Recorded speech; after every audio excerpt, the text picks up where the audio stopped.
No, voglio commencer. Là, c'est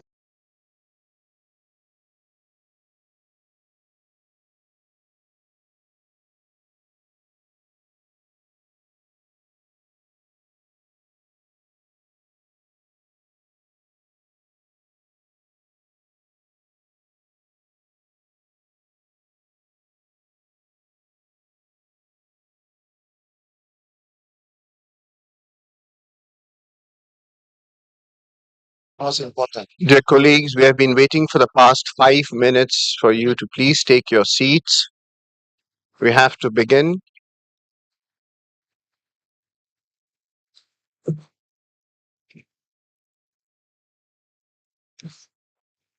Dear colleagues, namaste.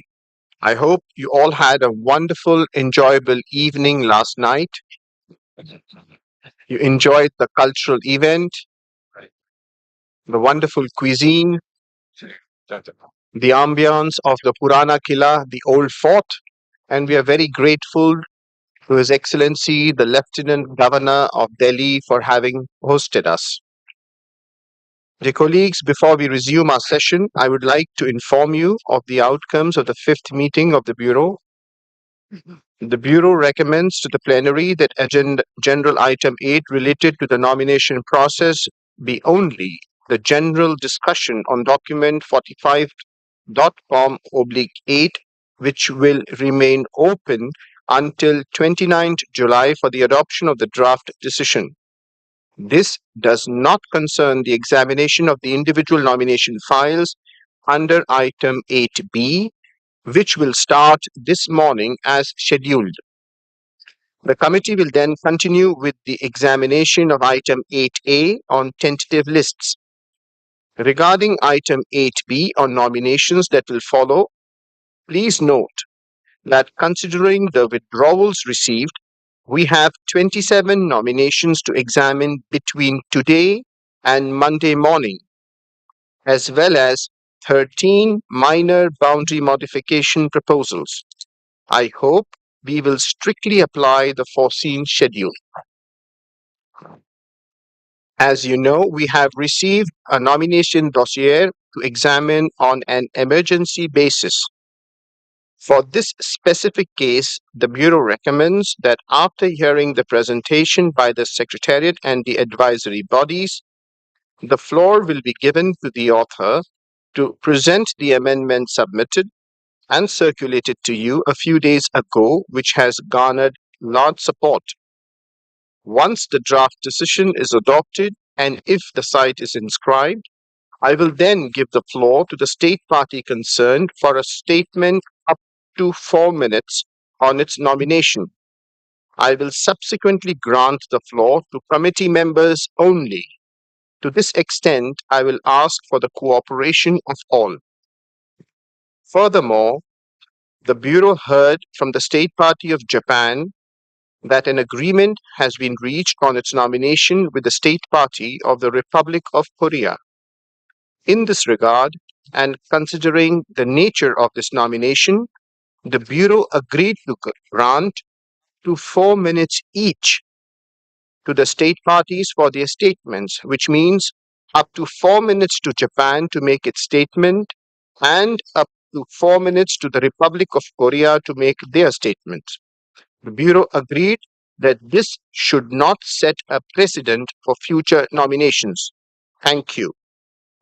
Please also be informed that for some of the nominations of cultural sites recommended for inscription, the presentation by ECOMOS will be delivered through pre-recorded videos. I also wish to remind you that as announced yesterday, the Secretariat has uploaded on the session's webpage a provisional daily timetable concerning nominations. Last but not the least, the Bureau also heard a report from Ms. Chiara Franco, chairperson of the Working Group on the Budget, on the advancement of work of the group, which held its first meeting yesterday. The group will meet again today from 2 p.m. to 3 p.m. in the Bureau meeting room. Thank you very much.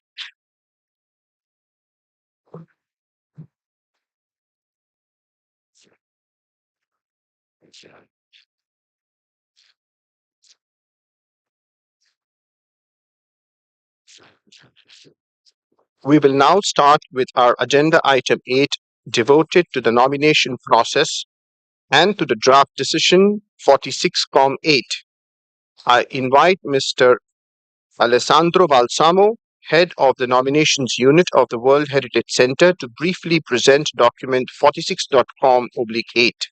Mr. Balsamo, you have the floor. Thank you, Chair. Document 8 presents overall topics concerning the nomination process for inscription on the World Heritage List. And this year is divided in 4 main topics. The first part concerns the relationship between the preliminary assessment and the upstream process for a specific site. Both mechanisms, despite different modi operandi, imply guidance at an early stage and capacity building of state parties in developing high-quality nominations and establishing the feasibility of a potential nomination. Therefore, in order to avoid unnecessary redundancy in the nomination process, it is proposed that the nomination of sites that have been subjected to an upstream process on a specific site be exempted from the preliminary assessment. In order to align the two processes, the upstream process report for a specific site will be relevant for up to 5 years. The draft decision presents the proposed changes to the operational guidelines that are necessary to take this exception into account. Part 2 of the document presents the preliminary assessment request received by 15 September 2023, and this was the first deadline of submission of requests since the inclusion of the new procedure in the operational guidelines, and was only on a fully voluntary basis. A total of 14 requests coming from all 5 regions were received, including from state parties that not submitted nomination for a long time, and all 14 requests were considered complete. The list of the preliminary assessment requests received along with their state of completeness is presented in Annex 1 of Document 8. The preliminary assessment reports prepared by the advisory bodies will be transmitted to the concerned state parties on 1 October 2024. Each report will include an indication of whether the site may have potential to justify outstanding universal value. If so, specific guidance and advice will be provided in the form of recommendation to assist the state parties in the development of the related nomination dossier. The third part concerns maps showing the location of the nominated property within the state party, as currently required in Section 1E2 of the nomination format. In order to simplify and avoid the potential issue of bilateral concern, it is proposed to remove this requirement from the nomination format, with the exception of some specific cases, such as serial nominations, and with specific guidance which may be provided by the Secretariat. The draft decision also presents the proposed amendments to the operational guidelines to take into account this change. Part 4 of the document 8 deals with 2 nominations that are in the pipeline but were not evaluated either due to the COVID-19 pandemic or security reasons.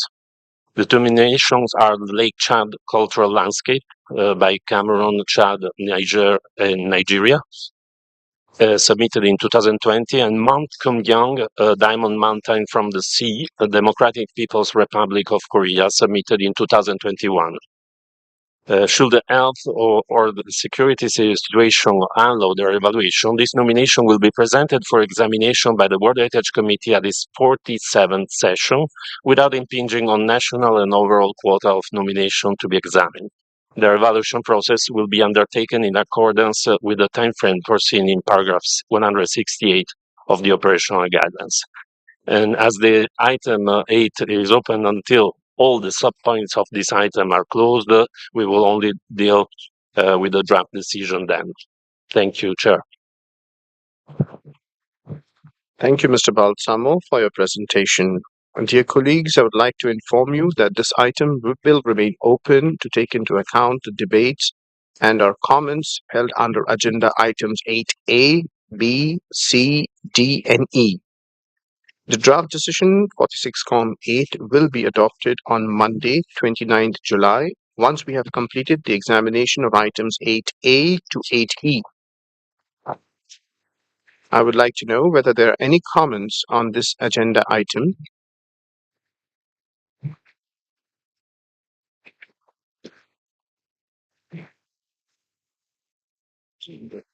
India, you have the floor.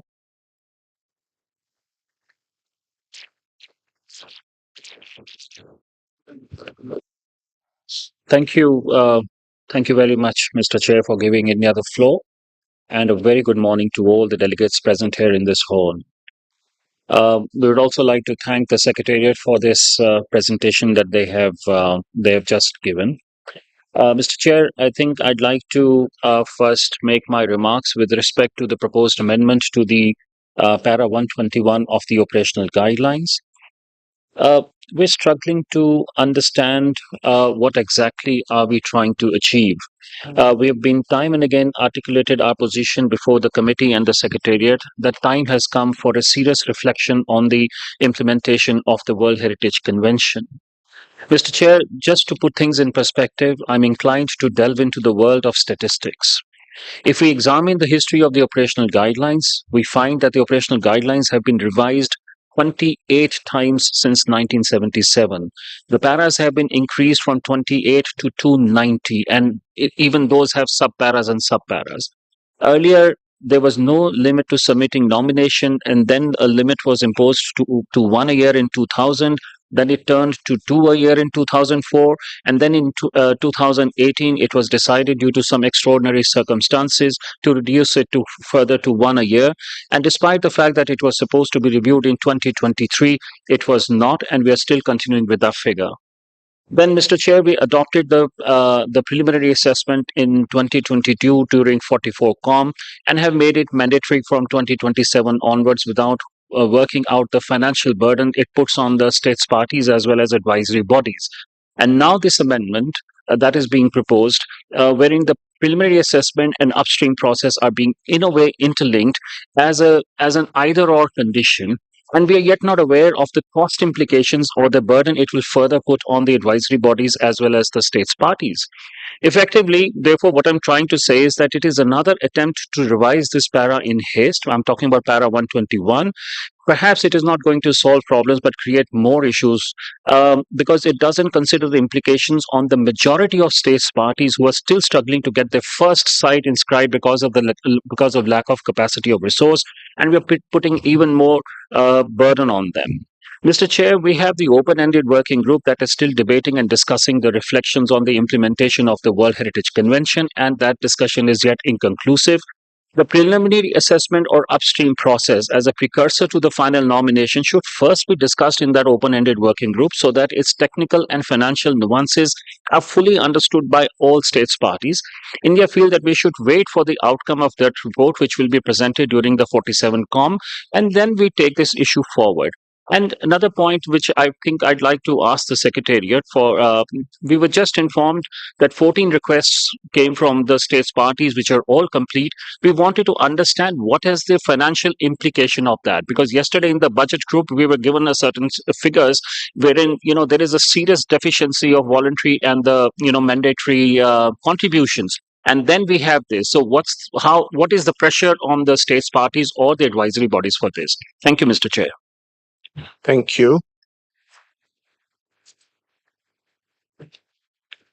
Are there any further requests for the floor?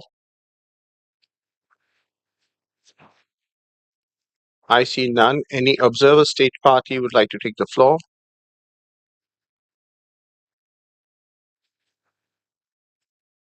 I see none. I will ask the Secretariat to answer your questions. The Secretariat, please.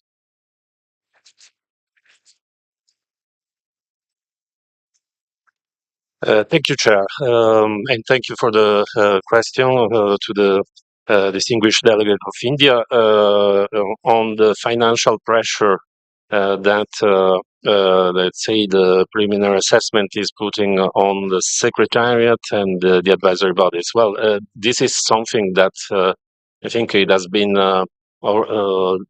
under discussion, at least in the ad hoc working group, since 2 years. So it is actually difficult to give an answer as the matter is also in the mandate of the open-ended working group that is still going on, as you know. And at this stage, what we can say is that, of course, when we consider the preliminary assessment, we thought, along with the advisory bodies, that there will be the benefit of this process will actually make saving money to the whole system, because by having a better shaped and better prepared nomination, all this circle of issues that may be created by nomination that are not recommended or that are incomplete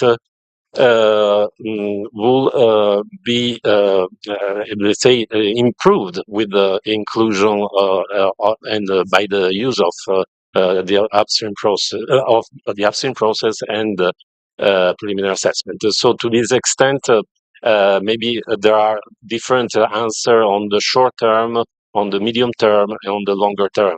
But for the time being, maybe it's too early to say something, as we are just in the at the end of the first voluntary cycle with just 14 files that have been dealt with. Thank you, Chair. Thank you for your presentation. Are there any more questions or comments?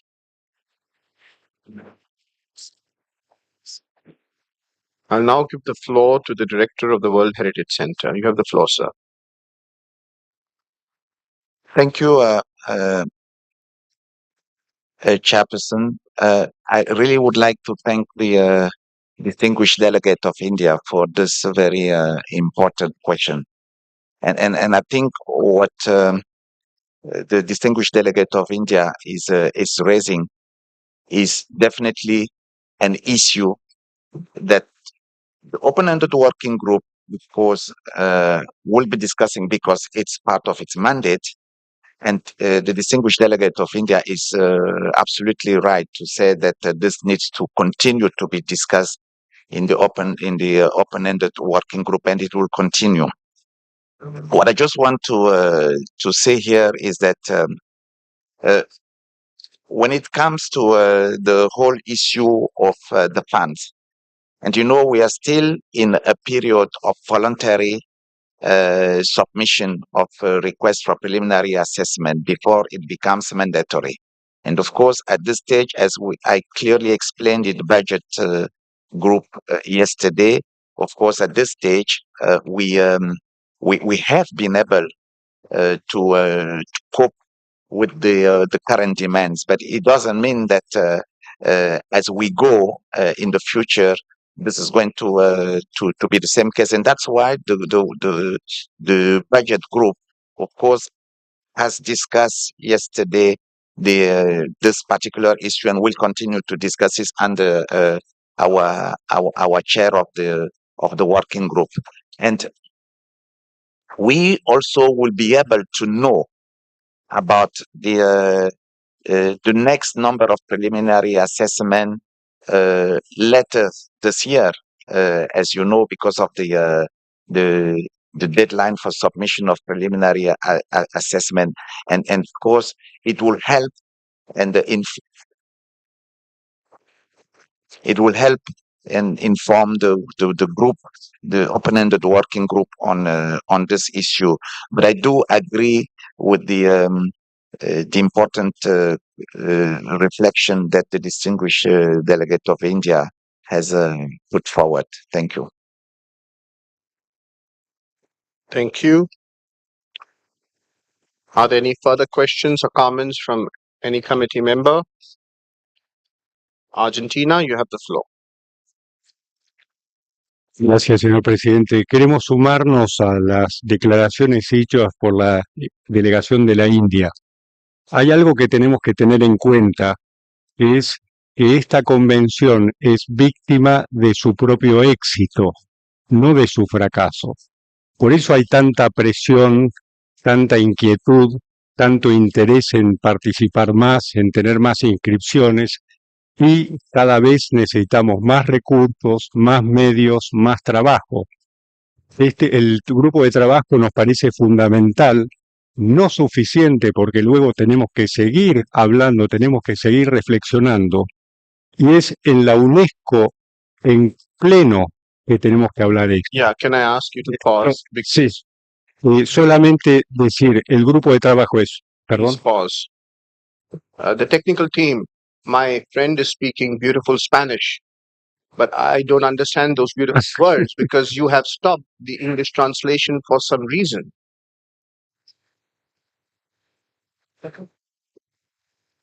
This is the English interpreter. The microphone was working a moment ago. Are you able to hear me now, sir? We were able to hear you at the beginning of the conversation, the statement that the Argentinian ambassador was making, and suddenly you went blank. And now, because of which we had to intervene and stop the Argentinian ambassador's presentation, for which I apologize. I'm very sorry. And now we have got the English interpretation again. Excellency, may I ask you to restart your statement? Thank you. Gracias, señor presidente. Thank you, Mr. Chairman. I shall be very brief. Yes, our convention is a victim of its own success, not failure. We need more resources, more staff, more activities as we go forward. And this, I think, just tests to the importance of our work here. Inscription is seen as being of vital importance, and UNESCO has to keep working on this until we get the appropriate mechanisms that we need. What we need to do is offer a contribution to this process and keep deliberating on this. It's going to and also more training, which is going to require even more human and financial resources. And this isn't a crisis. This issue is, I think, something that attests to our own success. Everybody around the world is looking to this convention, and that is surely a success. Thank you. I now give the floor to St. Vincent. You have the floor. Thank you, Mr. Chair. For us, the preliminary assessment is a very good experience. Just I want to ask the Secretariat, as we have now 14 requests for preliminary assessment, when can we have the first evaluation of this exercise? Thank you. Thank you. Any further questions? I see none. I'll now give the floor to the Secretariat. Thank you, Chair. Just concerning this batch of, let's say, preliminary assessment requests that will be delivered by the advisory bodies on the 1st of October, the nomination can be put forward for the deadline of the 1st of February 2026. And therefore, there will be then an evaluation between 26 and 27 for an examination in 27. But Chair, maybe the advisory bodies would like to add on this. Thank you.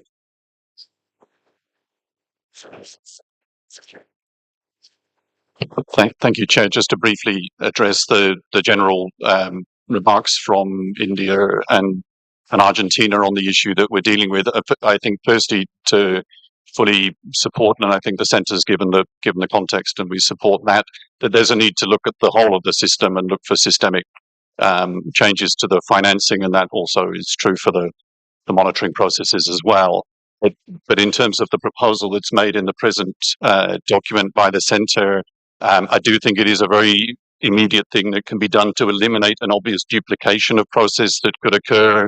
If there's been upstream process, it sort of doesn't make sense to have a preliminary assessment at the same time. That would mean the same work would be funded twice, once from the World Heritage Fund, once from the state party.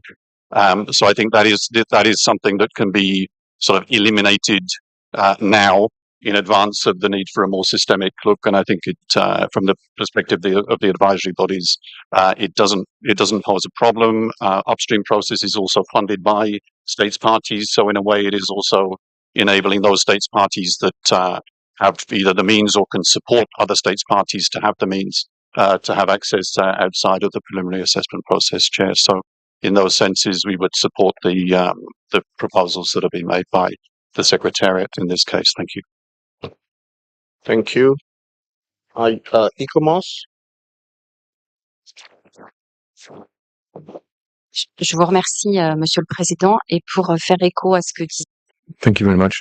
I would like to endorse what is being said by IUCN in terms of avoiding duplication of the process and overlaps. This is the goal of this proposal regarding the preliminary assessment and the upstream process. And to echo another comment from St. Vincent and Grenadines, we will consider with IUCN to how we can give feedback on this initial experience in terms of analysis of the preliminary requests. And once our reports have been submitted to the WHC and the states parties, we will consider with the IUCN how we can give a broader feedback on this first test, which is the preliminary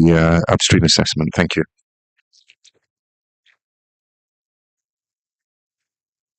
Thank you. I see that there are no more questions or comments, but India, your specific questions on what are the financial implications, has it been answered? No, not Mr. Chair. No. Would the Secretariat like to answer that question? Well, what are going to be the financial implications for the, regarding the same? If you have an answer at this point in time, or if there is not an answer, then we can move ahead.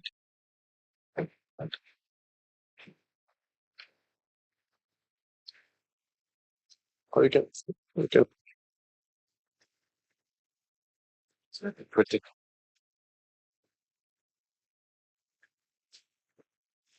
All right, so this is an ongoing conversation, and there is no answer right now. They can reply later as well. All right. I remind you that this item remains open, and then the draft decision 46(a) will be examined at a later stage of our session. We can now proceed to our next agenda item.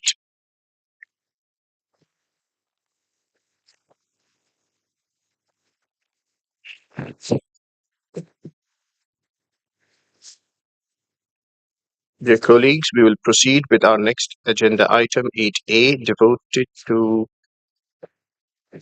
tentative list. The relevant document is document 46.com/8A. I invite Mr. Alessandro Balsamo to present briefly document 8A. Mr. Balsamo, you have the floor.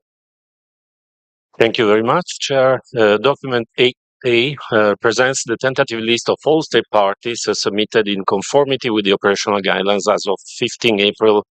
In particular, Annex 1 presents a list of all state parties indicating the date of the most recent tentative list submission. Annex 2 of the document presents the new tentative list or addition to existing tentative list which have been submitted by the state parties since the last session of the World Heritage Committee. And Annex 3 presents a list of all sites included on the tentative list received from state parties in alphabetical and regional order. As of 15 April 2024, out of the 195 state parties which had ratified the convention, 189 have submitted tentative lists in accordance with the requirements specified in the operational guidelines. 6 state parties have not yet submitted any tentative list. All the nominations submitted for examination in 2024 are included on the tentative list of the state parties concerned. Between 16 April 2023 and until 15 April 2024, 34 state parties have submitted new tentative lists or have modified their existing list. The number of new sites added to the existing tentative list is now is 107, and currently there are 1,773 sites on the tentative list. The draft decision is included on page 2 of both the English and French version of the document. Thank you, Chair. Thank you, Mr. Balsamo, for your presentation. I would like to know whether there are any comments on this agenda item.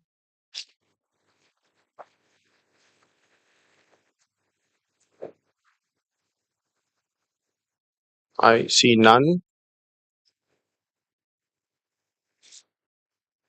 Argentina, you have the floor. Gracias. Thank you, Chair. Thank you. My comment is just to underscore all of the major progress that has been made thanks to our work with the World Heritage Center concerning these lists. For numerous years, these lists were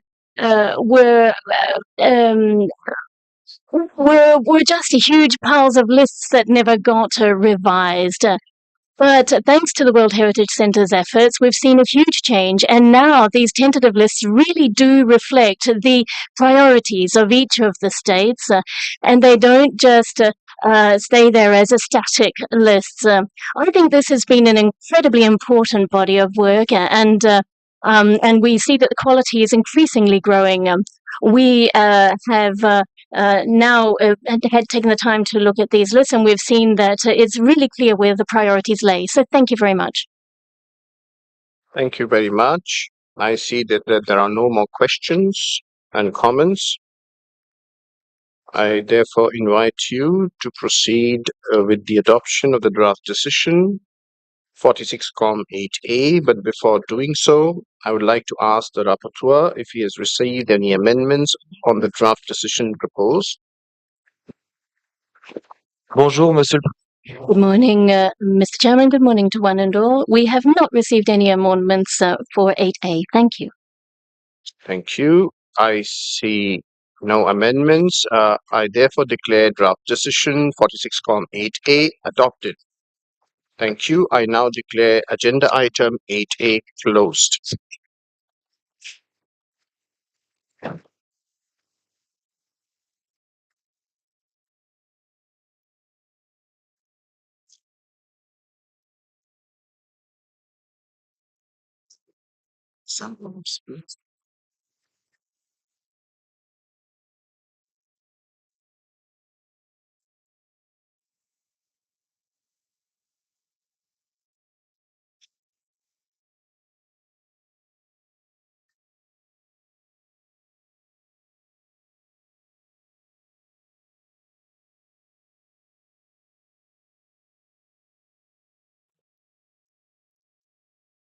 Dear colleagues, it's now time for us to consider nominations of properties to the World Heritage List. I would like to recall that the relevant working documents concerning nominations are 8A, 8B.8DD, and 8B.8DD.2. The advisory body's evaluations can be found in the nomination documents ECOMOS inf.8b1 and inf.8b1.add, IUCN inf.8b2 and inf.8b2.add. The ECOMOS notification relating to the nomination submitted on an emergency basis can be found in the nomination document inf.8b1.add.2. Let me also recall that document inf.8b3 presents the list of all nominations received by 1st February 2024, with the indication of those which were deemed complete. These nominations will not be discussed during our debates here, as they are foreseen to be examined at our next committee session in 2025. Document inf.8b4 presents factual errors identified by state parties in the advisory body evaluations, and it will be distributed to you on Monday, the first day of the committee session. I now invite the Secretariat to present this document and read out the list of nominations for which factual errors notifications have been received and to add some explanations. Mr. Balsamo, you have the floor. Thank you very much, Chairperson. Document 46-inf 8b4 concern the text of the evaluation and present factual errors notification by state parties and the related advisory body's replies. The document was dispatched on 22nd July last, and I will now read out the list of nominations for which factual errors notification concerning the related evaluation have been received. Bosnia-Herzegovina, Vjetranicka Cave Ravno. United Kingdom, the Flow Country. France, Te Enua Henata, Les Îles Marquises. China, Beijing Central Axis. Germany, Schwerin Residence Ensemble. Germany, UK, and USA Moravian Church Settlements. India, Moidams, the Mount Burial System of the Harom Dynasty. Iran, Egmanate and the Historical Center of Hamadan. Japan, Sado Island Gold Mines. Jordan, al-Jamal. Panama, the Colonial Transismian Route of Panama.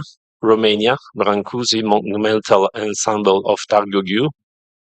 Romania, Frontiers of the Roman Empire, Dacia. Russian Federation, Testament of Kenozero Lake. South Africa, the emergence of modern humans, the Pleistocene occupation sites of South Africa. And Thailand, the Phu Prabhat Historical Park. Before the presentation of the concerned nominations by the advisory bodies, the Secretariat will announce the related factual error notification received. If the notification of factual errors has an impact on the proposed statement of OUV, the consequent amendment is already included in the text of the related draft decision.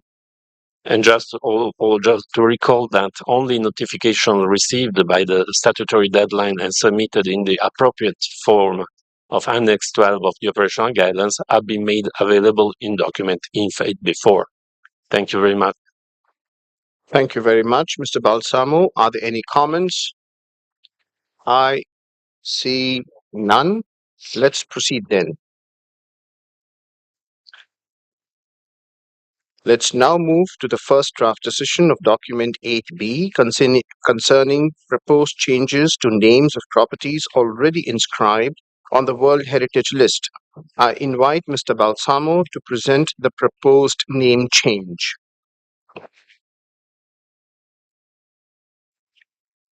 Thank you, Chair. The proposed name change of the name of properties already inscribed on the World Heritage List are included in document 8B. And this year we only have one, the request of the Spanish authorities. The committee is asked to approve a change to the English and French name of the property, Prehistoric Sites of Talaiotic Menorca, inscribed on the World Heritage List in 2023. The name of the property becomes Talaiotic Menorca in English and Minorque Talaiotic in French. Draft Decision 46-8B1 is on page 1 of both the English and French version of document 8B. Thank you. Thank you, Mr. Balsamo. Are there any objections? I see none. Let's proceed then. I now invite you to adopt draft decision 46-8B.1, but before doing so, I will ask the rapporteur if he has received any amendments on the draft decision proposed. We have received no amendments, sir. Thank you. Are there any comments? I see none. I therefore declare draft decision 46-8B1 adopted. Our next point deals with nominations that were scheduled to be examined by the committee at this session but were withdrawn at the request of the concerned state party. I invite Mr. Balsamo to read out the list of withdrawn nominations. Thank you, Chair. The three nominations that have been withdrawn prior to this session at the request of the concerned state parties are Portugal, Levadas de Madeira, Serbia, Bach Cultural Landscape, and Turkey is Nick Traces of the Transition Between Civilization. Thank you, Chair. Thank you, Mr. Balsamo. Are there any comments? I see none. Let's proceed then.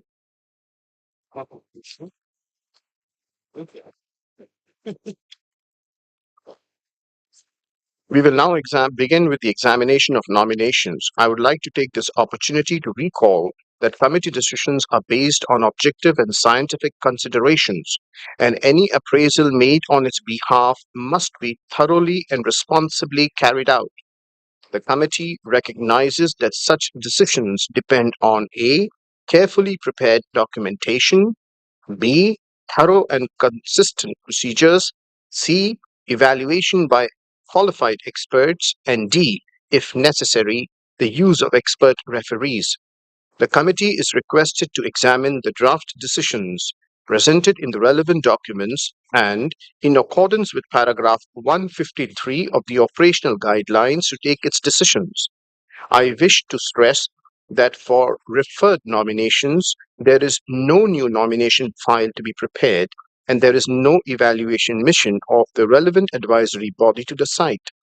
Also, as recalled by the committee in its decision 42-8, in compliance with the convention and the operational guidelines, outstanding universal value is recognized at the time of inscription for property on the World Heritage List, and no recognition of outstanding universal value is foreseen prior to this stage. I would like to appeal to you all to strictly respect these important rules during our debates and our decision making. As you know, considering the latest withdrawals, currently we have 27 nominations to examine between today and Monday, as well as 13 minor boundary modification proposals. The order of the examination of nominations is listed on page 5 of both the English and French versions of document 8B. I would kindly ask you to follow this order to the extent possible. However, the Bureau already endorsed requests to reschedule the examination of a few nominations to allow participation of high-level dignitaries. Thus, following several requests concerning the order of examination of nominations, I would like to inform you that the World Heritage Center has put online a provisional timetable by day, including requests already endorsed by the Bureau. The timetable is to be found on the webpage of the 46th session.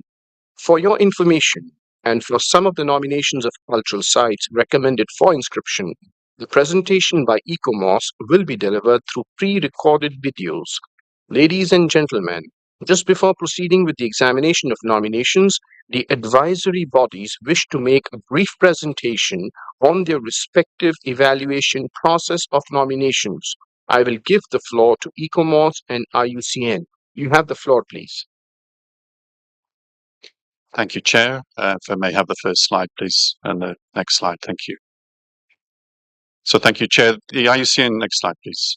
The evaluation process is outlined on the slide that will shortly appear and is also found in our evaluation book and in the operational guidelines. And our assessment forms and assessment guidance notes are available online.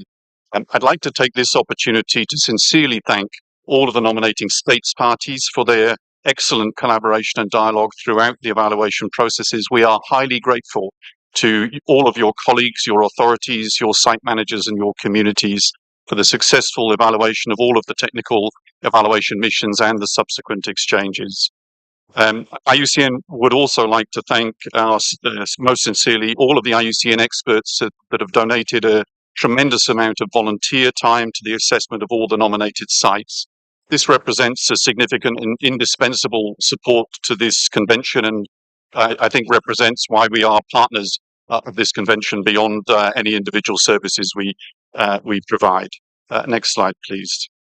IUCN assesses all of the nomination sites for their potential significance at global level based on global comparative analyses. Accordingly, our review process is a global one. We engage experts from all parts of the world, and the map shows the more than 120 experts globally that have contributed to this year's cycle, including the crucial role of our field evaluators. We additionally recognize the partnership with UNEP WCMC and the Earth Science Unions that help us to deal with a range of the dossiers. In closing, IUCN would also just like to note, as you'll hear later on as we come to the nature nominations, that it has been a particularly high number and proportion of nominations this year that are able to be recommended directly for inscription.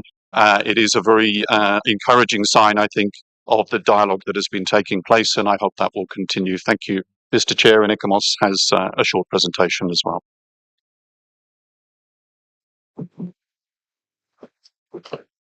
Je vous remercie. Thank you very much, Mr. Chairman.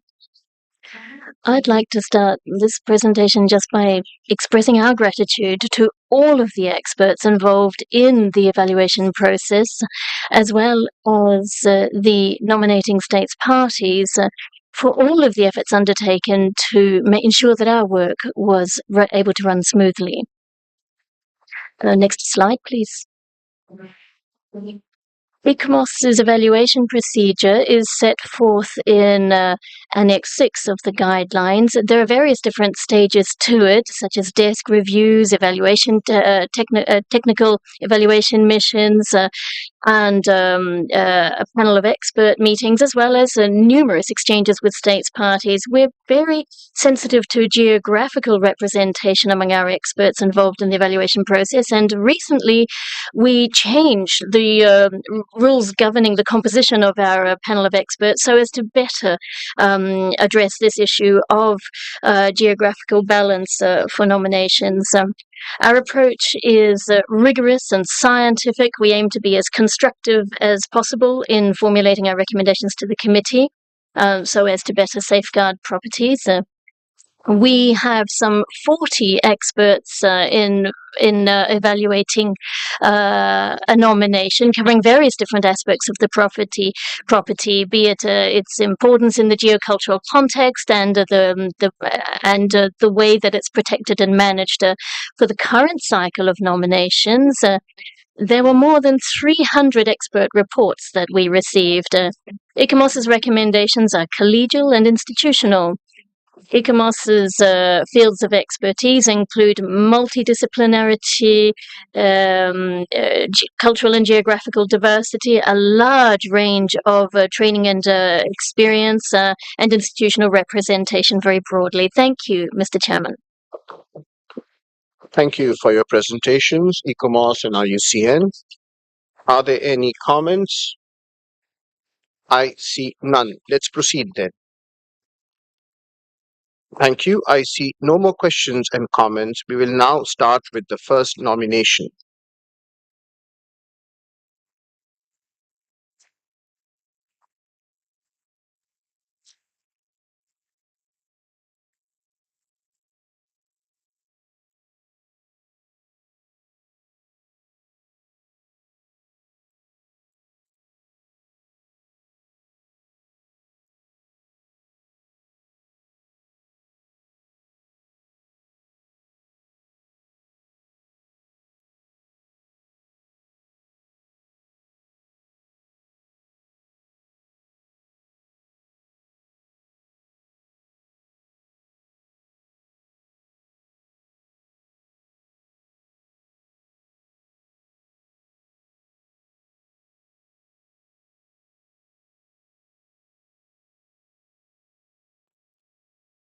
Thank you very much, Mr. Chairman, for a job well done. I now invite ICOMOS to present the nomination of Moidams, the Mount Burial System of the Ahom Dynasty, India. But before I give the floor to the Secretariat, Mr. Balsamo, please. Thank you very much, Chair. Just to recall to the committee that we received a fatal error notification concerning the evaluation of the Moidams, the Mount Burial System of the Ahom Dynasty. And this is to be found on page 16 of both the English and French version of document INF 8b4. And this notification has also impacts on the draft decision that we have integrated already in the text. Thank you. Thank you, Mr. Balsamo. ICOMOS, you have the floor. Thank you, Chair. This is the presentation of the ICOMOS evaluation of Moidams, the Mount Burial System of the Ahom Dynasty, India. The ICOMOS report can be found in document INF 8b1 on page 87 of the English version and page 83 of the French version. On this evaluation, ICOMOS has received a letter on factual errors and has acknowledged some of these errors. Located at Charadio in eastern Assam, the nominated property contains the royal necropolis of the Thai Ahom. Moidams are the burial mounds of the Ahom and are integrated into the natural features of the landscape, creating a sacred geography. 90 moidams of different sizes are found within the nominated property boundaries and were created over a period of 600 years. The moidams were constructed by providing an earth cover over a hollow vault, constructed of brick, stone, or earth.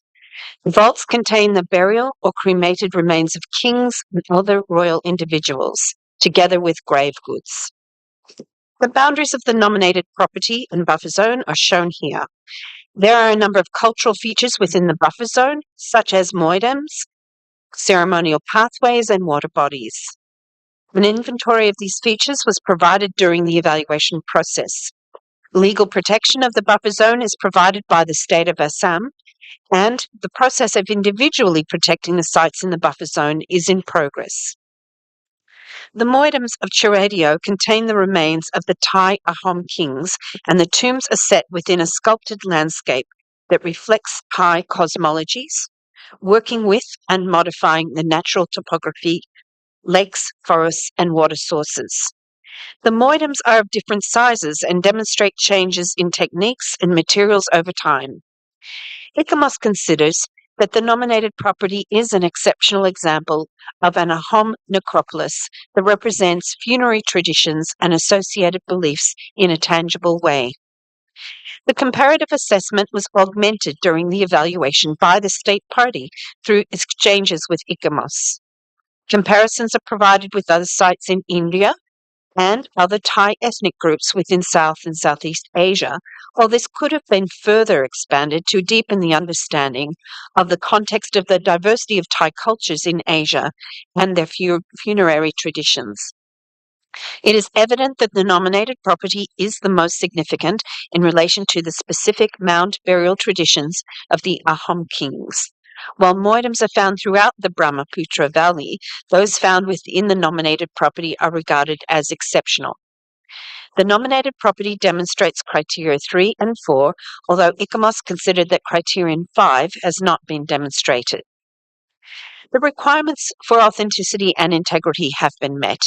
Local communities regard the moidams as sacred burial grounds and contribute their protection and maintenance. Several important Thai Ahom rituals are practiced at the necropolis. The nominated property is well maintained and the state of conservation is generally good, although the moidams are vulnerable to the effects of heavy rainfall, flooding, soil erosion, and the growth of vegetation on the mounds. Protection and management of the nominated property is shared by the Archaeological Survey of India and the Assam Government's Directorate of Archaeology. Within the nominated property, the group of 4 moidams is designated as an ancient monument of national importance and protected by national laws. The remainder of the property is designated by the state of Assam as an ancient monument of state importance and is protected by state laws. ICOMOS considers that the protection and management are adequate, but that the effectiveness relies on the coordination between national and state heritage agencies and the involvement of local communities. The state party has established mechanisms to ensure coordinated management and decision-making. ICOMOS has recommended that the further development of the management system should adopt a landscape approach and include additional elements for interpretation and tourism, as well as enhanced community participation. Here is a summary of the ICOMOS evaluation of the proposed outstanding universal value of the nominated property.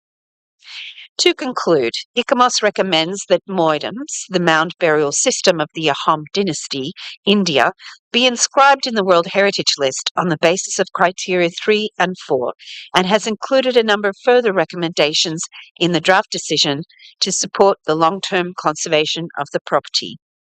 Thank you. Thank you, ICOMOS. Another round of applause, please.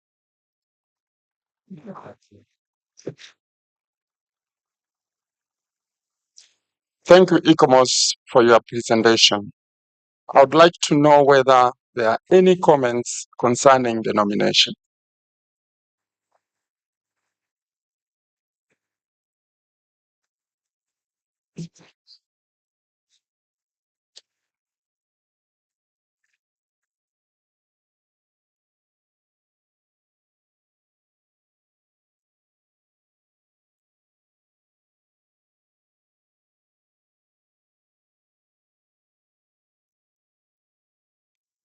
Vietnam, you have the floor.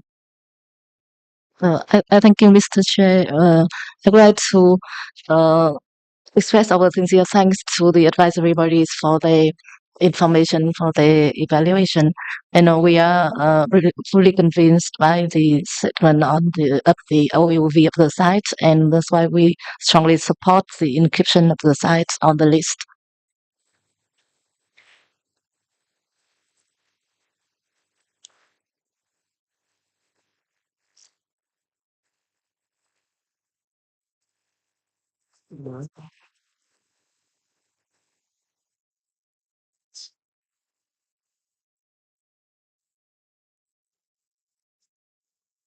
Okay, we appreciate the comments from Vietnam.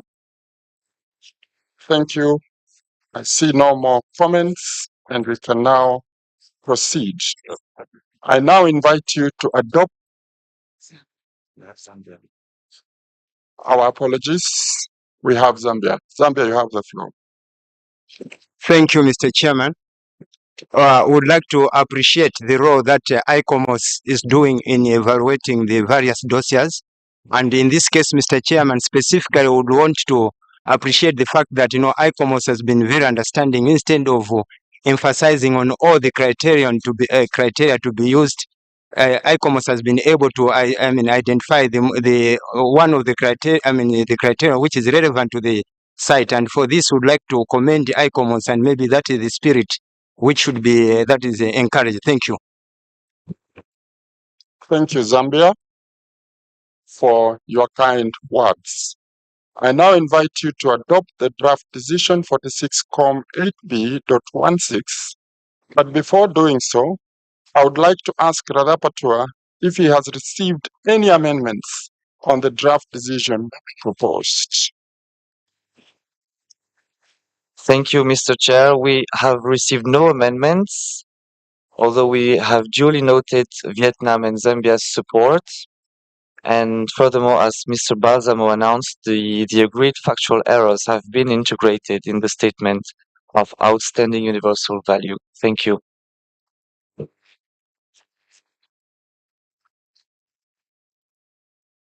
I therefore declare draft decision 46-8B.16 adopted.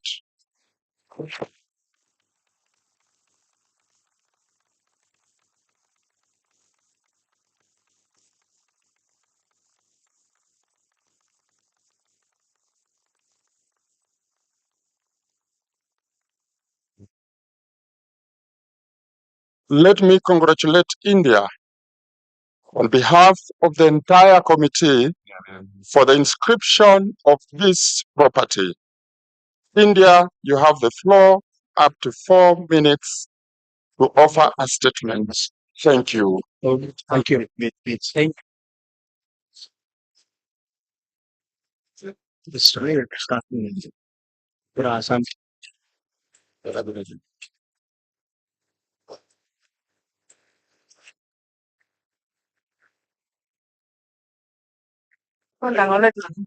Thank you, Chair. Namaste and good morning to all the dignitaries and delegates of the World Heritage Committee. I hope this meeting, since its beginning on 21st, must be going on smoothly and all of you, despite your long working hours, are enjoying the hospitality extended to the delegates. Dear friends, today 26 July is etched on in the golden letters forever as India gets its 43rd property in the World Heritage List. The occasion becomes even more special for every Indian as it is the first time since its inception that India is hosting the 46th session of the World Heritage Committee when this site has been inscribed. On behalf of the 1.4 billion citizens of India and especially from the people of Assam, I would like to thank the UNESCO, the World Heritage Center and ICOMOS for acknowledging the outstanding universal values and providing their unwavering support from the beginning in getting this remarkable property inscribed in the World Heritage List. Ladies and gentlemen, the Moidams, as described in the presentation by ICOMOS, mound burial system of the Ahom dynasty, which are the sacred necropolis of the Thai Ahom dynasty during 13th to 19th centuries. Moidam literally means home for the spirit. The Moidams are a testament of the sacred practices carried out by the Ahoms, where nature was made integral, an inseparable component of the burial mounds by putting the water bodies and trees around these mounds. The unique architecture of these mounds burial contains a vault where mortal remains and other goods were kept for the deceased royalties and a shrine on the top of the vault which symbolizes a golden ladder between earth and the heaven. Moidams are tangible witness to the 6th-century long belief and customs of the Ahom rulers, which is corroborated with their royal chronicles. This is the third property from the state of Assam to be inscribed, but the first in the cultural category. The previous two were inscribed long back in 1985, that is 29 years ago, in natural category. Inscription of the site and hosting of the 46th session of the World Heritage Committee for the first time is yet another example of India's increasing commitment under the able leadership of Honorable Prime Minister Narendra Modi ji. Preserve and celebrate the basic theme of the World Heritage Convention that heritage is for entire humanity and it is our collective responsibility to safeguard this heritage which is our bridge between past and the future. I would also like to acknowledge close coordination between the Archaeological Survey of India and state government of Assam as the inscribed property is mutually being maintained by both the agencies. Dear delegates, this is a great gift of the people of India and I would like to thank the Ministry of External Affairs, Permanent Delegation of India to UNESCO, Ministry of Culture, the Archaeological Survey of India and the State Archaeology Department of Assam for close coordination every step since the site getting listed in the tentative list in 2014 to the submission of the nomination dossier of the visit of the ICOMOS experts and a great day that is today. Thank you very much.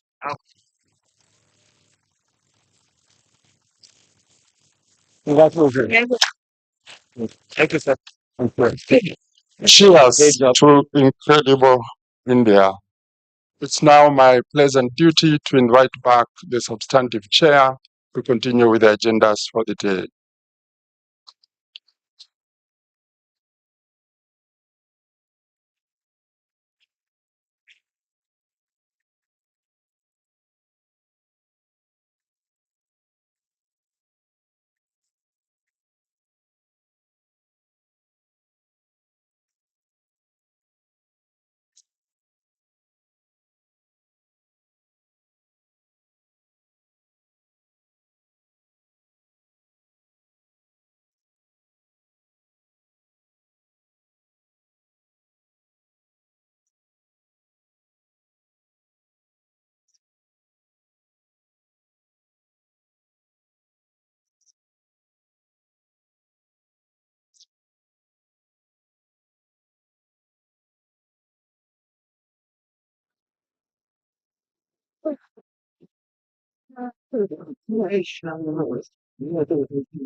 May I invite you to take your seat, please?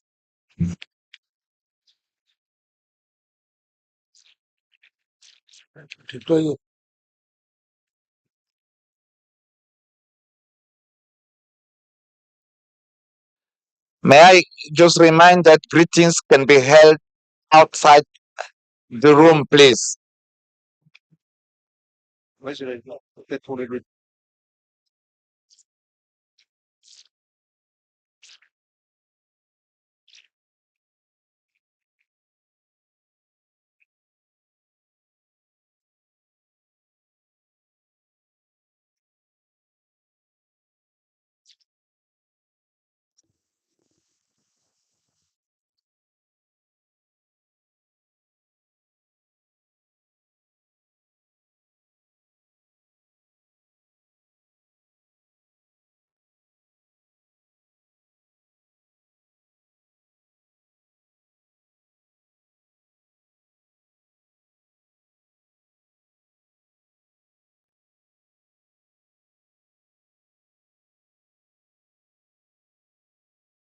Dear colleagues, as we are entering nominations, the 8B agenda item, the Secretariat reminds me to remind you that the celebrations are most welcome and are to be uh, continued and not ended outside the plenary. We will now go to the emergency listing of Saint Hilarion Monastery, Tel Ahmed, draft decision 46 com 8b.44. We are now dealing with the nomination of Saint Hilarion Monastery, Tel Amer, State of Palestine, nomination to be processed on an emergency basis. I invite the Secretariat to present some technical information regarding the processing of this information. Thank you very much, Mr. Chairperson. On 24 June 2024, the State Party of Palestine submitted to the World Heritage Center the nomination of Saint Hilarion Monastery, Tel Amer, with a request to process it on an emergency basis. On 24 June 2024, the nomination was transmitted to ICOMOS for evaluation. On 28 June 2024, the World Heritage Center informed all state parties about the submission of the nomination and added the electronic version of the nomination file in the list of those to be examined by the committee at its 46th session. On 5th July 2024, ICOMOS requested information through the World Heritage Center Regarding the current and recent state of conservation of the cultural heritage in Gaza Strip, as well as any relevant documentation concerning the provisional enhanced protection granted to the nominated property on 14 December 2023 by the UNESCO Committee for the Protection of Cultural Property in the event of armed conflict within the framework of the 1954 Hague Convention and its second protocol. On 8 and 12 July 2024, UNESCO addressed the replies providing to ICOMOS the information requested above. On 15 July 2024, ICOMOS addressed a request for additional information to the state party. On 18 July 2024, ICOMOS notified the World Heritage Center regarding the emergency expert and informed on steps taken to evaluate the nomination. On 24 July 2024, the State of Palestine submitted the additional information requested by ICOMOS, which was uploaded on the related webpage. Thank you, Chair. Thank you. I now invite ICOMOS to present its work on the nomination of St. Hilarion Monastery, Tel Umamer, State of Palestine. ICOMOS, you have the floor.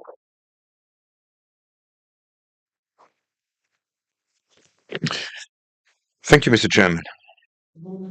So, the emergency procedure, as set out in paragraphs 161 and 162 of the guidelines, applies in those instances where the property is in danger because it has suffered damage or is facing serious and specific dangers from natural events or human activities, which would constitute an emergency situation for which an immediate decision by the committee is necessary to ensure their safeguarding. The property must also unquestionably justify outstanding universal value.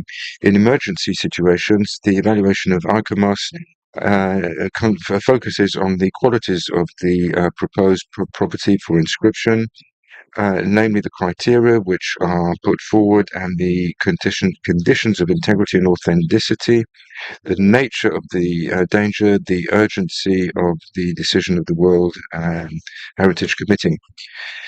ICOMOS launched the evaluation procedure of the property immediately after receiving the dossier on the 24th of June, while ruling out the organization of a technical evaluation mission due to prevailing security conditions.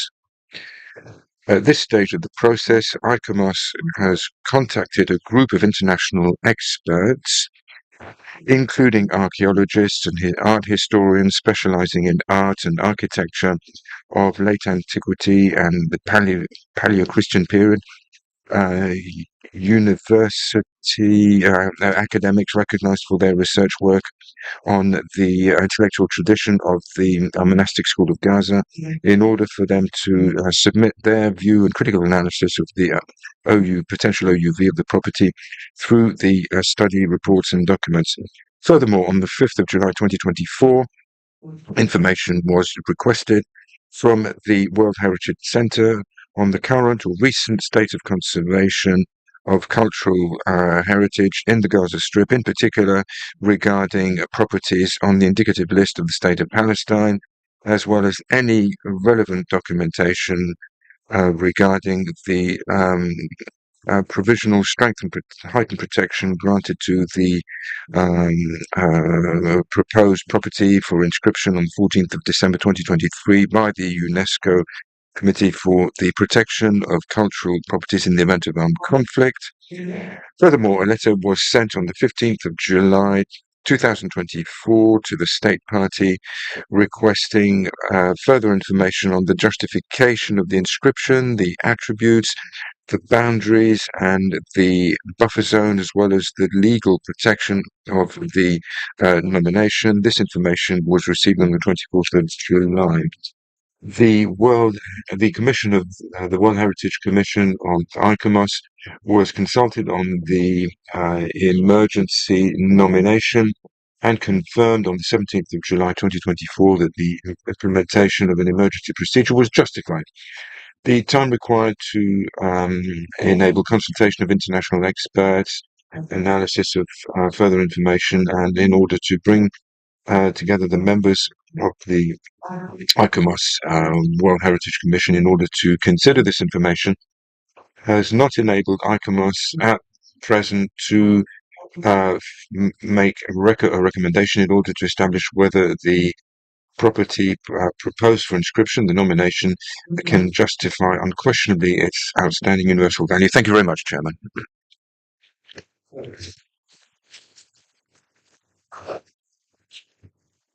May I? Yep. Okay. Next. The decision that we haven't seen. Yes, that's right. Yeah. That's this one. Yeah. But Dr. might introduce it. Yeah. No, it won't be in there, I think, because. Oh no, that's script. No, it'll be in 8B. Yeah. It's not there. It's not there. It's not there. Oh yeah, because it came at the last minute. Okay. Fair enough. Unless the internet's real, they haven't. Yeah. Yes.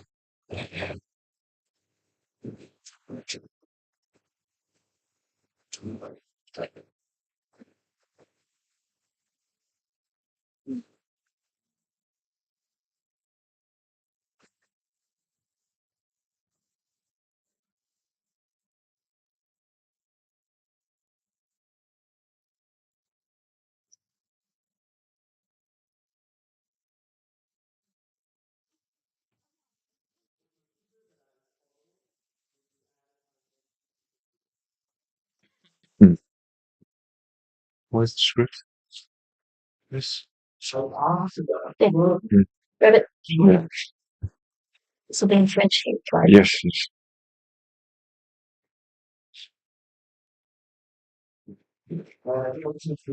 Thank you, Mr. Chairman.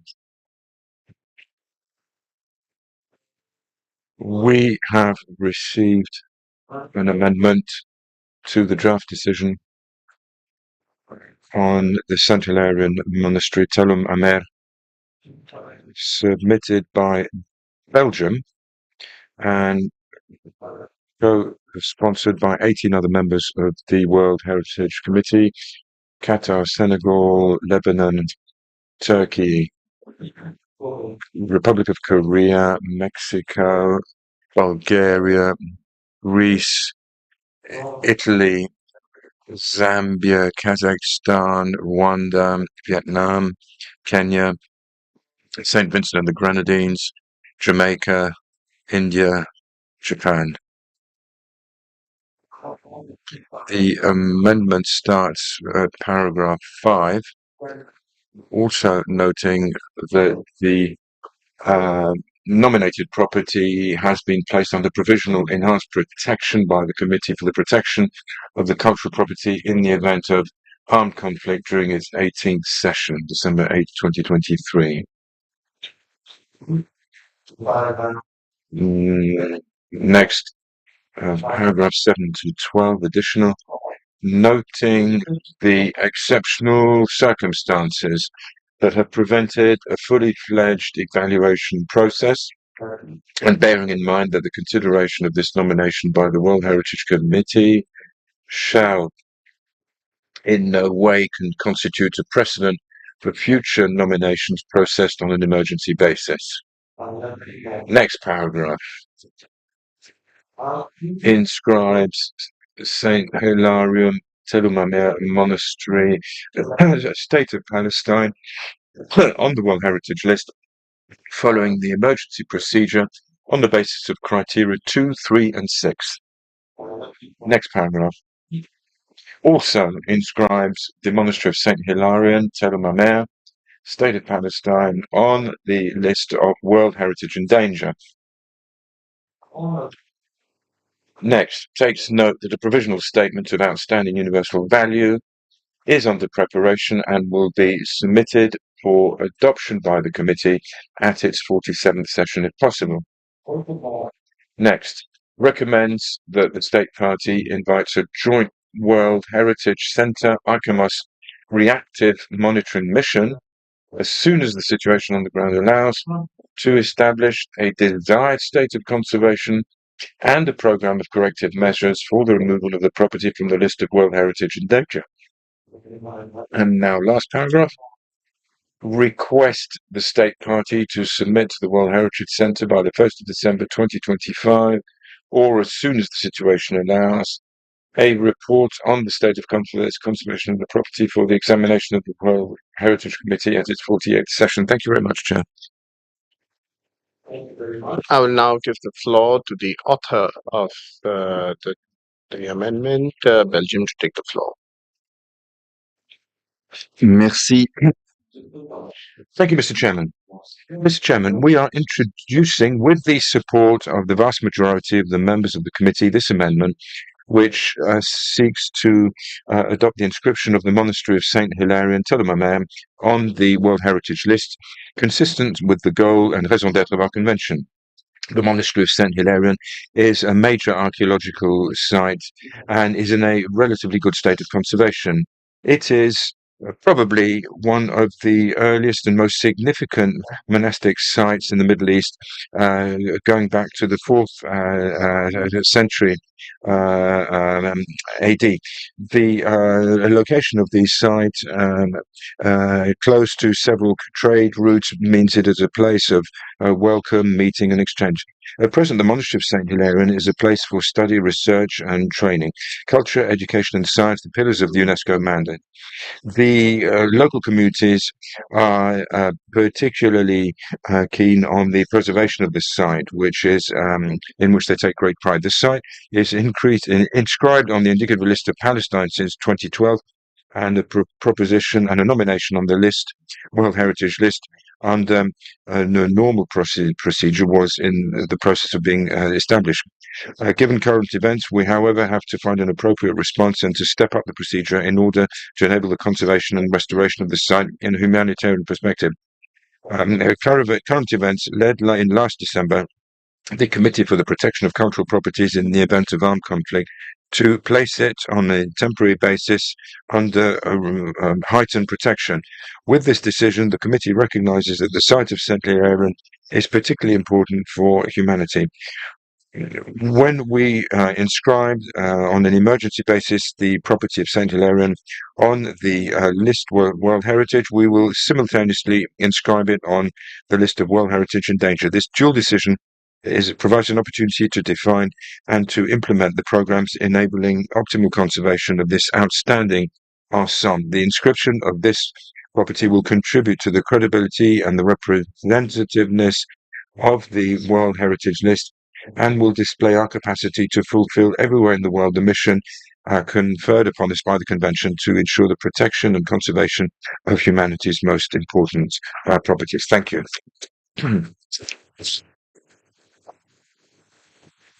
Petition being adopted as a whole. I see none. I therefore declare draft decision 46-8B.44 adopted.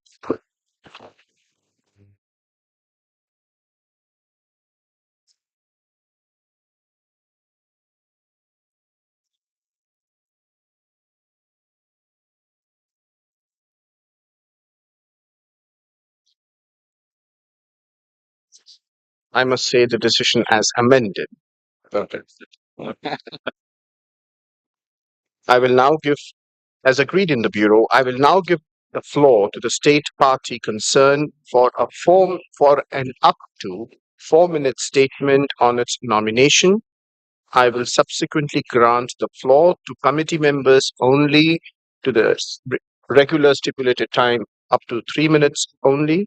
To this extent, I will ask cooperation of all. The state party, you have the floor. Thank you, Mr. Chair. I'm honored to have this inscription taking place in the greatest democracy in the world. Thank you, India.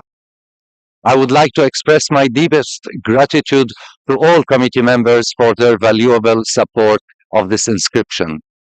My sincere thanks and gratitude go not only to the delegation, the government, and the people of Belgium, but also to their eminent experts, Madame Guylaine de Villiers and Madame Ingrid Boxus.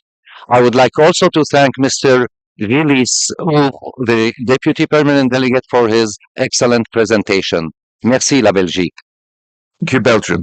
To warmly thank ICOMOS and the Secretariat, Madam Director General Audrey Azoulay, ADG Culture, Mr. Ernesto Otone, and the director of the World Heritage Center, Dr. Lazar Elondo, and their team, an excellent team, very dedicated and very efficient, as well as our local and international experts who work tirelessly on the nomination file.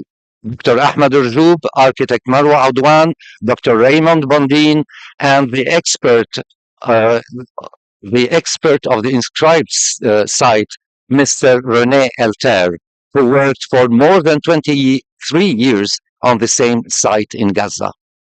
Special thanks for the generous support of France through the Agence Française de Développement and of the UK through the British Council in Jerusalem. My appreciation as well to all NGOs who contributed in the conservation work and excavations of the site, including l'École biblique archéologique française de Jérusalem and Première Urgence Internationale, among others. Mr. Chairperson, this inscription is very important for us because it is a message of hope to our people in Gaza who are fleeing bombs with no shelters, no food, no water. Through this inscription, we tell them we have not forgotten you, and schools, hospitals, universities, media centers, churches, and mosques. I will not discuss the killing of innocent civilians, including children, women, elders, students, teachers, medical doctors, and journalists, nor the starvation and lack of food and water. Instead, I will focus on the spirit and purpose of our convention. A state party must recognize that once its property inscribed on the World Heritage List of humanity, I say of humanity, not of UNESCO, it becomes a property of all humanity. This means that all state parties are responsible for the protection of any property on the World Heritage List. Here, let me insist that the heritage of St. Hilarion, who played a major role in spreading Christianity around the world, mainly in Europe, is present in many countries nowadays still. Cyprus, Italy, Croatia, among others. I urge members of the committee and all state parties to call upon Israel, the occupying power, to refrain from targeting any cultural property in the Gaza Strip and to immediately and permanently end the ongoing destructive war in Gaza. To conclude, I have the pleasure to invite you all to a small side event, which is a presentation on this inscribed property by our international expert René Elter. It will take place at 2 p.m. in room MR9, not 12, as mentioned in the distributed invitation. Thank you for your support.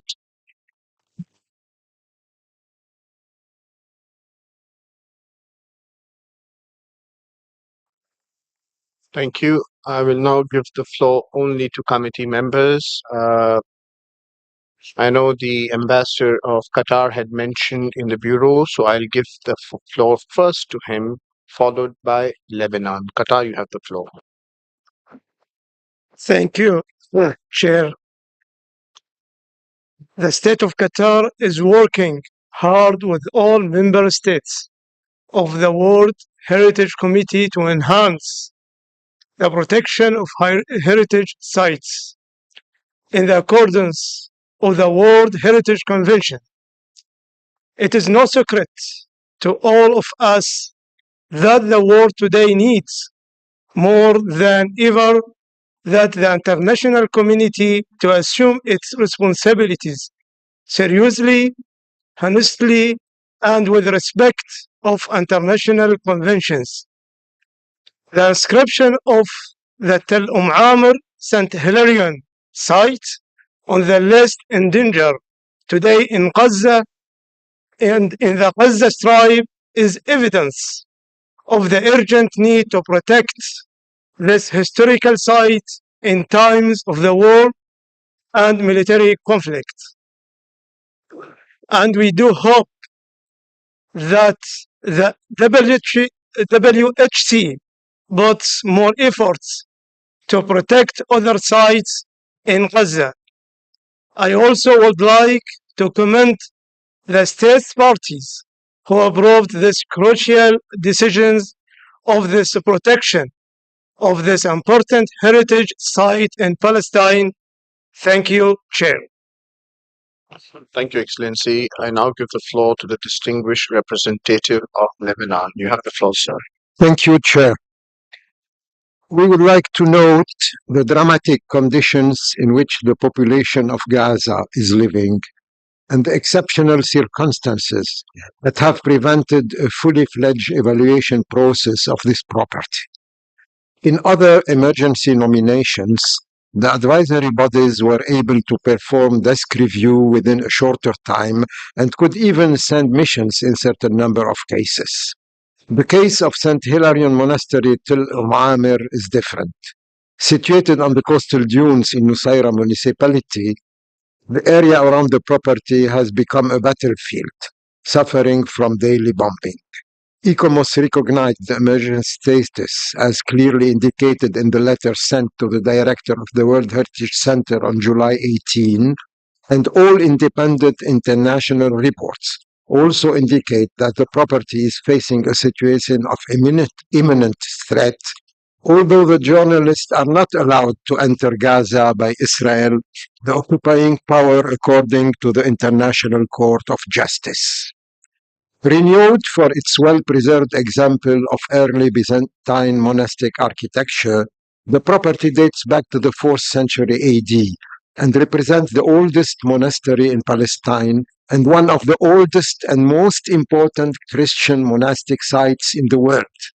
Its strategic location on a major trade and pilgrimage route and its historic layers exemplify a significant interchange of human values in architecture and religious practices, which fully justifies Criterion 2.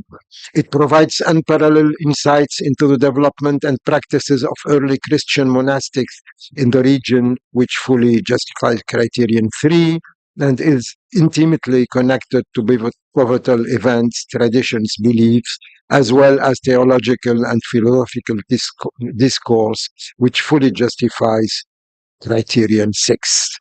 The decision we took today to inscribe St. Hilarion Monastery Tel Amir on the World Heritage List and the list in danger is in full conformity with Article 11.4 of the Convention, which states that the committee may at any time, in case of urgent need, make a new entry in the list of World Heritage in danger and publicize such entry immediately.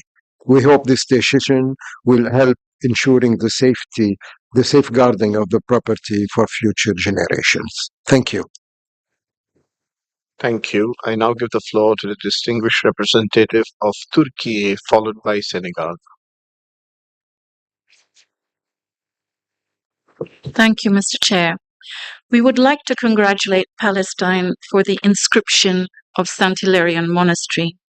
We consider that the nomination file contains historical, religious, cultural, architectural, technical, and artistic value and significance. The nomination dossier highlights the similarities and differences in many aspects, such as architectural layout, decorations, construction techniques, urban development, thereby clearly and successfully supporting its outstanding universal value. The cultural heritage properties of Palestine, inscribed in the World Heritage List as well as the tentative list in Palestine, have both been severely affected and many have been partially or completely damaged due to the ongoing war. Despite the damages caused by the war, it is believed that the site has largely retained its authenticity and integrity and meets the criteria of outstanding universal value. Hence, we encourage the state party to promptly implement necessary measures and extend an invitation for a reactive monitoring mission by the World Heritage Center, ICOMOS, when circumstances permit. It is through the protection of cultural heritage like this one, in the midst of war, that forums like the World Heritage Committee can make a difference by drawing the attention of the international community to the destruction of culture and living culture in areas affected by war. And like my distinguished colleague from Palestine said, this is also a testament that we have not forgotten the people of Gaza. Thank you. Thank you. I now give the floor to Senegal.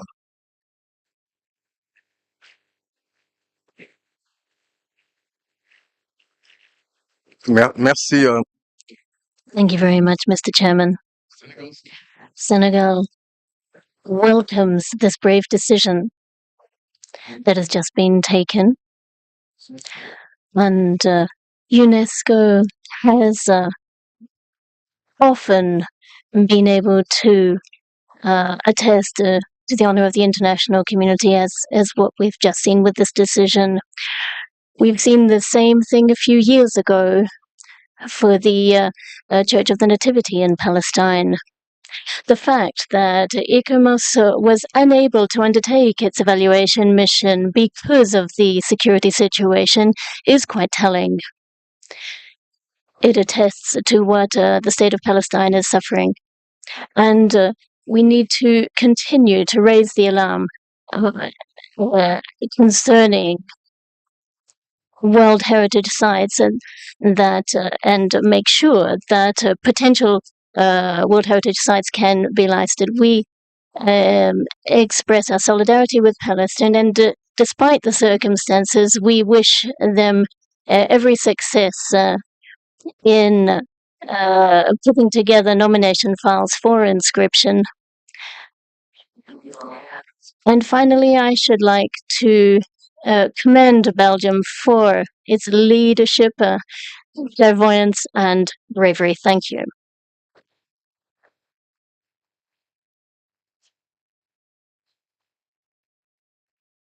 The last one is Kazakhstan, and then we move ahead. Kazakhstan, you have the floor. Thank you, Chair. The delegation of Kazakhstan extends its heartfelt congratulations to the state of Palestine on the inclusion of the St. Hilarion Monastery, Tel Amer, in the World Heritage List on an emergency basis. This recognition underscores the significant cultural and historical value of the site, reflecting its rich heritage and enduring legacy. As the Honorable Ambassador of Palestine mentioned, important for all humanity. The inscription of St. Hilarion Monastery, Tel Amer, is a testament to the collective efforts to preserve and celebrate the cultural treasures of Palestine, including under the current grave circumstances. We commend the dedication and commitment shown by the UNESCO Secretariat, ICOMOS, Belgium, and all other co-authors of this decision in seeking to safeguard this invaluable heritage for future generations. Thank you. Thank you. Let's proceed now. We go to the next agenda item. Germany, United Kingdom of Great Britain and Northern Ireland, the United States of America, Moravian Church settlements. I now invite ICOMOS to present the nomination of the Moravian Church settlements by the three state parties as an extension of Christianfeld, a Moravian Church settlement, Denmark. But before I give the floor to the Secretariat, Mr. Balsamo, Mr. Balsamo, you have the floor. Thank you very much, Mr. Chairperson. We received a factual error notification concerning the evaluation of the nomination of the Moravian Church settlements, and this is to be found on page 14 of both the English and French version of document INF 8B4. Thank you. Thank you, Mr. Chairperson. This is the presentation of the ICOMOS evaluation of Moravian Church settlements, Germany, United States of America, and United Kingdom of Great Britain and Northern Ireland. The ICOMOS report can be found in document INF 8B1 on page 235 of the English version and page 272 of the French version. On this evaluation, ICOMOS has received a letter on factual errors, and ICOMOS has acknowledged some of these errors. Nominated as a transnational serial extension of Christianfeld, a Moravian church settlement, Denmark, inscribed on the World Heritage List in 2015, the Moravian church settlements are in 3 municipalities founded in the 18th century: Bernhut, Germany, Bethlehem, United States of America, and Grace Hill, United Kingdom of Great Britain and Northern Ireland. All have distinctive Moravian buildings, including a particular type of Gemeinhaus, congregation building, church, and koi houses, large structures designed as communal dwelling for unmarried men, unmarried women, and widows, and nearby God's Acre or cemeteries. Each settlement has its own architectural character based on an original Moravian church civic Baroque style, but adapted to local conditions. Together, they represent the transnational scope of the international Moravian community developed from the 18th century through the founding of such settlements. There is an active congregation present today in each component part, where traditions are continued and constitute a living Moravian heritage. The development of Moravian settlements is characterized by overarching urban planning principles guided by the ideals of the Moravian Church. The serial nominated property also represents a global network of Moravian religious settlements built to receive immigrant congregations. Ernhut, with exiles from Moravia and Bohemia, Bethlehem with immigrant Sea congregations arriving from Europe, and Grace Hill with scattered diaspora in the north of Ireland.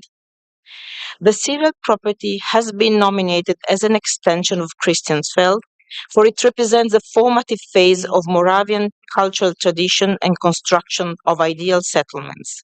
The nominated extension reflects systematic planning and construction, the evolution and refinement of urban design and architecture, and in-house expertise in design, constructions, and craft skills. The three settlements display a coherence of style, form, appearance, together with traditionally established spatial arrangements and original building types that reflect uses, functions, traditions, and intangible associations that are attached to them.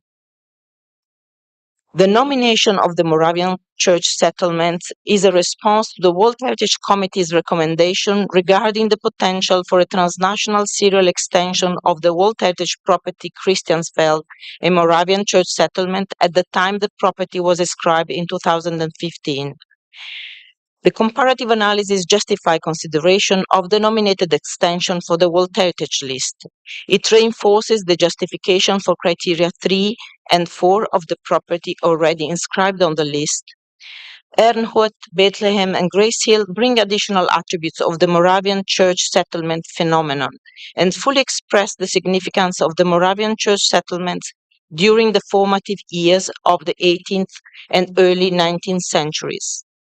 ICOMOS also considers that the serial nomination should be kept open for possible extensions in the future to allow any equally qualified settlements to be nominated if agreed to by the relevant states parties.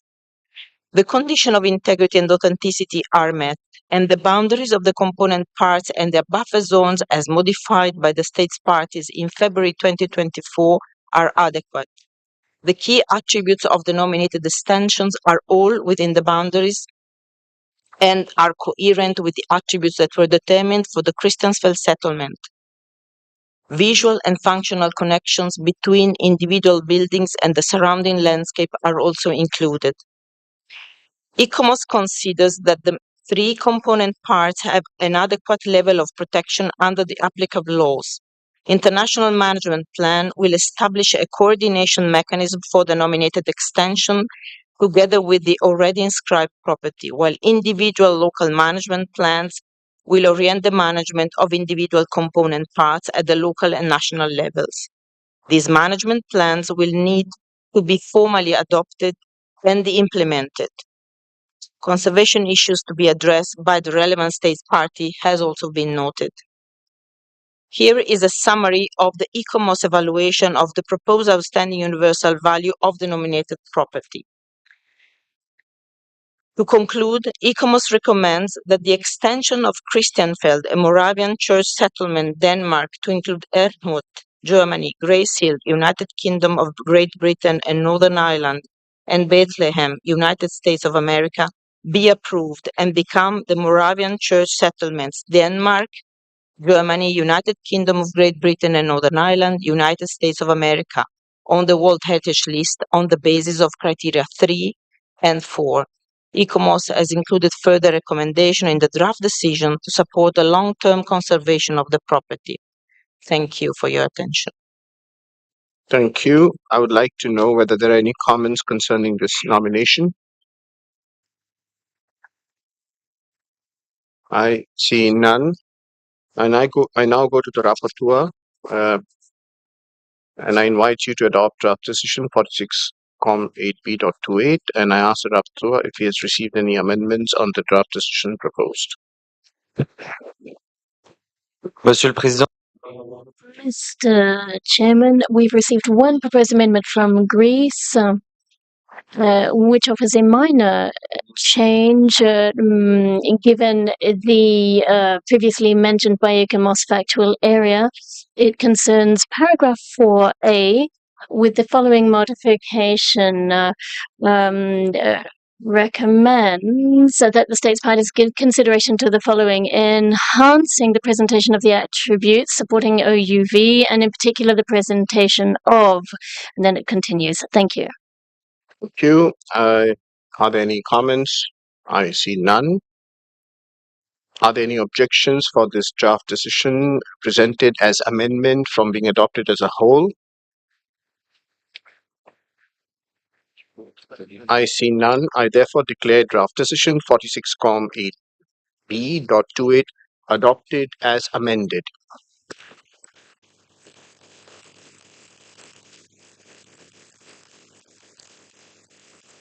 Let me congratulate Germany, the United Kingdom of Great Britain and Northern Ireland, and the United States of America. Let me congratulate Germany. Herzlichen Glückwünsche.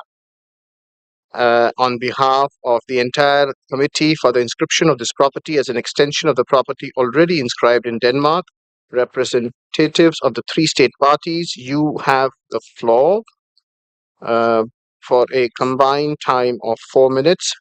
Thank you. Thank you, Mr. Chair, members of the World Heritage Committee, representatives of the World Heritage Center and expert advisory bodies in UNESCO, fellow observer states parties, and distinguished guests. I can think of no better way to celebrate the one-year anniversary of the United States' return to UNESCO, and I want to express our deep appreciation for the inscription of the Moravian Church settlements. These settlements in Bethlehem, Pennsylvania, represent the very best of the United States. This is the United States' first transnational inscription, and we are honored to join our friends from Denmark, Germany, and the United Kingdom of Great Britain and Northern Ireland in this inscription. I'd also like to recognize the mayor of Bethlehem, Pennsylvania, William Reynolds, and the entire distinguished delegation from Bethlehem, Pennsylvania. They've invested years working to develop this nomination, and we are all grateful for your effort. And so next time you are in the United States, visit Bethlehem, Pennsylvania. Mayor, the floor is yours. I would like to echo the to all as just expressed by U.S. Deputy Representative to UNESCO Gene Maines on behalf of my delegation, including Brian Grigsby, President of the Moravian University, and Bishop Chris Giesler of the Moravian Church. The late Bishop Hopton Clennon was instrumental in the development of this nomination. We are honored to have his widow, Mrs. Sheila Clennon, with us today as well. I also want to recognize the leadership of our respective countries, and especially the U.S. National Park Service and the countries of Denmark, the United Kingdom, and Germany, and their respective officials. We certainly also commend and thank the local communities for their support, coordination, and cooperation, and for the leaders in Bethlehem, Pennsylvania, Grace Hill, Northern Ireland, UK, Herrnhut, Saxony, Germany, and Christiansfeld, Denmark. As a proud native of Bethlehem, I know I speak on behalf of all those who call Bethlehem home and saying how much we look forward to welcoming visitors to this new World Heritage Site. Has been emphasized by the chair and other committee members, World Heritage belongs not to a single town or city or even a nation, but to the entire world. And we look forward to sharing the site, its values, and its traditions with the world. And now, Mr. Chair, I would like to pass the floor to Saxon State Minister Konrad Clemens from Germany. Thank you.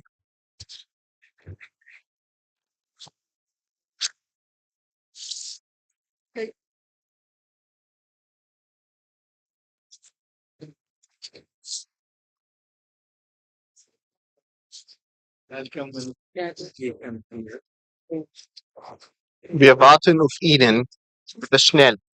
Thank you. Yes.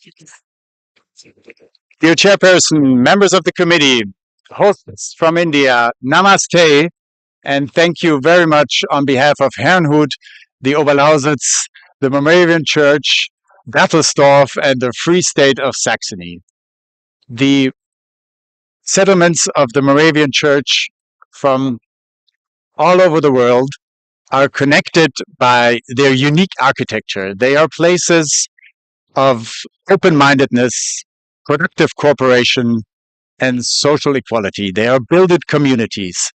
And being a Herrnhuter myself, I know that these towns are not museums, but they are lively places with young families, civic engagement, and global understanding. I'm very thankful to the United States, Bethlehem, Pennsylvania, and Christianfeld in Denmark for initiating this process. And I pass the floor over to our friends from Northern Ireland, David Johnston.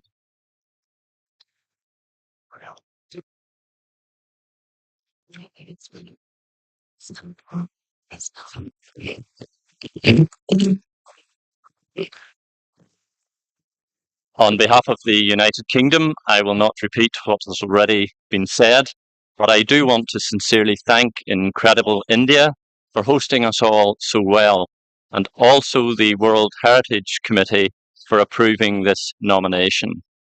I also wish to pay tribute to our wonderful international partners. Everyone has worked hard. There has also been great friendship and fun. Grace Hill, Northern Ireland, with its Moravian ethos, has long been known as a place of reconciliation and tolerance. 200 years ago, in the midst of conflict, it was seen as a place of sanctuary. A diary entry from that time records the following words: "When our place appeared to all around as the only spot of safety, many retired to it as to a city of refuge, and we fed and watered them without making a distinction of their being our friends or our foes. The hearts of many who hated us and even designed our destruction were turned." Historic words, but still as relevant and important in our world today. Mr. Chairperson, thank you. Thank you. Congratulations. We move on to the next agenda item.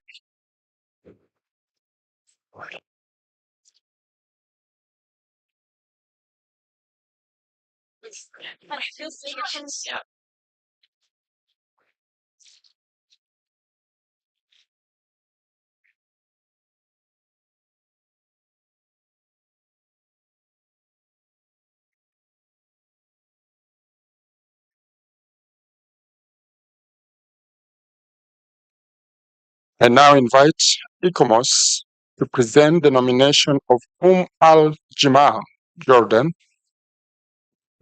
But before I give the floor to the Secretariat, Mr. Balsamo, please. Thank you very much, Chair.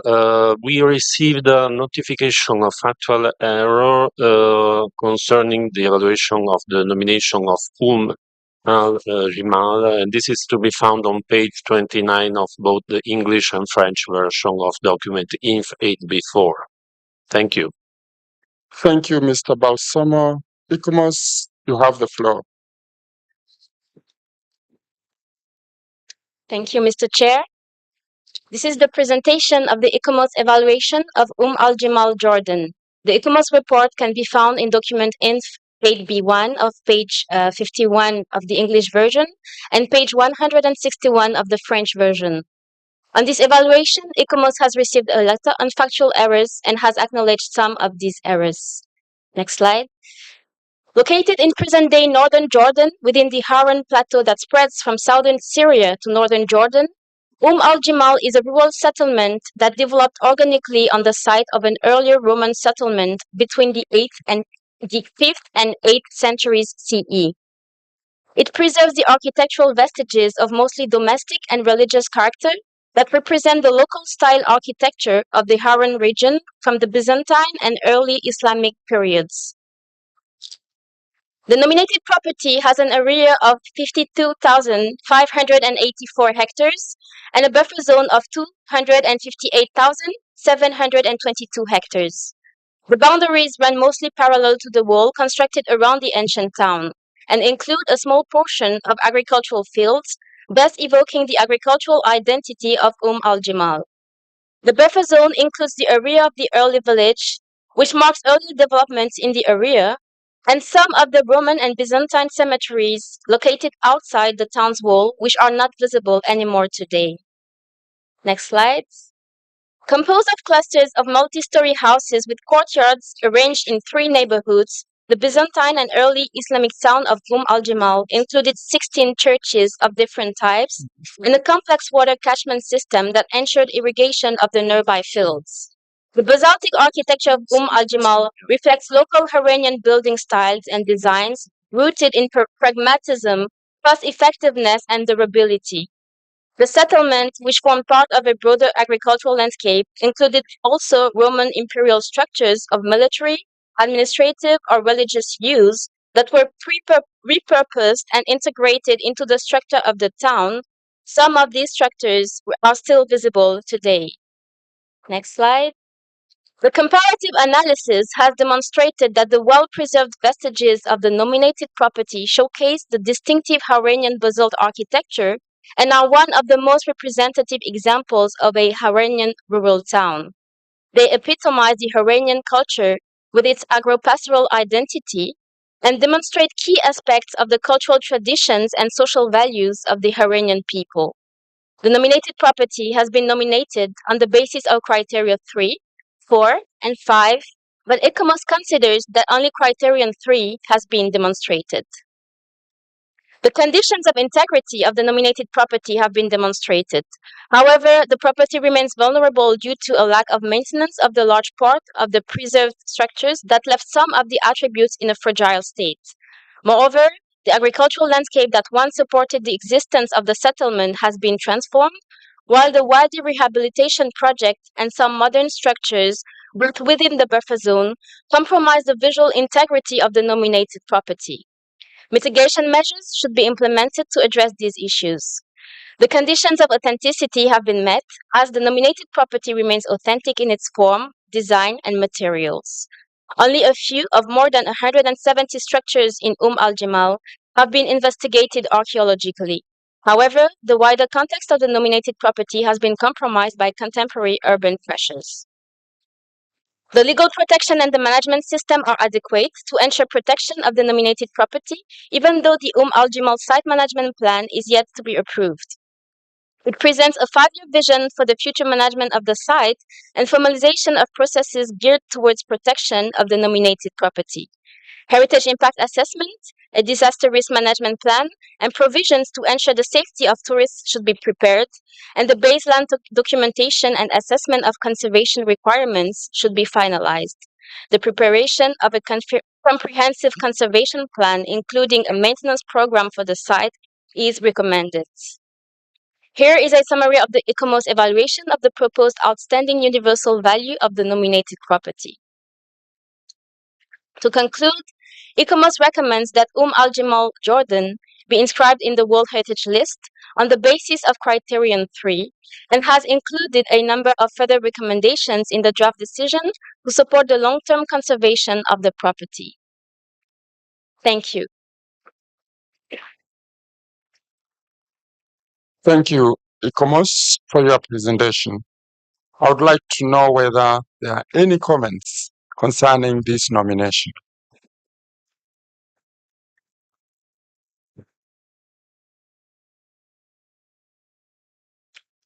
I see none. Let's proceed. I now invite you to adopt the draft decision 46.8b.13. But before doing so, I would like to ask the rapporteur if he has received any amendments on the draft decision proposed. Nous n'avons pas reçu d'amendement. We have not received any amendments for the al-Jimal dossier, and any factual errors have been incorporated into the draft decision. Thank you.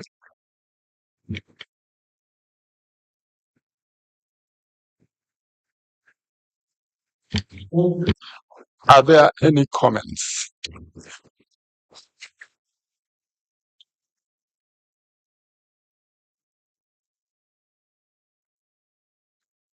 I see none. I therefore declare draft decision for 6Com 8B.13 adopted.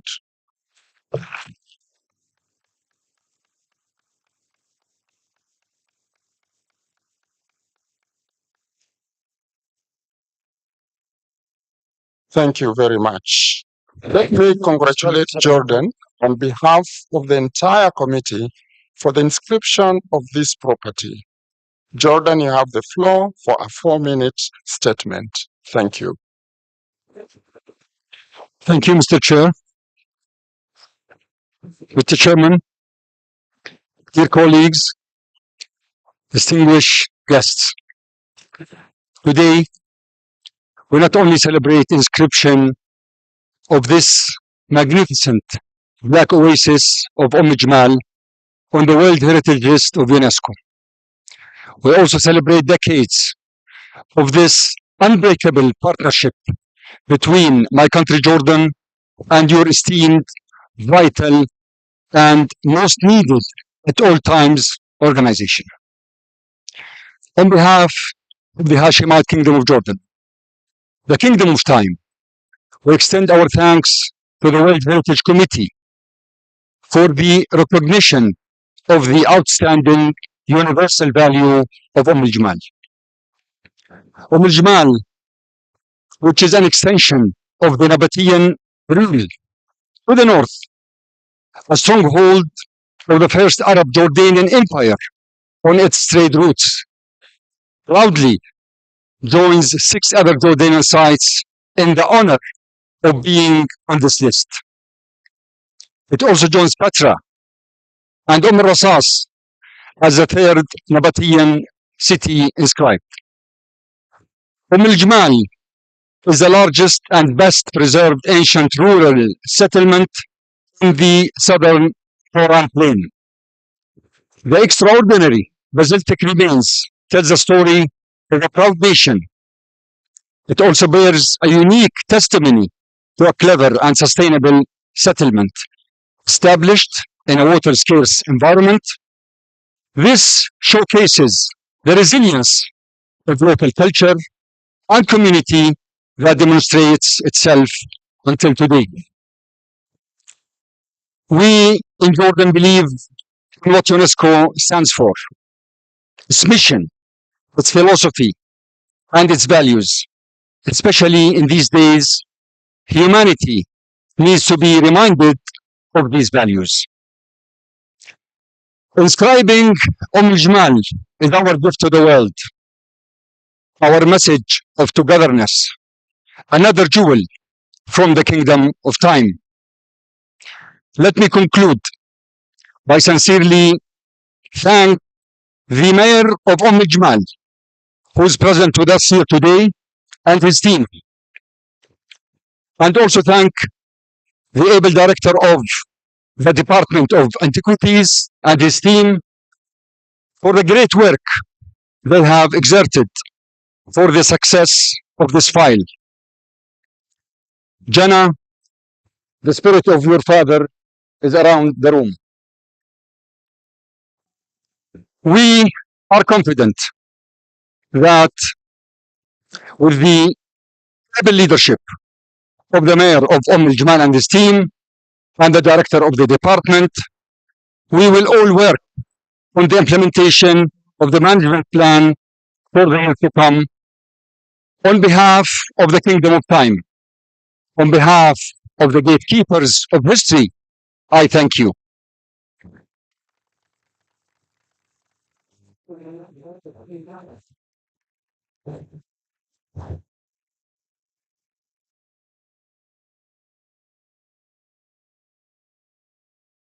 Cheers to Honorable Minister and the people of Jordan. We will now start the examination of natural sites. We will examine 5 natural nominations. I now invite IUCN to present the nomination of Badain Jaran Desert Towers of Sand and Lakes, China. IUCN, you have the floor.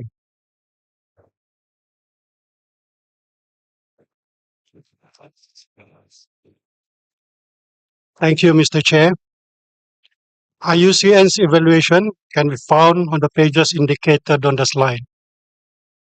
IUCN recommends the committee to inscribe Badain Jaran Desert, towers of sand and lakes on the World Heritage List under Natural Criterion 7 and 8. The present nomination, as amended through supplementary information, consists of one component part spanning an area of more than 700,000 hectares with a buffer zone of nearly 900,000 hectares. Next slide, please. The nominated area is subject to a hyper-arid temperate climate and hosts a diverse area of desert landscape, including mega dunes, interdunal lakes, shifting sand dunes, and other aeolian features such as erosion formation and ripple effect. The application of Criterion 7 is justified as the nominated property stand out at the global level with its wide variety of spectacular desert landforms, ranging from smaller crescent shape and pyramidal dunes to mega dunes.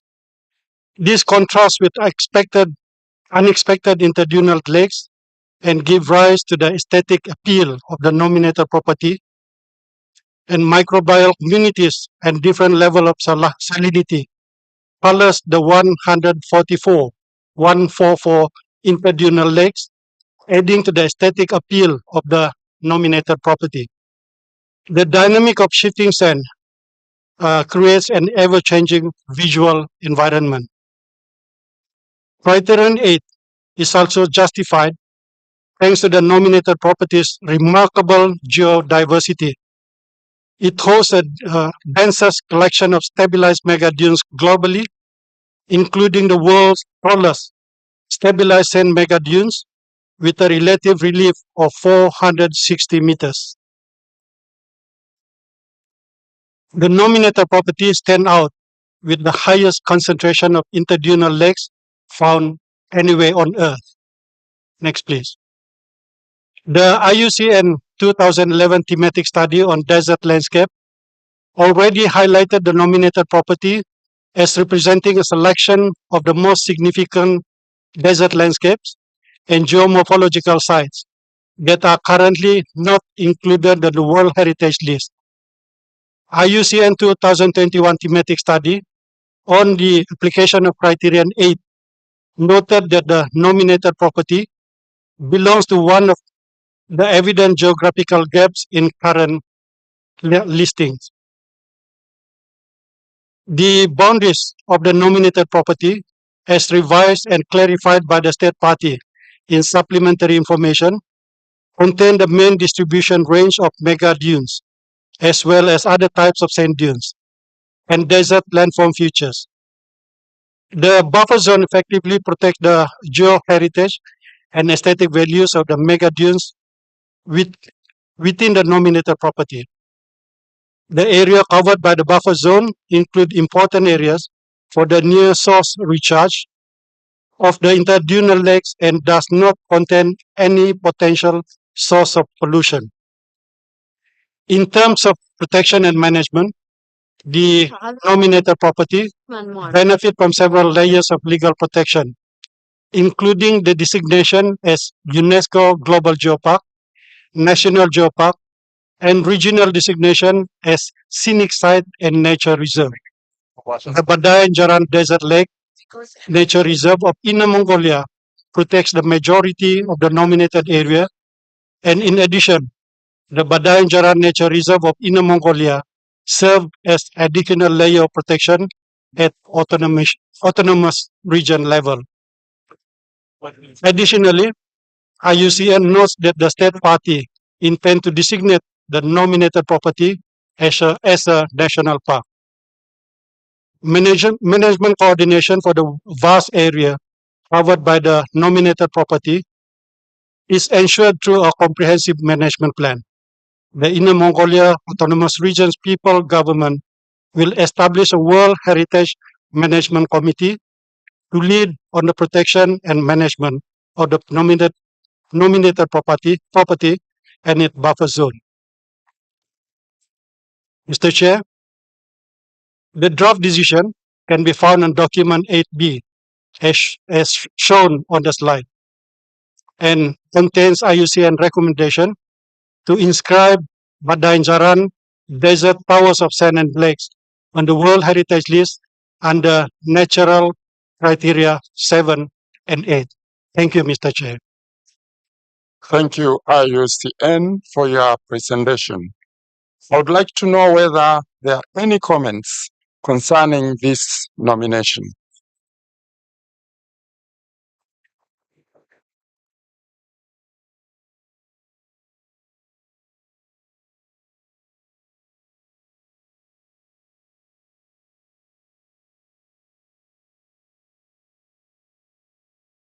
I give the floor to Zambia, then Qatar. Thank you, Mr. Chairman. Zambia would like to commend IUCN for the job well done. And in this case, I'm saying a job well done because when it comes to sites of geological significance or geomorphological significance, these are sites as already presented in the report that they are underrepresented on the thematic themes or the geographic representation. So it pleases the state part of Zambia that we have sites which are going to increase the representation of geodiversity on the global stage. At the same time, I would like to say that at the end of the day, I would like to also thank the the People's Republic of China for having selected such a site, which at the end of the day, if nominated, it is going to add to the sites which are on the same criterion as what we have at the Victoria Falls, which has got a similar criterion. So we are hoping that at the end of the day, we will have an opportunity to twin with the Republic of China. Thank you, Mr. Chairman. Thank you, Zambia. Qatar. Thank you, Mr. Chair. I would like to start by appreciating the constructive comments and recommendation provided by the World Heritage Center and IUCN on this nomination. It is clear to us that significant progress has been made by China in the areas of conservation and management, sustainable development and human settlement, along with several other important aspects. We support the inscription of the site of Badan Jarn Desert, Mr. Chair. Thank you. Thank you. I see no more questions and comments. I now invite you to adopt the draft decision 46Com 8B.2.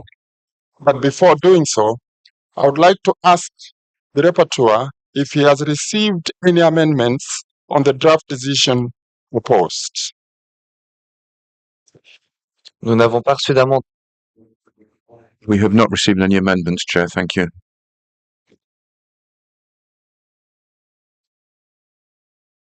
I see none. I therefore declare draft decision 46Com 8B.2 adopted.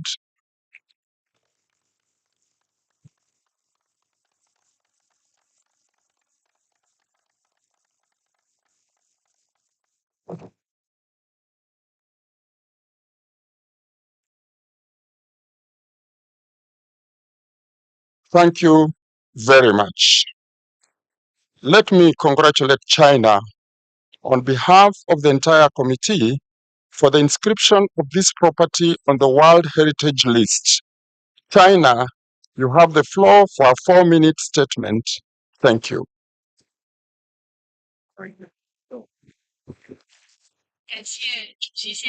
Thank you, Mr. Chair.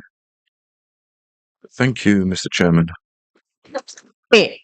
认可阿丹吉内沙漠 like to thank the committee for recognizing the OUV of Badandaran Desert and UNESCO as well as IUCN for the work done. And I would like to invite the Vice Minister of Education, Mr. Chen, to speak on behalf of China.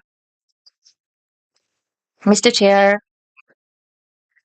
On behalf of the Ministry of Education and the Chinese National Commission for UNESCO, would like to thank the committee for having recognized the OUV of our nomination, and also we would like to thank for your support. Badan Gerald Towers of Sand and Lakes nomination is the result of the hard work that we have done in building an ecological civilization and promoting integrated protection of mountains, lakes, farming fields, forests, grasslands, and deserts. China is willing to work with the state parties to strengthen exchanges cooperation and to jointly contribute to the World Heritage Convention. And now I would like to give the floor to Mr. Yan, the representative of China's Natural Heritage Management Department, to take the floor. Mr. Chair, on behalf of China's Natural Heritage Management Authority, I would like to appreciate the recognition and support from the committee and World Heritage Center to the nomination of China's Baidan Desert, Towers of Sand and Lakes as a natural heritage site. And my gratitude also goes to the IUCN for their guidance and scientifically objective evaluation in our heritage nomination process. And I would also like to thank the local community for their support and understanding and contribution to protecting the heritage of all humankind. Badan Desert, Towers of Sand and Lakes demonstrates the diverse geological and geomorphological features of desert landscapes, and the successful inscription of this heritage is a great encouragement to China's natural heritage conservation efforts. The Chinese government has placed a high priority on the ecological civilization and is unwavering in its commitment to natural resource protection. We will strictly implement the decision, ensure the protection for the Badan Desert World Natural Heritage Site, and extend further contribution to the global cause of world natural heritage protection. Thank you very much.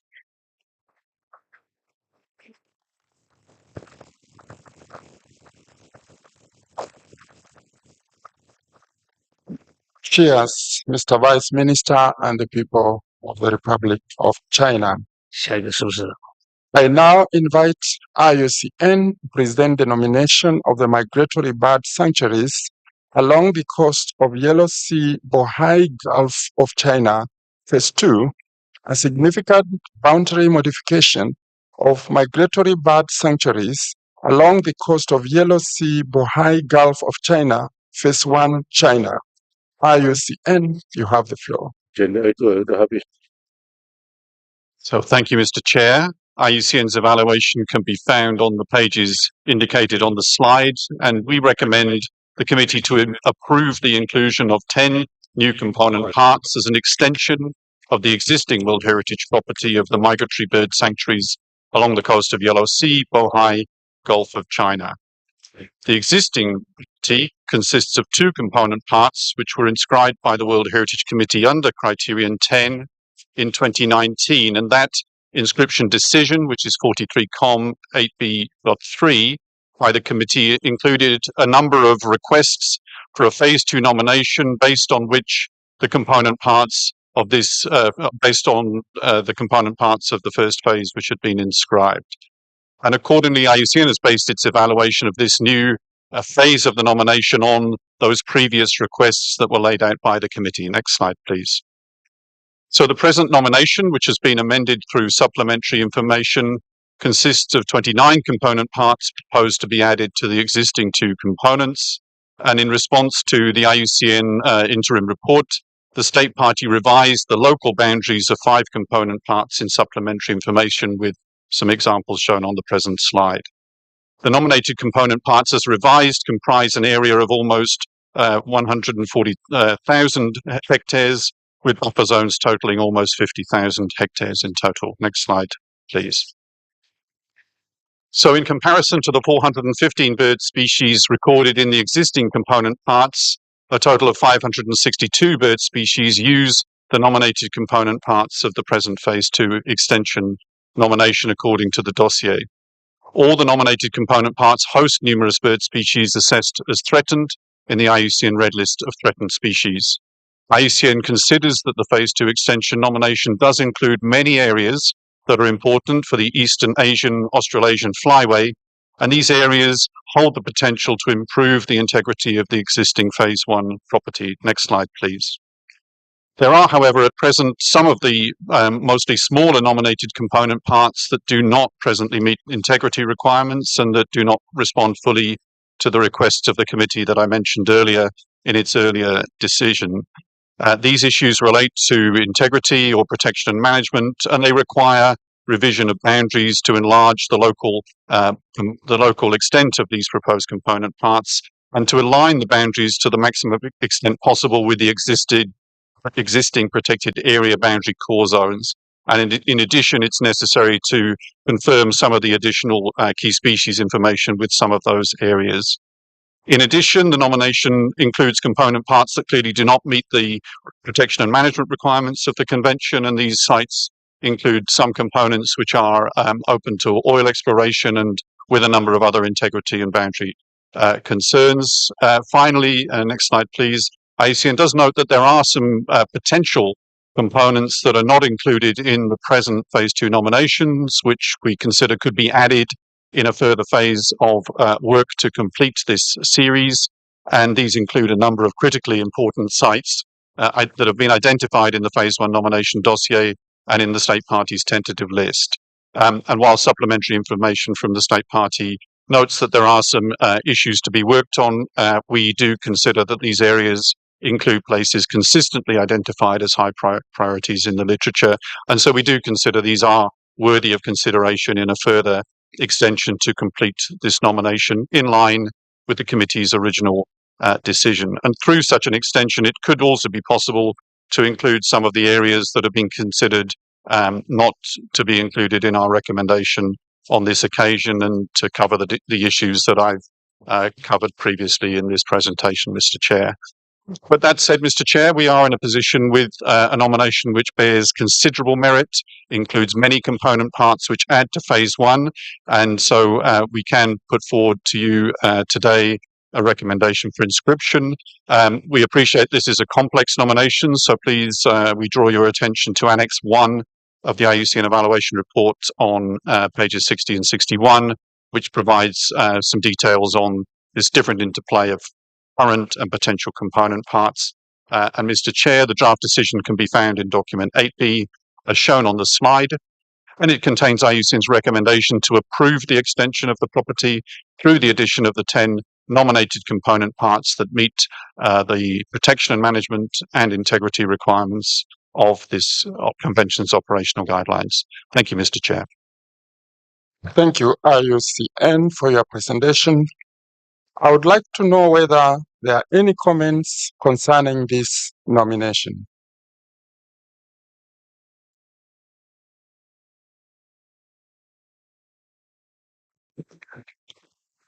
Mr. Chair, we are delighted to see that since successful inscriptions of the site of the World Heritage List. Excuse me, please. Please wait for your turn from the chair. Yeah.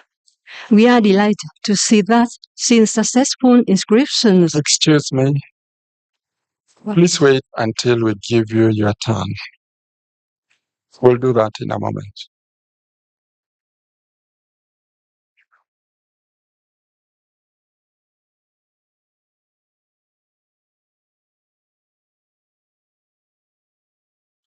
Thank you. Vietnam will take the floor, then we go to Kenya, then Rwanda, then Zambia. Vietnam, you have the floor.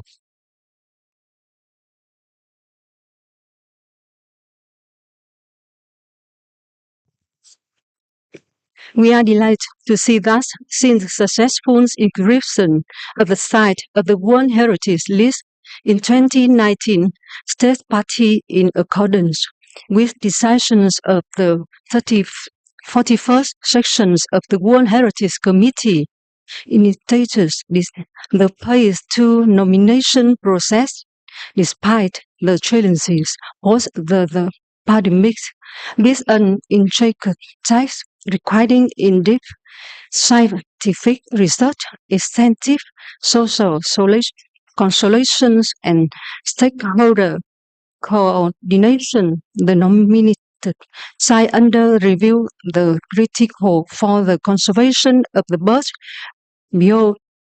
biodiversity and present of significant contribution to global biodiversity conservation. That's why we support the draft decisions presented. Thank you. Thank you, Vietnam. We now move to Kenya. Thank you, Chair. Thank you. The East Asia Australia Flyway is one of the most important flyways, both in terms of its richness in migratory waterbeds and of its significant gathering of globally endangered species. The nominated properties are an irreplaceable habitat for the flyway. We extend our congratulations to China for the file and our gratitude to the World Heritage Center and IUCN for the evaluation and for the recommendations made.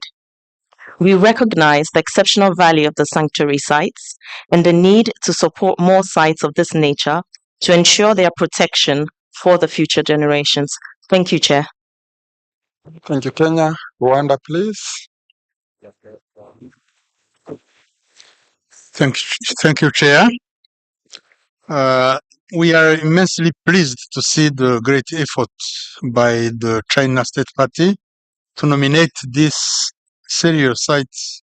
Since the successful inscription of the migratory bird sanctuaries along the coast of Yellow Sea, Bohai, Gulf of China, Phase 1, on the World Heritage List in 2019, China has overcome the impacts of the pandemic and initiated the nomination of the second phase. These sites are located in China's most economically developed coastal areas where population density and economic activities pose significant challenges to both nature conservation and the local communities. Thank you, Mr. Chair. Thank you, Rwanda. We go to Zambia. Thank you, Mr. Chairman. We are grateful for this recommendation from IUCN. In just 3 years, China has achieved remarkable progress by extensively mobilizing resources, coordinating local communities and governments, and successfully completing the second phase nomination. We firmly support the inclusion of this series of nominated sites in the World Heritage List. Their successful inscription will represent a monumental contribution by the Chinese government to global biodiversity conservation and serve as an outstanding example of World Heritage nomination within migratory bird flyways. This action also actively advances the coming Montreal Global Biodiversity Framework, and we hope that more migratory bird habitats will contribute to the 30 by 30 target as World Natural Heritage Sites in the future. Thank you, Chair. Thank you. We go to the Republic of Korea. Thank you, Mr. Chair. The Republic of Korea first welcomes this draft decision and thanks the State Party's hard work and efforts to protect intertidal habitats. This extension along the coast of Yellow Bohai Gulf is very significant to strengthen the protection of the remaining habitats in the Yellow Sea. The components of second phase submitted support 562 waterbird species, which is a higher number than those of phase 1. Recalling again the international importance of this intertidal area in the Yellow Sea, it will be necessary for the State Party to make a further extension of newly additional components and to do minor boundary modification to the other components in this phase 2. This would contribute not only protect the Yellow Sea, but also contribute to an international framework like protection and conservation of global biodiversity. Republic of Korea, as a country to share intertidal habitats in this Yellow Sea, we sincerely hope more close cooperation between two countries for strengthening the protection of intertidal habitats in the Yellow Sea. Thank you, Mr. Chair. Thank you. Belgium, you have the floor. Thank you, Chair. The World Heritage Site's migratory bird sanctuaries along the coast of the Yellow Sea, Bohai Gulf of China plays a crucial role in the conservation of migratory species, providing essential habitats for millions of birds along the East Asian Australian flyway. We agree with the analysis provided by IUCN and the Centre, and we extend our heartfelt gratitude for their true examination and support to the committee and the state party in navigating this very complex dossier. We would therefore like to congratulate the state party of China with the decision we are about to take as a committee and encourage the state party to continue the completion of the series and include all relevant components, as well as to expand the boundaries of the nominated component parts as proposed in the draft decision. Thank you, Chair. Argentina, you have the floor. Gracias, señor Thank you very much, Chair. We would like to commend the inscription of the site, extending sanctuaries so as to protect migratory species.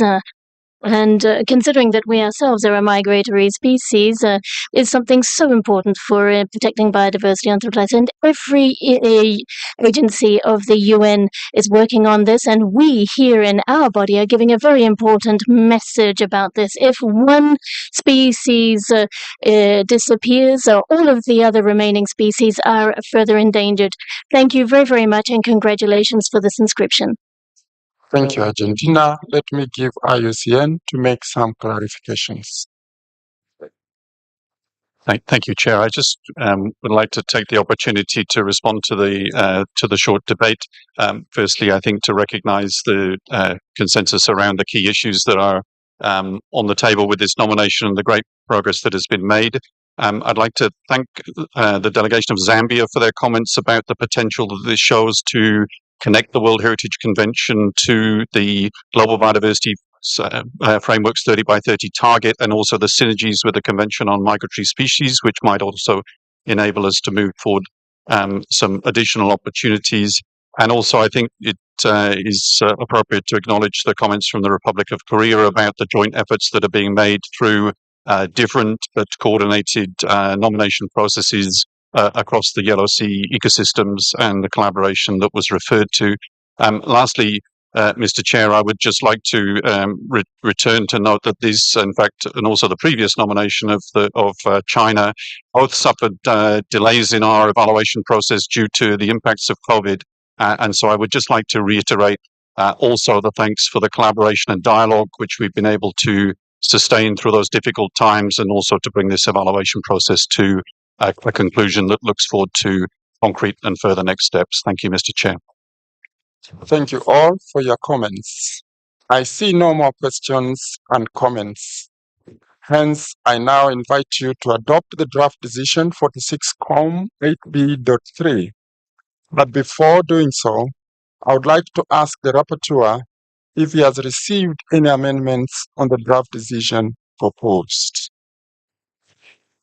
Thank you, Chair. We haven't received any amendments, but duly noted the supports from Vietnam, Kenya, Rwanda, Zambia, Republic of Korea, Belgium, and Argentina towards this draft decision. Thank you.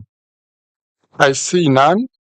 I therefore declare draft decision 46COM 8B.3 adopted.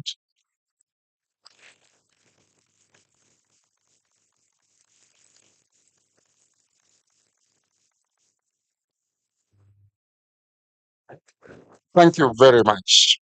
Let me congratulate China on behalf of the entire committee for the approval of the extension of this property. China, you have the floor for a brief 4-minute statement. Thank you.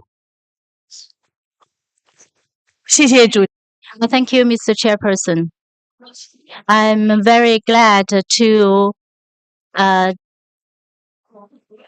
testimony together the successful inscription of migratory bird sanctuaries along the coast of Yellow Sea. I would like to thank the WHC for the recognition of OUV, and I would like to thank the Secretariat and the IUCN for your support. Now I give the floor to the Vice Minister of Education and the Director of the National Commission for UNESCO, Mr. Chen Jie, to take the floor. Distinguished Chairperson, thank you very much. I would like to, on behalf of the Ministry of Education and the National Commission for UNESCO, to express my gratitude to the decision of inscription of this site on the World Heritage List. And this represents a high degree of recognition by the international community of China's ecological and environmental protection effort. And this site is a Chinese site, but also international site. The protection of birds that migrate globally, and these birds are the treasures given to the world by nature, which need to be protected by us. China will continue to actively carry out international cooperation in this field and support capacity building for world heritage in Africa and contribute to the protection of global biodiversity, the promotion of a harmonious coexistence between human being and nature to build a global community of life. Now I would like to give the floor to Mr. Yan Chenggao of the National Heritage Management Department of China. Distinguished Chairperson, on behalf of China's Natural Heritage Management Authority, I would like to recognize the support by the committee, by the center, to the nomination of migratory bird sanctuaries along the coast of Yellow Sea Bohai Gulf Phase 2. My gratitude also goes to the advisory body IUCN for their professional support. As a serial nomination, this nomination covers the Hebei Province, Liaoning Province, Shanghai City, and Shandong Province in China. Therefore, the National Forestry and Grassland Administration has made numerous efforts to consult and coordinate. A special thanks goes to the governments and the forestry authorities at all levels in the regions mentioned above, the protected area management institutions. With the successful inscription on the list, we give great importance for the protection of the sanctuaries. So the second phase will integrate into phase 1. This will be significant for the systematical preservation of the migratory birds flyway. We will keep the good work on following the decision, gradually implement the relative requirements, and strengthen site conservation. I'll carry forward the international cooperation with all states parties along the flyway, and we will make a joint effort to safeguarding the world heritage and to contribute to Kunming-Montreal Global Biodiversity Framework. Thank you very much. On no basis, I wish to give the floor to Australia for 2 minutes, but this is only if it is in support of the inscription. Thank you, Chair. It certainly is. We also thank India for their leadership of this committee and for welcoming us to experience the wonders and warmth of the hospitality of New Delhi. Australia supports the nomination and the protection of various areas under Phase 2 along the coast of the Yellow Sea. The protection of Phase 2 sites is critically important for the conservation and recovery of Australia's migratory birds. These species are protected as matters of national environmental significance under our National Environmental Law, the Environment Protection and Biodiversity Conservation Act. A number of migratory shorebirds use the Phase 2 sites as staging areas while on migration to and from Australia. Australia encourages a Phase 3 nomination. The whole area is a critically important stopover site for migratory birds, and getting appropriate recognition and protection is key to ongoing conservation efforts. Australia thanks China on their ongoing commitment to protecting our shared migratory birds and looks forward to China hosting the next bilateral migratory bird agreement consultative meetings later in 2024. I thank you for your time. Congratulations, China, and thank you so much, Australia. I'm sure even the migratory birds are happy. I now invite IUCN to present the nomination of Jetranica Cave, Ravno, Bosnia and Herzegovina. But before I give the floor to the Secretariat, Mr. Balsomo, please. Thank you very much, Chair. We have received a factual error notification concerning the evaluation of the nomination of Jetranica Cave Ravno, and this is to be found on page 2 of the English and French version of document INF 8B4. Thank you. Thank you, IUCN, for your presentation. I would like to know whether there are any comments concerning this nomination.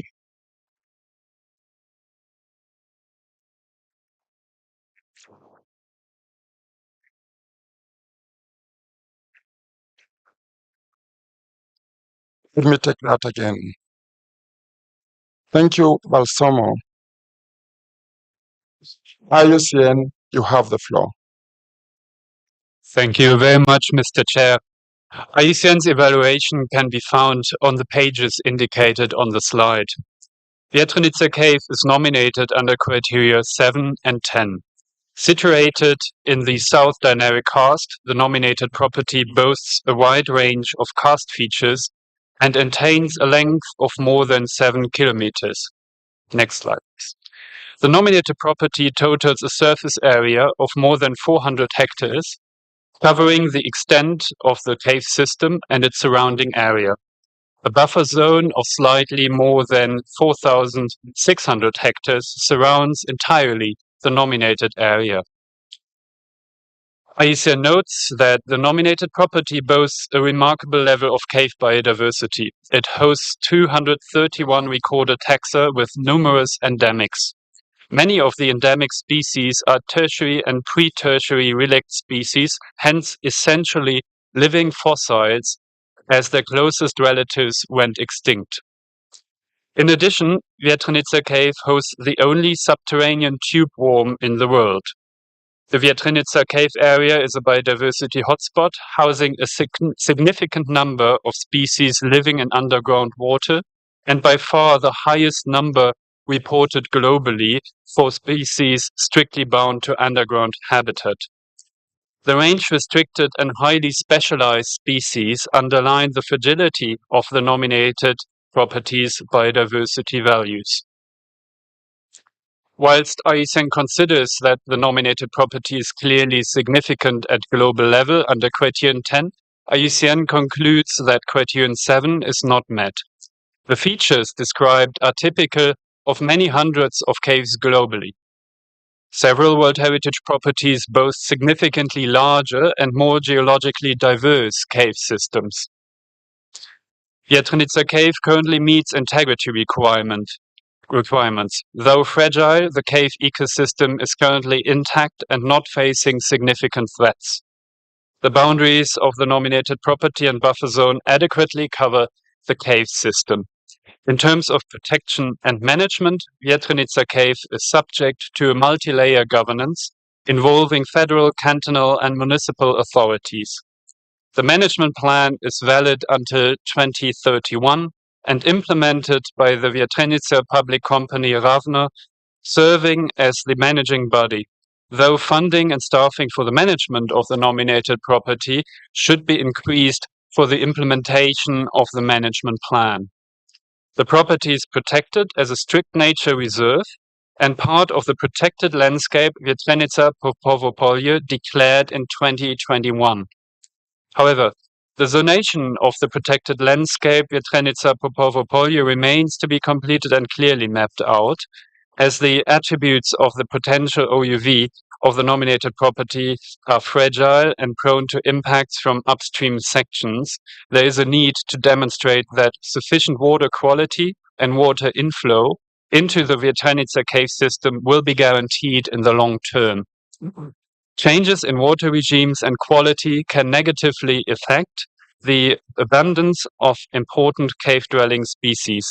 Therefore, it is important to ensure that careful analysis and mitigation of factors affecting the hydrological regime and water quality at the scale of the catchment of Vjetrenica cave. In conclusion, IUCN considers that Vjetrenica cave holds strong potential to justify criterion 10. However, IUCN considers protection and management requirements are only partially met at the time of the evaluation of this property, and therefore recommended the committee to refer the nominated property to allow the state party to address the recommendations outlined in the draft decision, which can be found in document 8B as shown on the slide. And Mr. Chair, in closing, IUCN would like to extend its gratitude to the state party for the very fruitful dialogue throughout the entire nomination and evaluation process, including during this committee session, which enabled further clarifications. Thank you very much, Mr. Chair. Thank you, IUCN, for your presentation. I would like to know whether there are any comments concerning this nomination.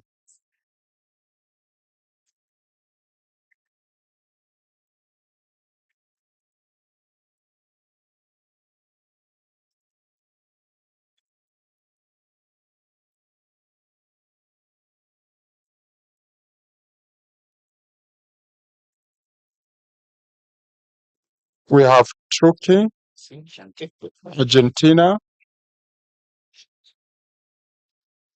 Belgium, Greece, Qatar, Kazakhstan. We can invite Turkey to take the floor. Oops. Thank you, Mr. Chairperson. At the outset, I would like to congratulate the Bosnian authorities for the preparation of this nomination dossier. Also, I would like to thank ICOMOS for the presentation. We carefully examined the nomination dossier and the advisory body evaluation, and we believe that this nomination deserves careful attention for its quality and uniqueness of the natural site. In this regard, the most important thing is to underline that the International Union for Conservation of Nature, IUCN, considers that the nominated property holds a very strong potential to meet criterion. Furthermore, we understand that the state party adequately addressed all the concerns regarding the protection of management. All these elements were explained and provided during the evaluation mission, but also in the recent submission of responses by Bosnia and Herzegovina to the World Heritage Committee. Dear colleagues, the IUCN notes that the Vjetrenica cave not only holds one of the richest, if not the richest cave fauna in the world, it also includes the richest subterranean amphibod community worldwide. Moreover, the nominated property has been recognized as one of the world's most important biodiversity hotspots for cave-dwelling fauna. The World Conservation Monitoring Center's comparative analysis also concluded that the biodiversity of this property appears to be of global significance due to its exceptional subterranean biodiversity. Regarding the IUCN's concerns about the watershed management, according to the response provided by the authorities of Bosnia and Herzegovina, the existing plans and studies provide for long-term water supply and water quality as attested by the Adriatic Sea Watershed Agency of Mostar and the public institution Vode Srpske Bijeljina Department for Management of the Trebnjestra River Basin. Bearing all the above in mind, we firmly believe that the Vietrenice cave deserves to be inscribed on the World Heritage List and therefore propose to amend the text of the decision and to inscribe the Vietrenice cave, Ravno, under the criteria 10 on the World Heritage List. Thank you, Mr. Chair. Thank you. Argentina, you have the floor. Gracias, señor. Thank you very much, Mr. Chairman. I wanted to offer a brief comment about the background to this meeting and our way of working. At one point in time, it's almost as if there was a shift in criteria with the advisory bodies, but there is no difference. So we actually would like to thoroughly support and endorse the work done by the advisory bodies, and we appreciate their role, but each and everyone has to comply with their roles. We do understand the concerns, and we share the concerns that concerning the issues in this file. But we want to underscore what the most important thing, and that is that this is one of the most biodiverse underground hotspots in the world, and we also have a case of high endemism and biodiversity. And so, unfortunately, criterion 7 is not met, but criterion 7, we believe, criterion 10, we believe, is being satisfied, and that is why we would like to support the proposed amendment for inscription of this outstanding site. Thank you.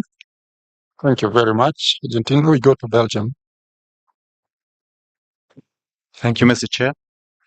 We wish to extend our sincere appreciation for the delegates' efforts and thorough consideration given to the dossier concerning the Vietrenice cave in Bosnia from the advisory body and the World Heritage Center once more. We are convinced that the inscription based on criterion 10 is entirely justified. And I'm not going to echo the statement that has been done by Turkey that we fully support. We think that the concerns regarding protection and zonation have been sufficiently covered. And that's why, Mr. Chair, we would like to co-author the amendment that has been proposed by Turkey. Thank you. Thank you, Belgium. We go to Greece. Thank you, Chairman. Our delegation would like to commend the State Party for elaborating this nomination file of Vietrenice cave and to thank the advisory board for its detailed report. Our delegation would like also to express its support to the proposed amendment, recommending the inscription of the property on the World Heritage List. As demonstrated in the nomination file, Vietrenice is one of the richest caves in terms of fauna in the world. A total of 231 taxa of subterranean biodiversity has been recorded, including 14 fungi and 35 protist species. The nominated property also stands out as an exceptional example of single genus diversity, whereas it hosts 21 plant species that are endemic to the Balkans. Mr. Chair, given all the above, we support the inscription of Vietrenice cave under criterion 10, and we are confident that with appropriate management, as well as the guidance and support of the advisory bodies, most of the challenges that the property faces will be addressed and put in place in order to ensure its protection and conservation. I congratulate the State Party. Thank you. Thank you, Greece. Qatar, you have the floor. Thank you, Mr. Chair. I would like to start by appreciating the constructive comments and recommendations provided by the World Heritage Center and IUCN on this nomination. State of Qatar would like to support the amendment proposal by Turkey for the inscription of the site Vietrenice cave, as it provides valuable remarks on the basis of criteria 10. Thank you, Mr. Chair. Thank you, Qatar. Dear colleagues, we will resume our work this afternoon at 3 p.m. with the continuation of the examination, the nomination of Bosnia and Herzegovina, followed by the nomination from France, and then we will follow the order. For the order foreseen in the timetable, which is uploaded on the website. Before closing, allow me to give the floor to the Director of the World Heritage Center.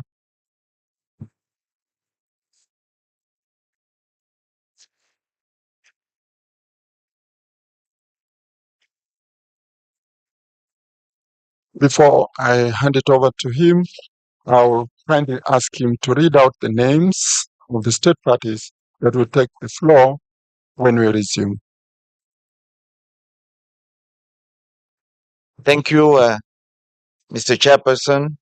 The following state parties, members of the committee, will take the floor in the following order: Kazakhstan, Jamaica, Italy, Bulgaria, Ukraine, Saint Vincent and the Grenadines, Republic of Korea, and India. And after India, Zambia. Thank you, Chairperson.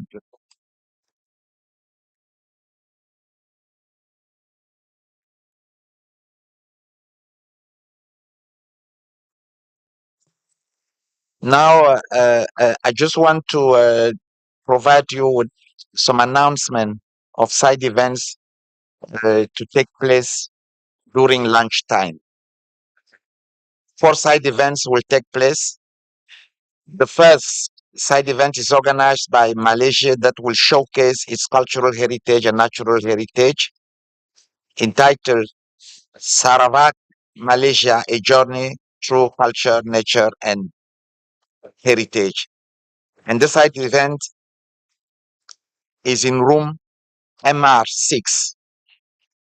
And the side event is accompanied, it's an exhibition which will also stay until 28 July in the same room. The second side event is organized by the United Arab Emirates, and more specifically by the Sharjah Archaeological Authority.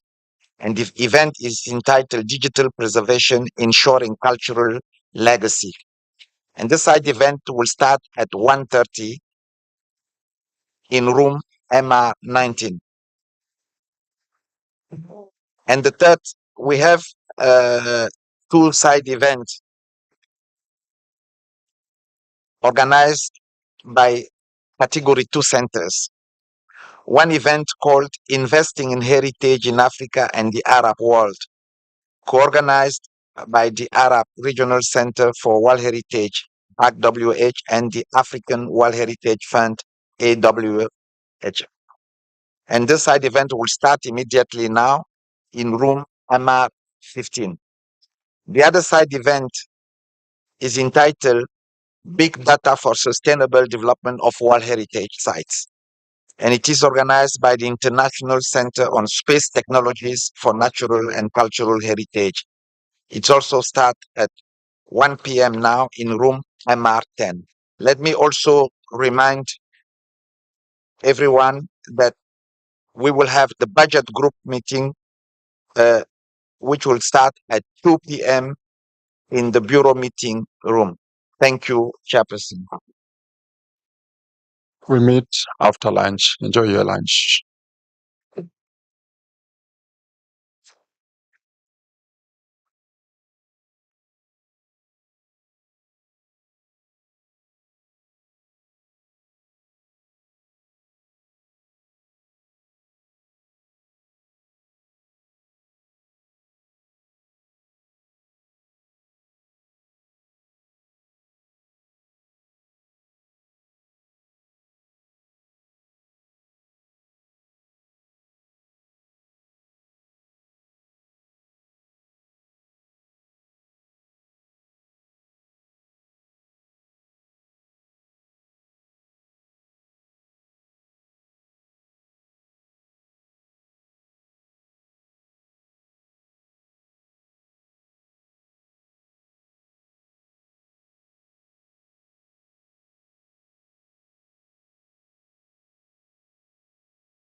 okay?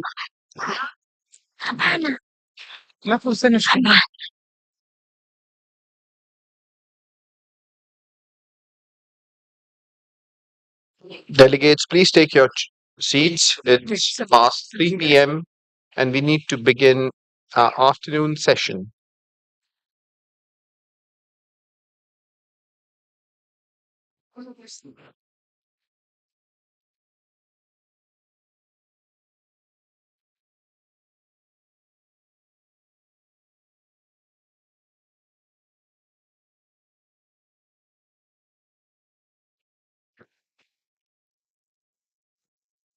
Dear committee members, dear colleagues, with your permission, let's resume our session.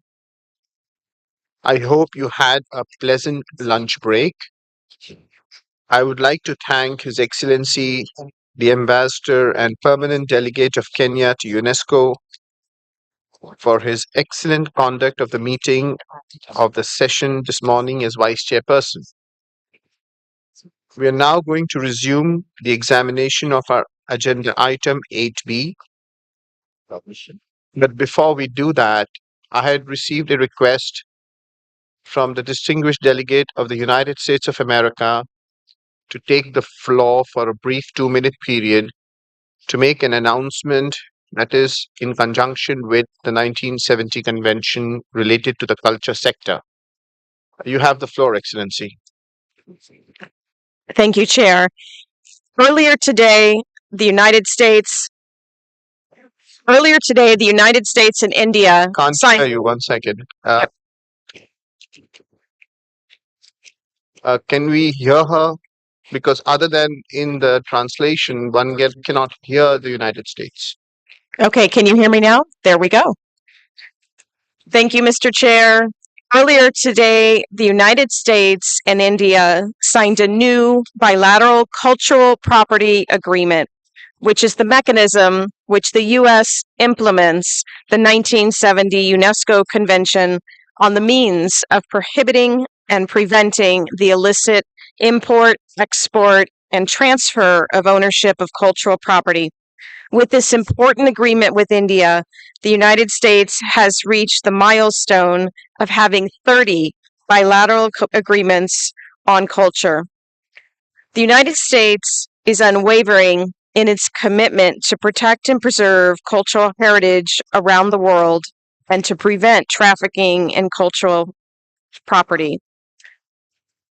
It is absolutely exciting for us to do this at the UNESCO World Heritage Committee meeting, and I want to take this opportunity to thank our distinguished chair for hosting us and for partnering with the United States. Thank you. Thank you, Excellency. We are now going to resume the examination of our agenda item 8B. As indicated before, we adjourned for lunch. We will start the session this afternoon with the remaining speakers on the pending nomination of Srebrenica cave, Ravno, Bosnia and Herzegovina. I will ask the Secretariat to read the list of speakers. Mr. Director, you have the floor. Thank you, Chairperson. Good afternoon to all. I will read again the list of speakers and I will read them in the order they are going to take the floor.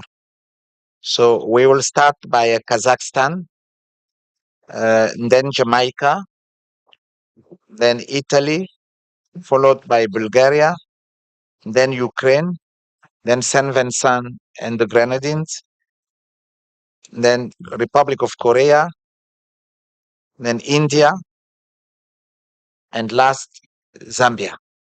Thank you, Chairperson. Thank you.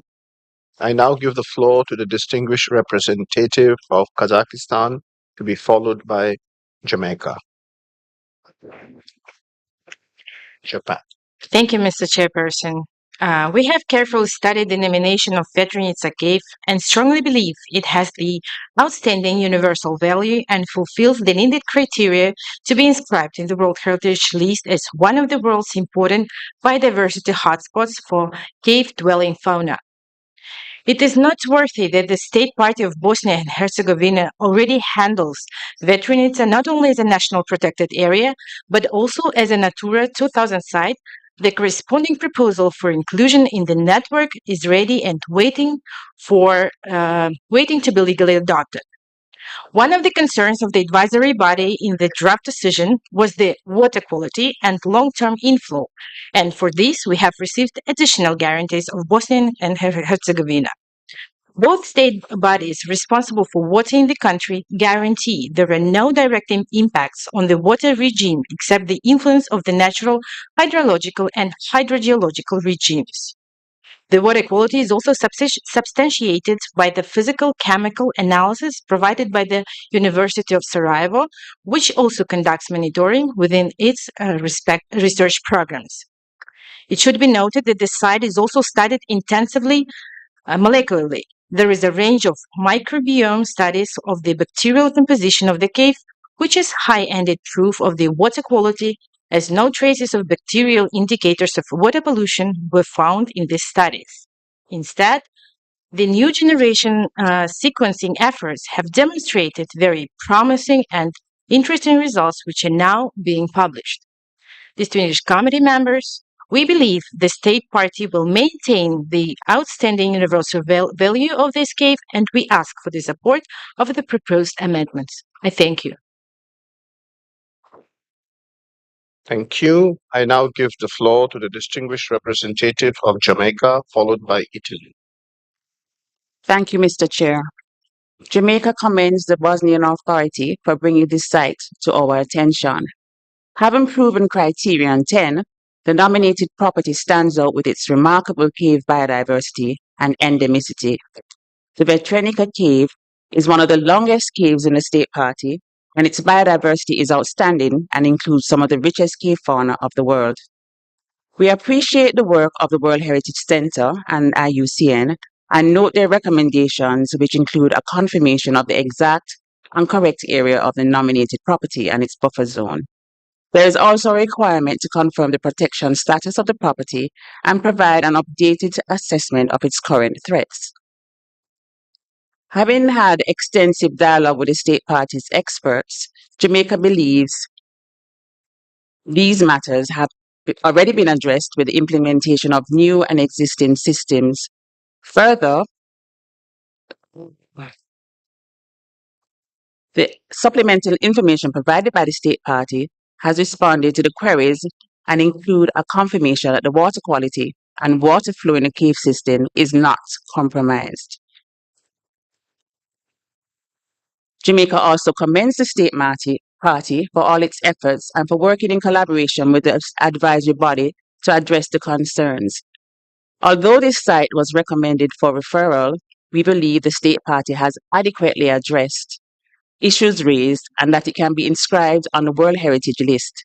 This is why Jamaica supports the amended draft decision towards the inscription of this wonderful site and encourages the state party to submit the required report to the World Heritage Center by December 1st, 2025 for its review by the IUCN.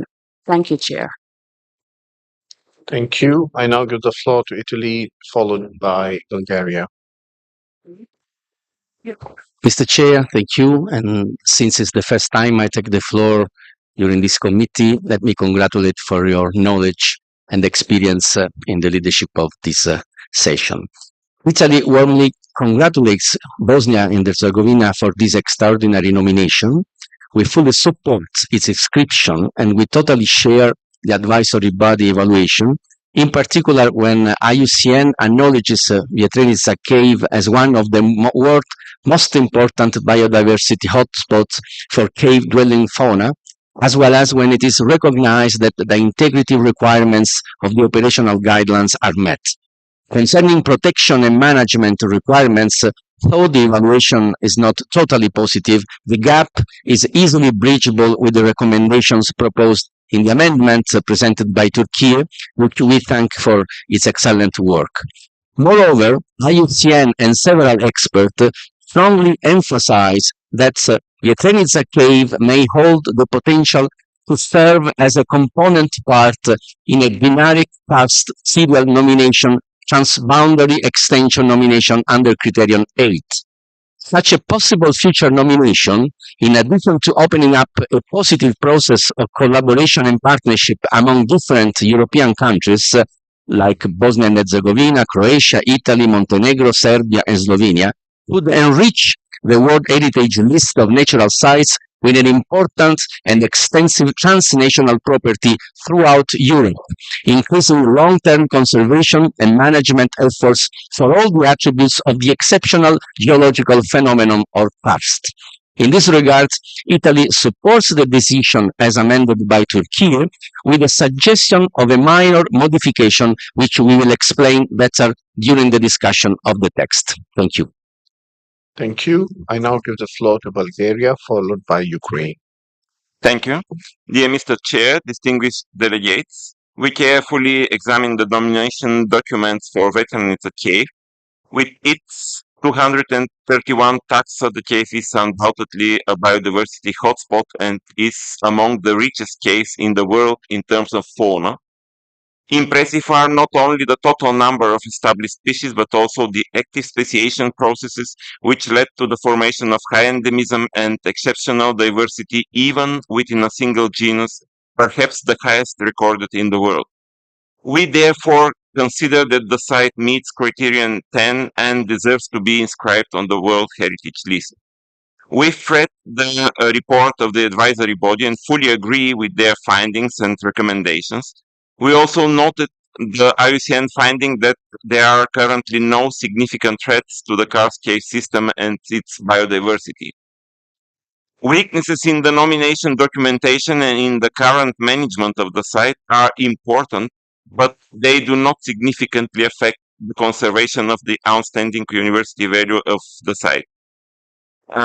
We believe that the inclusion of the property in the World Heritage List would play a very stimulating role for the state party to mobilize the necessary resources and fulfill the recommendations of IUCN for reliable conservation of the cave system and its biodiversity.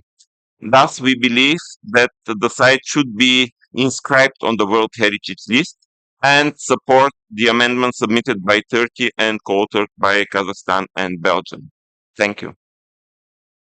I thank you. Now I give the floor to Ukraine, to be followed by Sambinso. Thank you, Mr. Chairperson. We have carefully studied the nomination dossier Vetrinica Cave from the territory of Bosnia and Herzegovina and came to the conclusion that this is indeed a very important object that, in our opinion, definitely demonstrates an outstanding universal value. Therefore, Ukraine supports the proposal of Turkey and other states party to inscribe the Vetrinica Cave on the World Heritage List based on criterion 10. Dinaric karst is a unique natural phenomenon which is characterized by a specific relief and numerous cave systems, including the deepest in the world. A huge underground ecosystem has been formed here, known first of all for its unique biodiversity, which is represented mainly by endemic troglobian species. However, we want to draw attention to another aspect. The Vetrinica Cave is only a small part of the Dinaric karst, and its inscription in the World Heritage List can initiate the process of creating on its basis a powerful serial transnational site. Will property represent the entire region? This was the case with the World Heritage Site Ancient and Primeval Beech Forest of Carpathian and other regions of Europe, to which I am directly related. It began with a relatively small Ukrainian Slovak property, Primeval Beech Forest of Carpathian, and which has now turned into a huge pan-European site, including 93 component parts from the territory of 18 European countries. And this is not the end.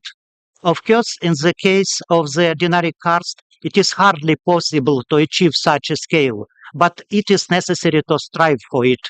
So we wish good luck in this work. Thank you. I give the floor now to the distinguished representative of Saint Vincent and the Grenadines, followed by India. Thank you, Mr. Chair. St. Vincent and the Grenadines believes that the Vjetrenica cave, Ravno in Bosnia and Herzegovina, is worthy of special attention given the uniqueness of this natural site, the exceptional biodiversity of cave-dwelling fauna and natural habitat for endemic species of gastropods and other creatures is well known to the world. We commend the fruitful dialogue between IUCN and the state parties, which led to clarification and explanations on some issues in the file. Consequently, St. Vincent and the Grenadines supports the amendments presented by Turkey, and we are looking forward to seeing an extension of such a site in the other countries in the region. Thank you. Thank you. I now give the floor to the distinguished representative of India to be followed by Zambia. Thank you, Mr. Chairperson. The State Party of India would like to highlight that while terrestrial biodiversity, those above ground, is well identified and recognized, it's the richness and endemism of the less understood but fascinating subterranean fauna that the nominated party, namely the Srebrenica caves in Bosnia and Herzegovina, preserves. That is particularly striking. Accordingly, global recognition to such values would be a significant contribution to the World Heritage domain. In addition, the nominated property demonstrates a long history of and improving layers of legal protection mechanisms. A wide range of local stakeholders appears to have been involved in the process of preparing the nomination for this property. Srebrenica Cave also play an important role for the local identity. It is worthwhile to note that currently the nominated property is not facing any significant threats that may likely impact the natural values of the nominated property. Therefore, the State Party of India supports the nomination of the Srebrenica caves in Bosnia-Herzegovina to be inscribed on the World Heritage List under Criteria 10. Thank you. Thank you. I'll give the floor now to Zambia and thereafter give it to the Republic of Korea, whose name we had missed. Zambia, you have the floor. Thank you, Mr. Chairman. I would like to appreciate your wise leadership during this session, including your Vice Chair. Mr. Chairman, I would like to also thank the advisory body, IUCN, for the good work being done on which they have done on this site.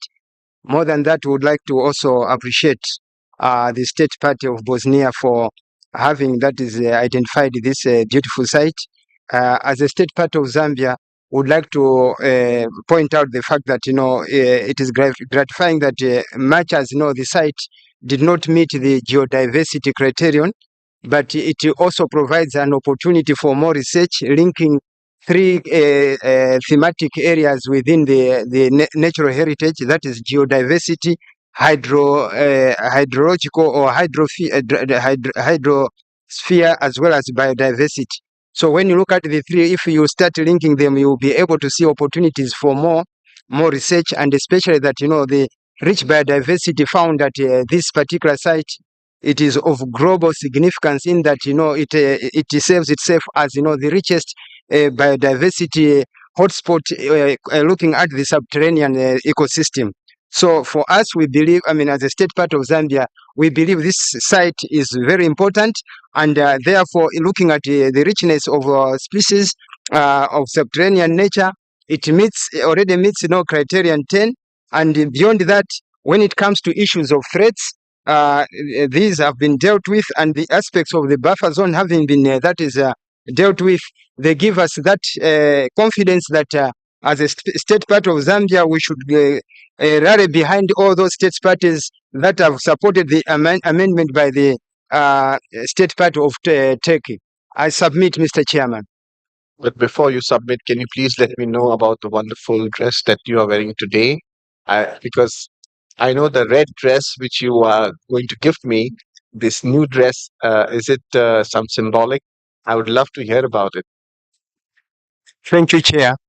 the dress you saw me with the other day, and the two dresses, those are representing the Western culture of Zambia.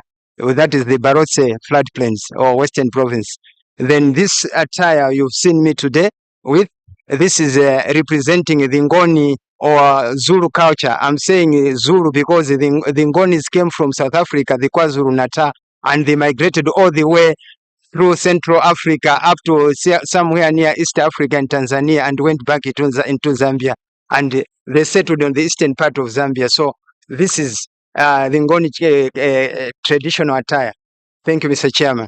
Thank you. And after hearing that, I love Africa even more. Thank you.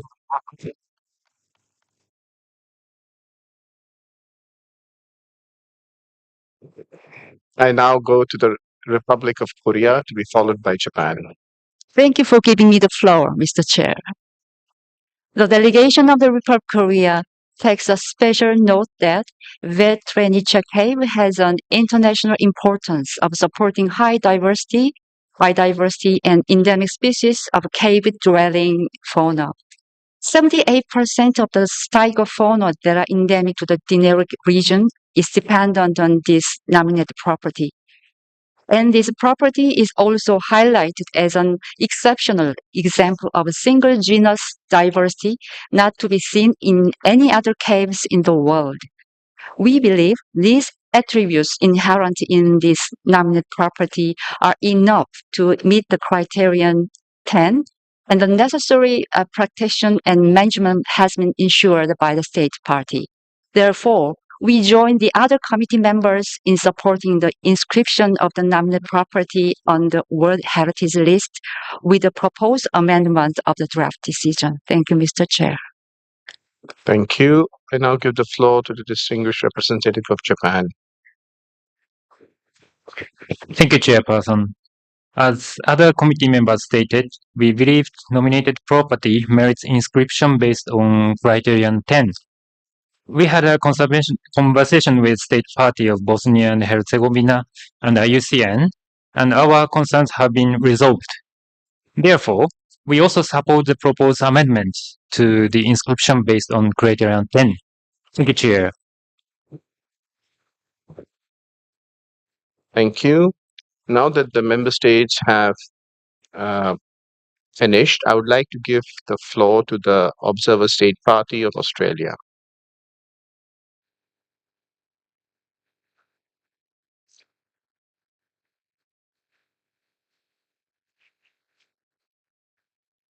Just 1 second. I see all the committee members have spoken. Any other committee member that would like to take the floor at this point in time?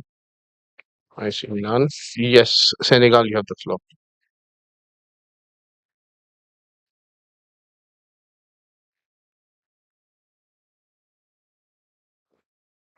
Merci, Monsieur le Président. Thank you, Chair. As other members of the committee have expressed, we are delighted to see that the tertiary fauna contained in this coast does express outstanding universal value. Certain endemic species are in fact almost fossil. And as an archaeologist, I'm extremely enthusiastic about this. So just like other members of the committee, we believe that this site should be inscribed. Thank you.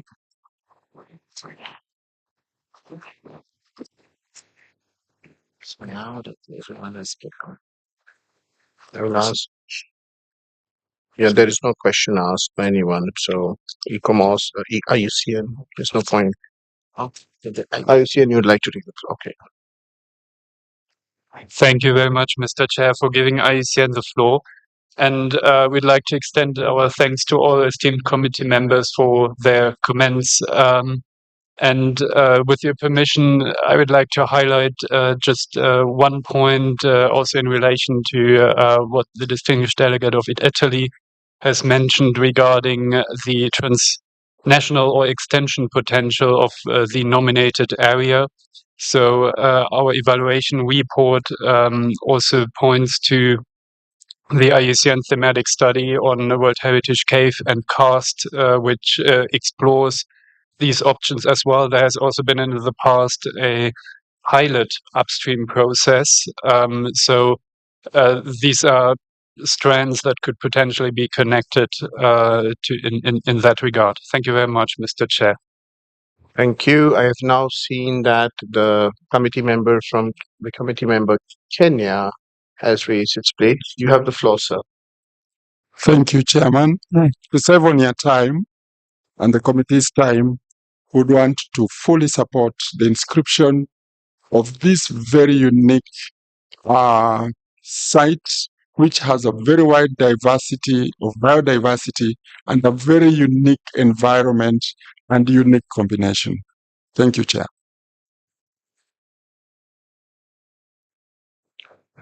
I see that there are no further comments. We shall now proceed. I now invite you to adopt the draft decision 46Com8B.4. But before doing so, I would like to ask the rapporteur if he has received any amendments on the draft decision proposed. Merci, Monsieur le Président. Thank you, Chair. As for the inscription of Jetrenička Cave, Bosnia-Herzegovina, we have received 2 amendments.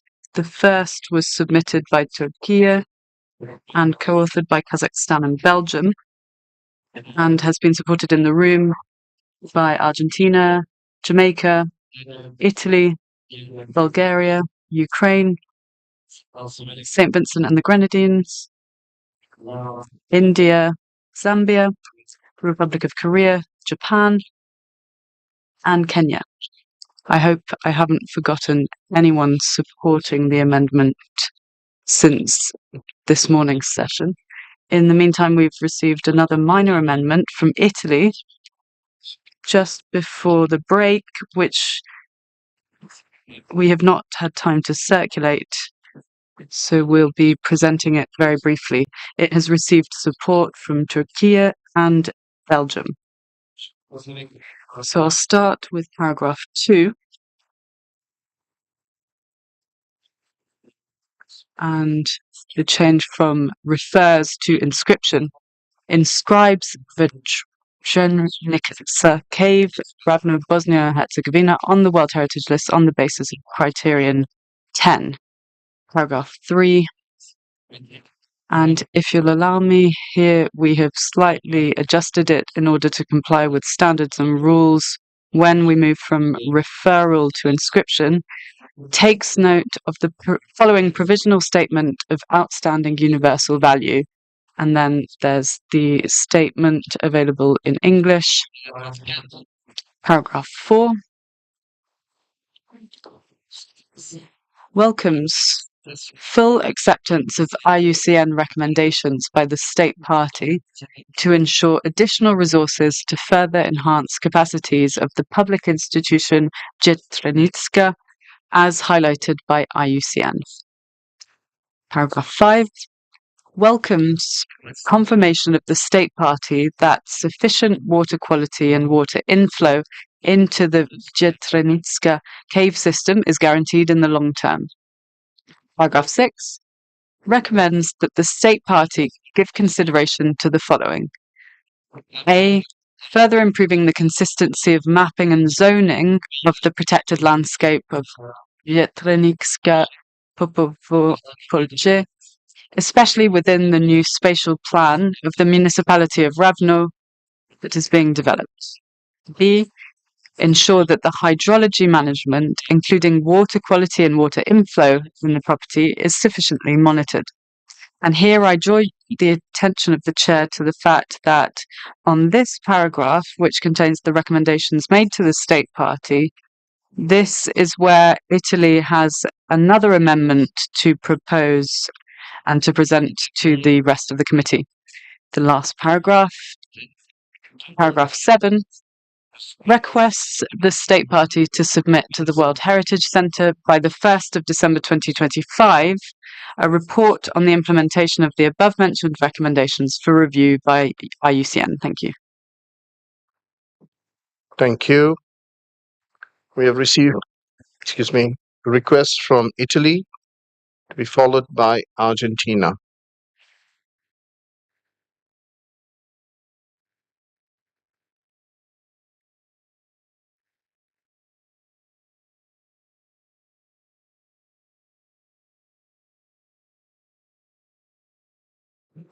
We have received the request from Italy. The mic of Italy is not working. Can you please help?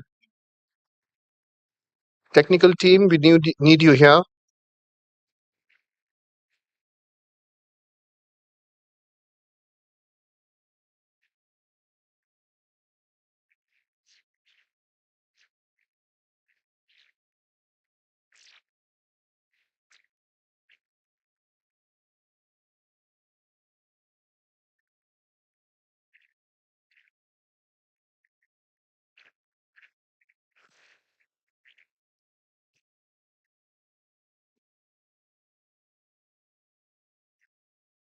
Translate.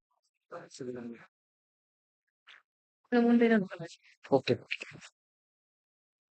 Italy.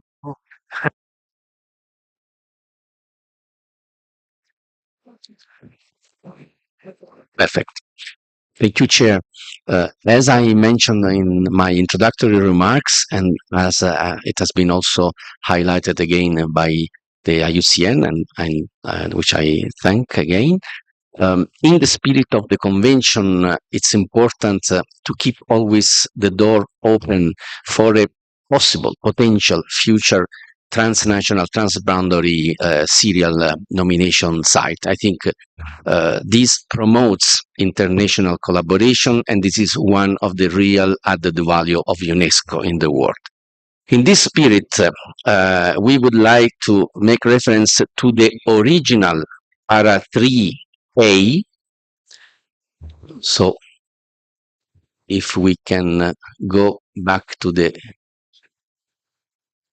yes, recommends the state party to explore to what extent it could be possible to envisage in future a potential serial transnational extension to enable a complete representation of the dynamic caste, including in relation to criteria 8 and 10.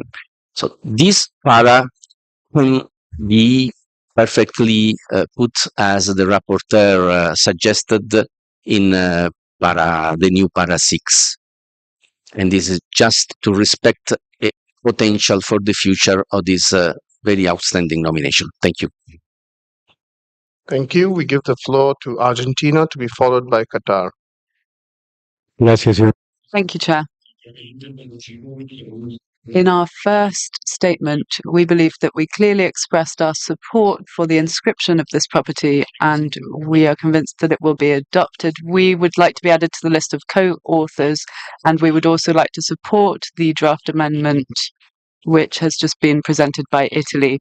We consider that it's of a vital importance to ensure this possibility. Our country has a lot of experience in serial nominations, and we believe it's very important to leave the door open to this in the future because we want to leave those possibilities open. Thank you. Thank you. We now give the floor to Qatar. Merci, Monsieur le Président. Thank you, Chair. On a bien soutenu. We endorsed the proposal made by Turkey. Therefore, we would like to add Qatar as a co-sponsor of the amendment. Thank you, Chair. Thank you. Reese, you have the floor.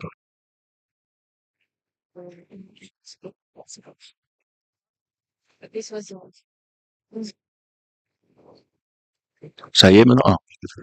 Même chose, Monsieur. And the same thing for us, please, Chair. The same as Argentina and Qatar. We would like to endorse the proposed amendment. Thank you. Thank you. I see that Senegal and Ukraine have also raised their plates. So first, the distinguished representative of Senegal, to be followed by Ukraine. Monsieur le Président, c'est juste... Mr. Chairman, just to recall that we also endorsed as a co-sponsor of the amendment. Thank you. Ukraine, you have the floor. Merci. No, thank you.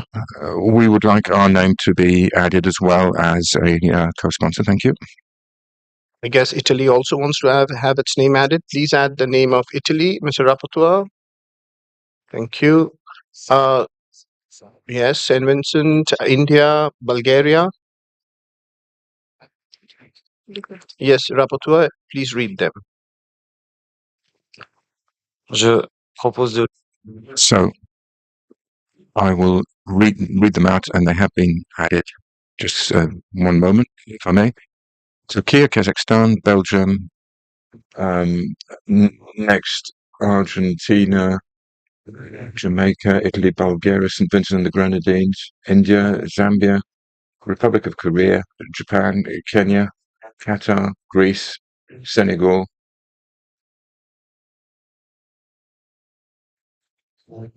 Thank you.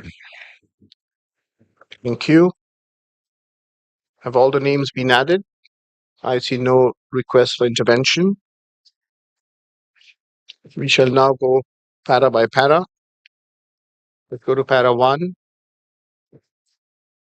I see no objections. Para 2. How it appears on the screen. Scroll down. I see no objections. Para 3. And the same lists of names, please copy paste. The statement of outstanding universal value. Let's go down. I see no request for any interventions. Para 4 and 5. Para 6. Including its subsections. Para 7.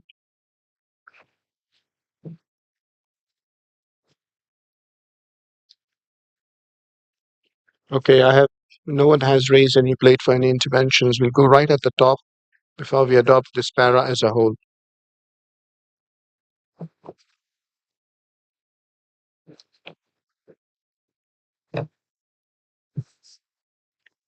Is there any objection or comment?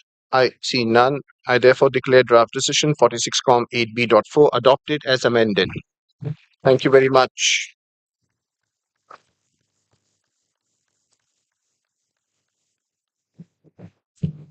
Let me congratulate Bosnia and Herzegovina on behalf of the entire committee for the inscription of this property on the World Heritage List. As a mark of respect for the Bosnian culture, I will permit me to say a statement in the Bosnian language, and please forgive me if my pronunciation in Bosnian is not very good. Čestitam vam na upisu.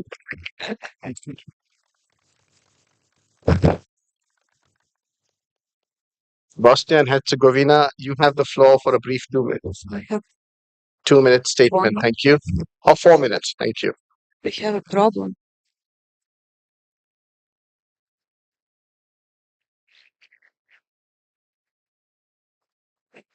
Dear Chairman, dear committee members, on behalf of the delegation of Bosnia and Herzegovina, I would like to thank you for the inscription of Jadranska Cave on the UNESCO World Heritage List.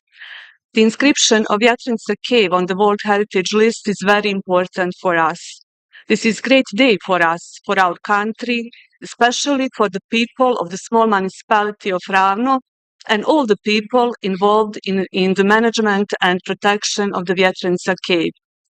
We are confident that the inscription of Jadranska Cave on the World Heritage List adds additional value to the world's natural heritage alongside other sites already on the list. I express our full commitment to protect and manage the Jadranska Cave in accordance with the committee's decision and UNESCO guidelines. I take this opportunity to congratulate our host, the Government of India, for great organization of this event and extraordinary hospitality. Also, I take this opportunity to invite you to visit Bosnia and Herzegovina and Vjetrenica Cave. Thank you once again.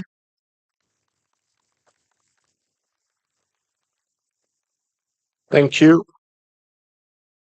We go to the next item. I now invite ECOMOS and IUCN to present the mixed nomination of Tehenwa Enata, the Marquesa Islands, France. But before I give the floor to I will give the floor to the Secretariat. Mr. Balsamo, you have the floor. Merci beaucoup, Monsieur le Président. Thank you very much, Chair. We have received a notification of a factual error regarding the evaluation of the Tijuana Enata Marquess Islands, which is on page 8 of the 8B4 document in the French and English language versions. Thank you. Thank you, Mr. Balsamo. ECOMOS and IUCN, you have the floor. Merci, Monsieur le Président. Thank you, Mr. Chair. The evaluation of IUCN is on the page shown on the slide. We recommend to the committee to inscribe Tijuana Enata on the list of the World Heritage. The proposal here is inscription on the World Heritage list under natural criteria 7, 9, and 10, associated with cultural criteria 3, 4, and 6. They are impressive cliffs which rise to 1,200 meters above the ocean. The marine section shows the spectacle of extraordinary natural life. Regarding criterion 9, the property has biomass of fish, the highest in the world. The Marquess Island waters are recognized as being one of the most important of the planet. Next slide, please. Regarding criteria number 10, the property has 40 species of emblematic species, 26 species of eels, and a marine tortoise recognized as a species in danger on the red list of the IUCN. Over 40% of species of the fish are endemic to the ecoregion. Next slide, please. Regarding integrity, the property guarantees ensures continuity from the peaks to the sea, and the marine part follows a uniform approach. Regarding the management, the property has a long-term management plan from 2024 to 2039 based on the conservation of its outstanding universal value. However, Mr. Chairman, it is important that the new general development plan fully include the boundaries and the buffer zone of the plan as proposed. In terms of protection, IUCN considers that the property also meets the obligations in legal and regulatory terms. And including, Mr. Chairman, IUCN recommends to the committee to inscribe the property on the Tehenwa Enata on the list of the World Heritage under criteria 7, 9, and 10. And if I may, Mr. Chair, ICOMOS will complete the presentation with cultural criteria. Thank you. Thank you very much, Mr. Chairman. The evaluation report of ICOMOS is to be found in document INF B81 on page 179 the English version and page 306 of the French language version. ICOMOS has received a letter of notification of factual error consistent with the geography. The inhabitants have settled in the deep valleys from the top of the crest to the coast. Most of the archaeological properties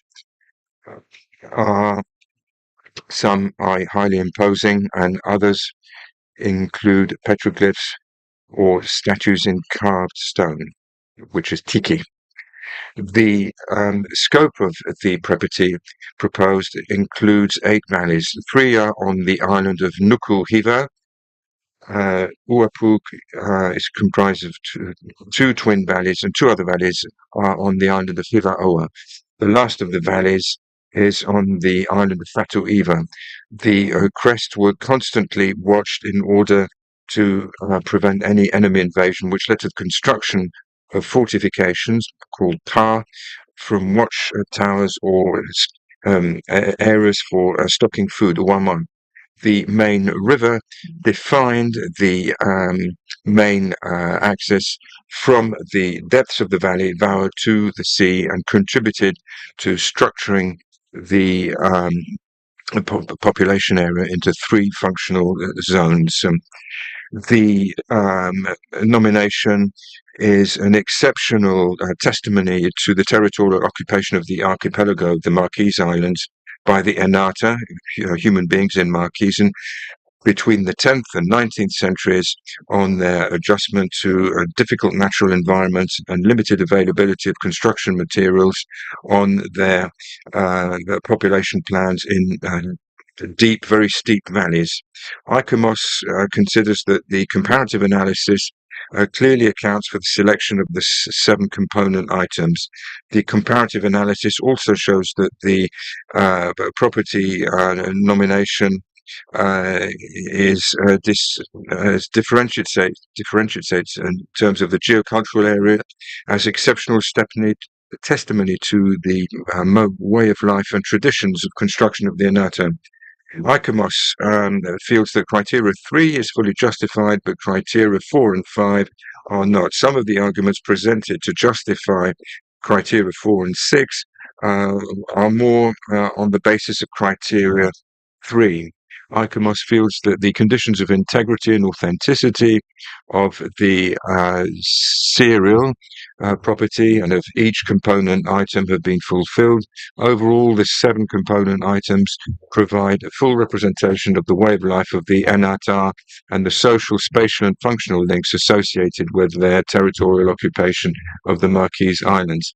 The oral transmission of tales, myths, and legends, combined with the written records of the first visitors, have enabled us to preserve important knowledge on the history and social significance of the place. The state of conservation of the nomination is satisfying.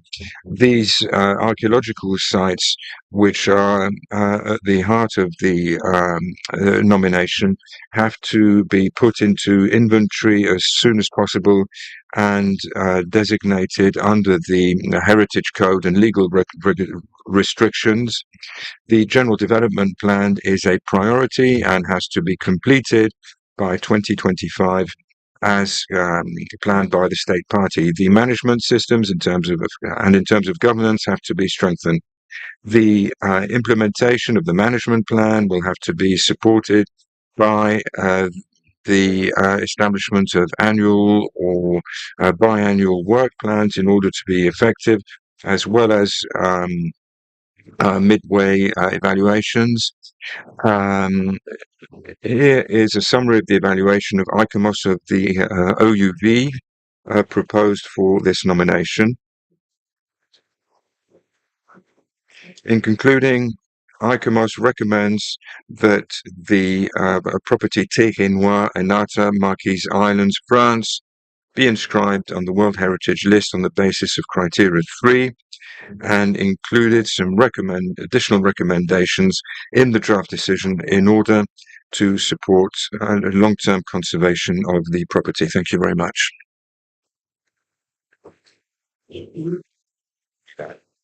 For your presentations, I would like to know whether there are any comments concerning this nomination.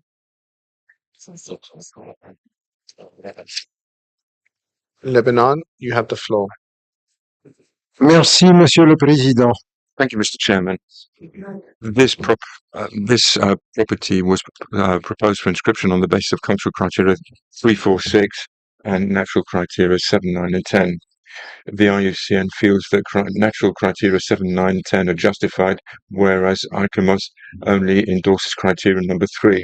While commending ICOMOS for the quality of its evaluation, we feel that the proposal to exclude criterion 6 is not justified. Indeed, in order to justify its proposal to rule out this criterion, ICOMOS notes that the way of life of the Inata, which subsisted in the 18th and 19th century, no longer exists, and that the constructions are no longer used as places of abode. ICOMOS, however, recognized that many tales, myths, and legends associated with cosmological or real countries are still present, and that the spirits and the impression of the place with its archaeological vestiges are still highly perceived as the inhabitants.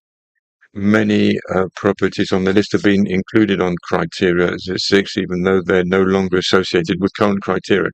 The guidelines state that the property has to be directly associated with traditional events, way of life, but also with beliefs and ideas, while recognizing the virtual disappearance of the Hinata and the fact that the modern culture has indeed hindered a transmission of culture from one generation to the next. Nevertheless, for the local communities living in one of the most isolated archipelagos in the world, they cannot simply view these properties as mere archaeological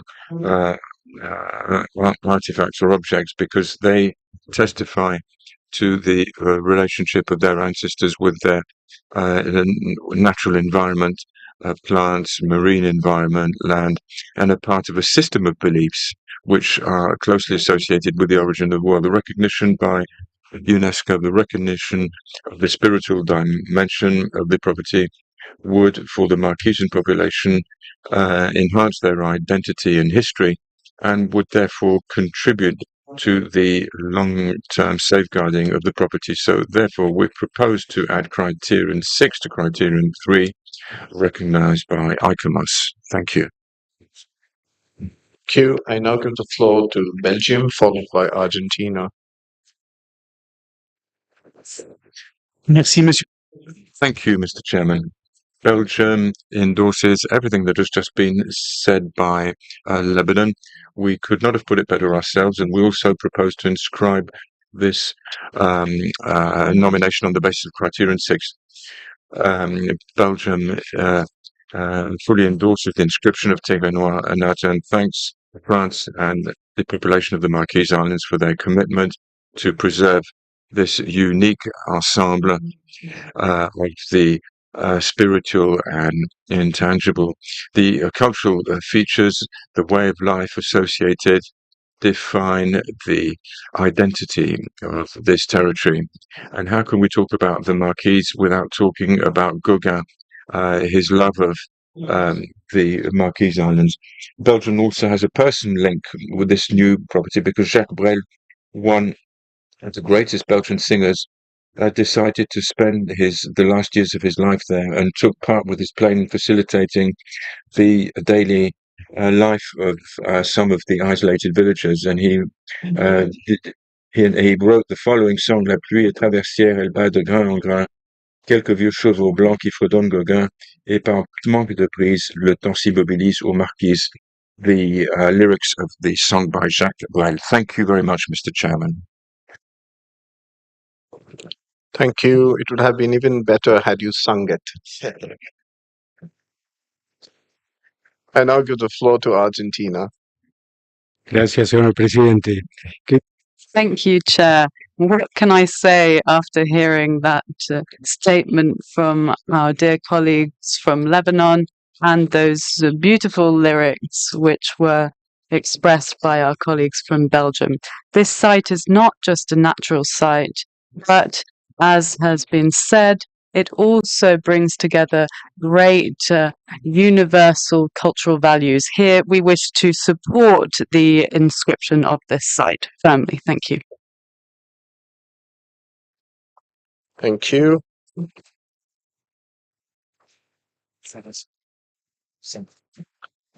I now give the floor to the distinguished representative of St. Vincent and the Grenadines. Thank you, Mr. Chair.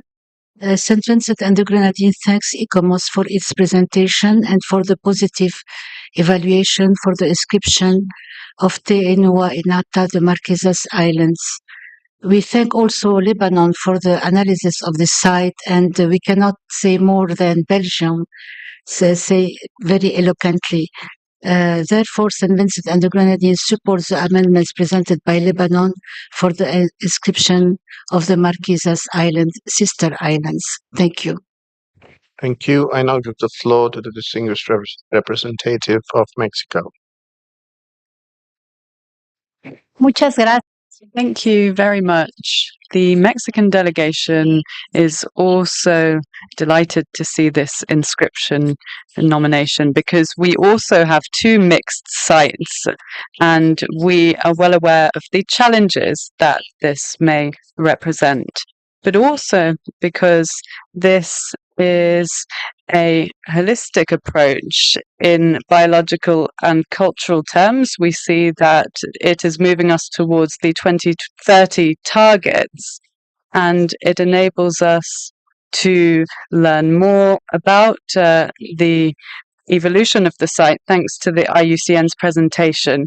And in the future, we know that the challenges of climate change will be faced with these challenges. So we are delighted to support this site's inscription because it is part of a management system, but it also in terms of cultural aspects. Thank you. Thank you. Now that the committee members have taken the floor, there are no further questions that are pending. So I will go to the rapporteur.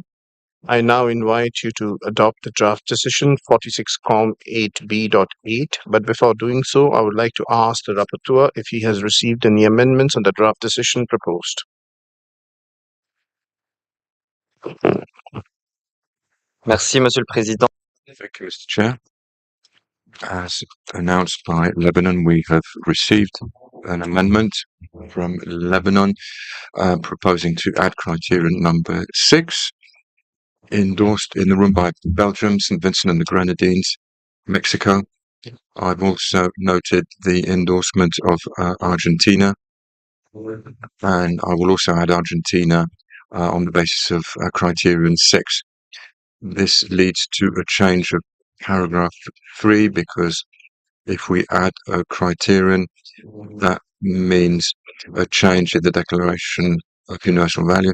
It takes note of the Declaration of Provisional Outstanding Universal Value with the addition of criterion 6 as proposed by Lebanon.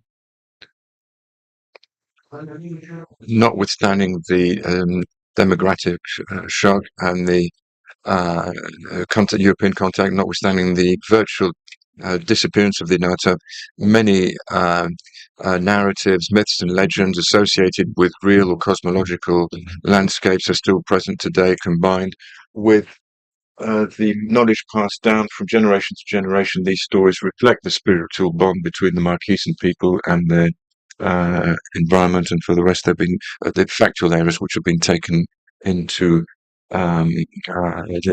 consideration previously. Thank you. Thank you. We'll go para by para. Are there any objections to para 1? After you have the floor. You would like to add your name as well? Merci, Monsieur Thank you, Chair. Yes, we would like to be added, please, to the other member states. Thank you. I'll give the rapporteur the floor to kindly read out the names of the member states, and as they raise their plates, you may add their names as well.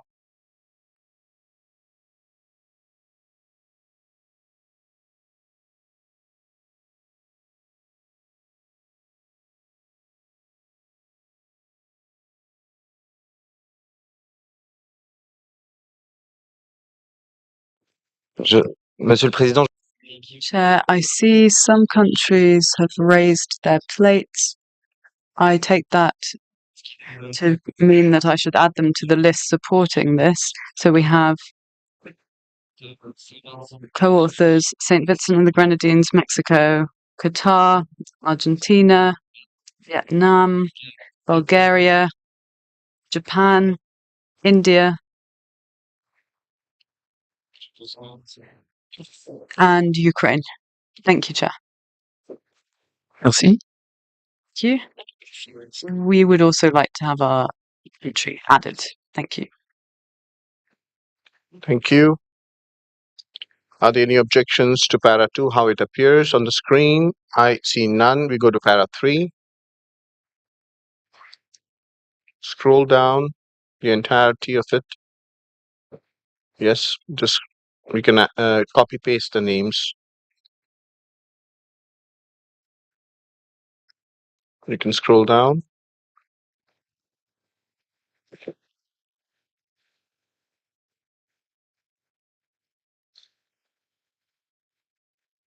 Go to para 4. Are there any objections? I didn't see any objections to para 3. And are there any objections to para 2? And its subparas. Please scroll down.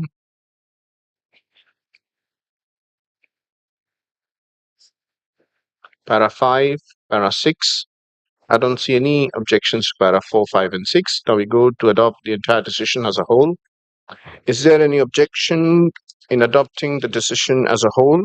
I see none. I therefore declare draft decision 46-8B.8 adopted as amended. Thank you very much.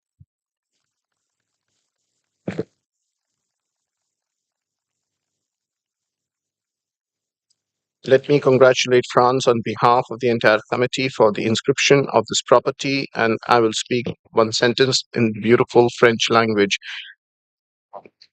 Je vous félicite. I congratulate you on your inscription. France, you have the floor for a 4-minute statement. Thank you. Chair, as I'm taking the floor for the first time, first of all, I wish to congratulate and thank the Government of India as well as you as Chair for your able stewardship of this committee. I'd also like to thank ICOMOS and IUCN for their excellent work. Chair, I wish to express our deep satisfaction and thanks, as well as France's pride to see the Marquesas Islands inscribed on the UNESCO World Heritage List. This pride is only greater given that this is a very rare mixed site inscription. France attaches great importance to the expression of all of the peoples that embody and express this nomination.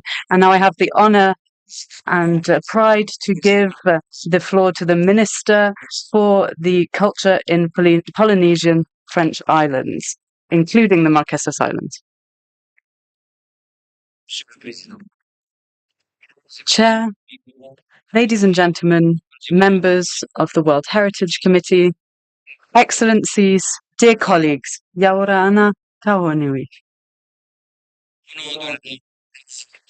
On behalf of French Polynesia, Maho Nui, which includes the Marquesas Islands, I am honored to express myself today in support of the nomination Te Henua Inata, the Marquesas Islands.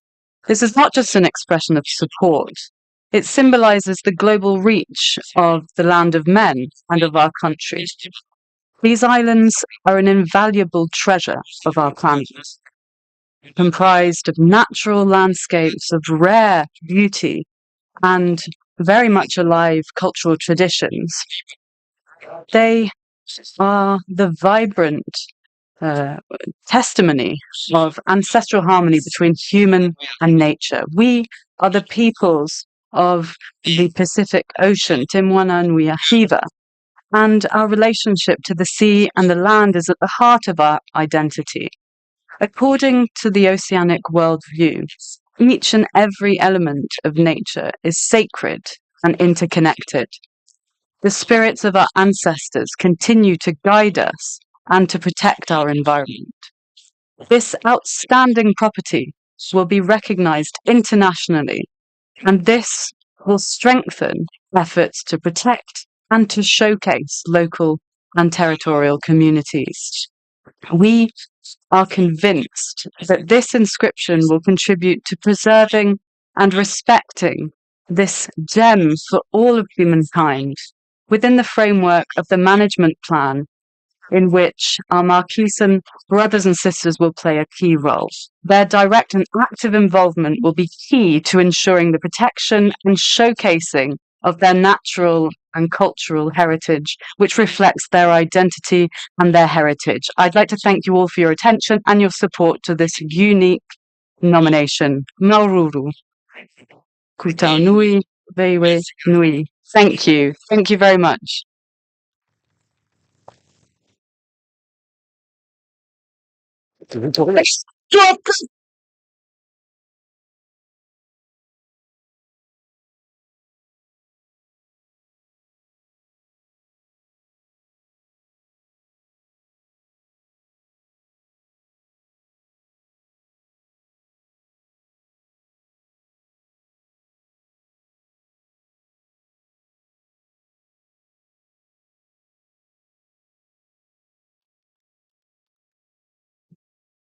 I now invite IUCN to present the nomination of the flow country.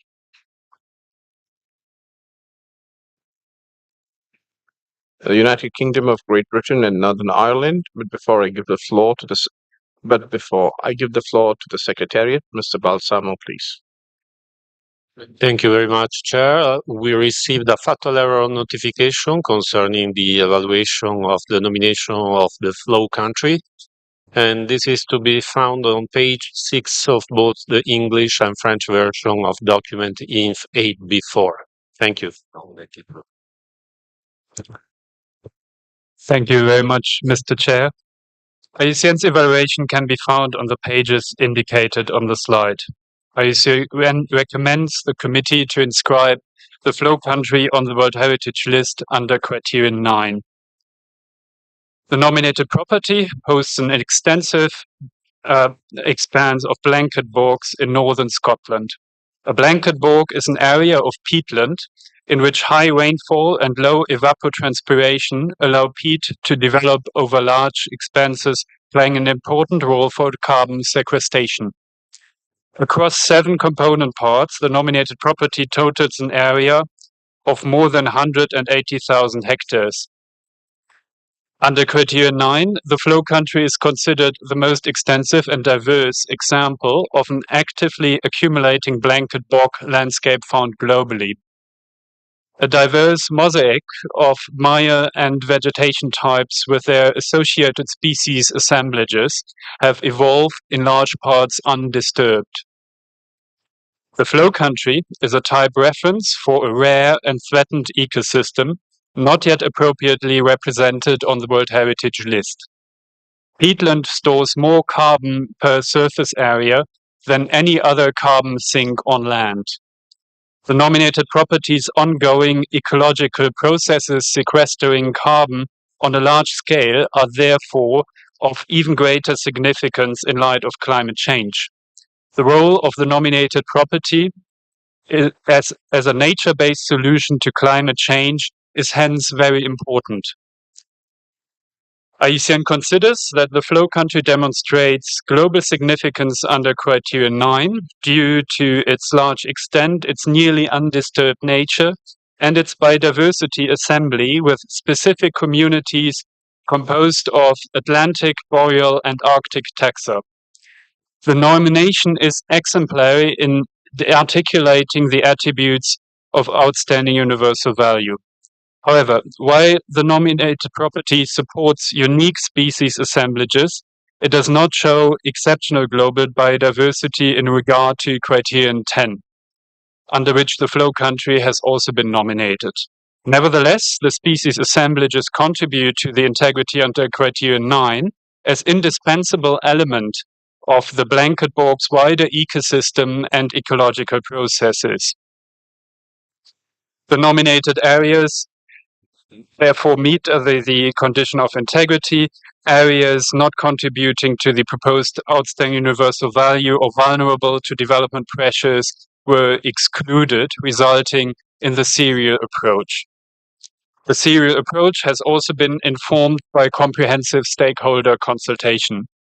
Regarding the protection and management of the nominated property, IUCN notes that the area of the nominated property parts, nominated component parts, is legally protected through the Scottish planning system and through environmental designations such as special areas of conservation and special protection areas. A management plan has been prepared and the Flow Country Partnership will oversee coordination if the property is inscribed. Monitoring has been in place since the 1970s and can be extended to the entire area. Climate change poses the most significant threat due to the drying out of bogs as a consequence of rising temperatures. And local threats include land use changes, wildfires, and wind farm development. However, existing policies, including the aforementioned, aim to mitigate these threats. IUCN concludes that overall, the nominated property benefits from a robust protection and management system. Mr. Chair, the draft decision can be found in document 8B, as shown on the slide, and contains IUCN's recommendation to inscribe the flow country on the World Heritage List under criterion 9. Thank you very much, Mr. Chair. Thank you. I would like to know whether there are any comments concerning this nomination. I see none. Let's proceed then. I now invite you to adopt the draft decision 46.8b.5, but before doing so, I would like to ask the rapporteur if he has received any amendments on the draft decision proposed. Nous n'avons pas reçu. We have not received any amendments on the flow country, Chair. Can I have the draft decision on screen?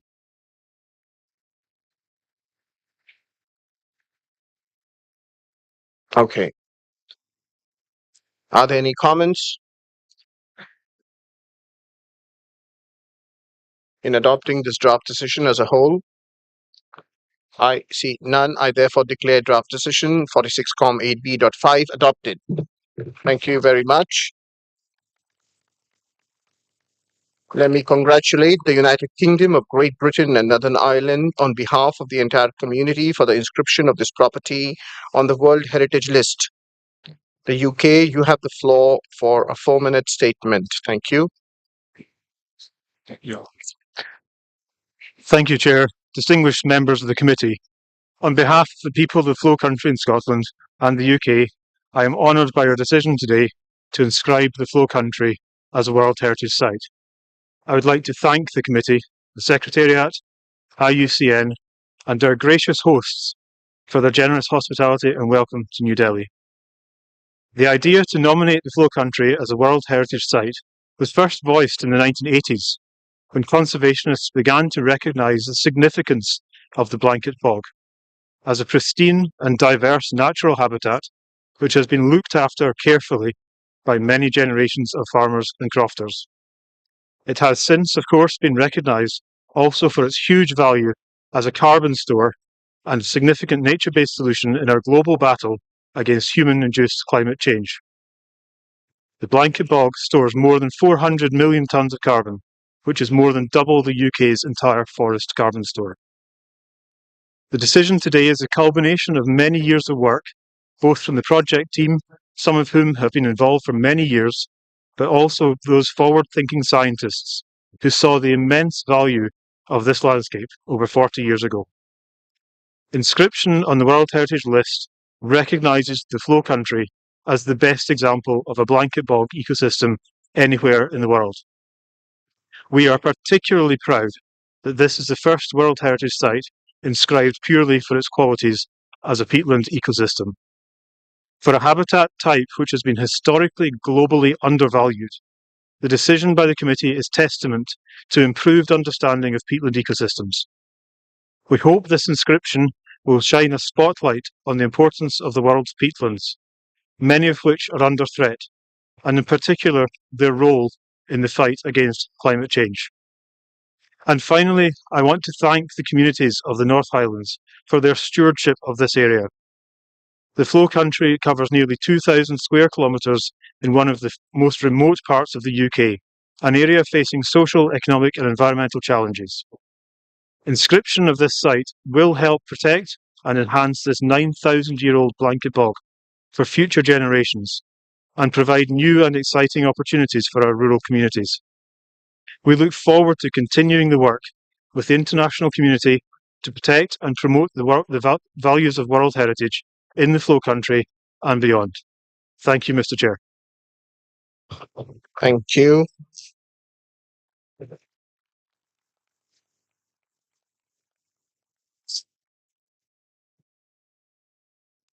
I now invite IUCN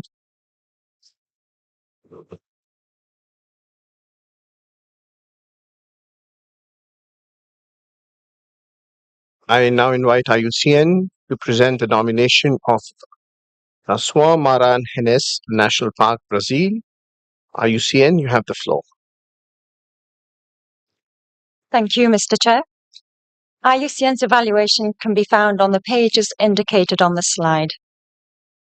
IUCN recommends the committee to inscribe Lençóis Maranhenses National Park on the World Heritage List under criteria 7 and 8.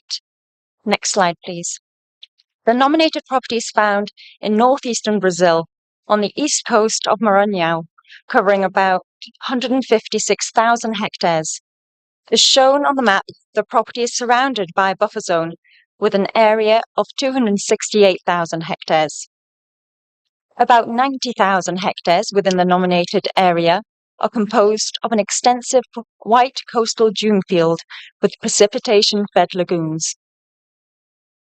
The dune fields, interspersed with temporary and permanent lagoons, create an unparalleled environment of exceptional beauty, which is proposed to be recognised under Criterion 7.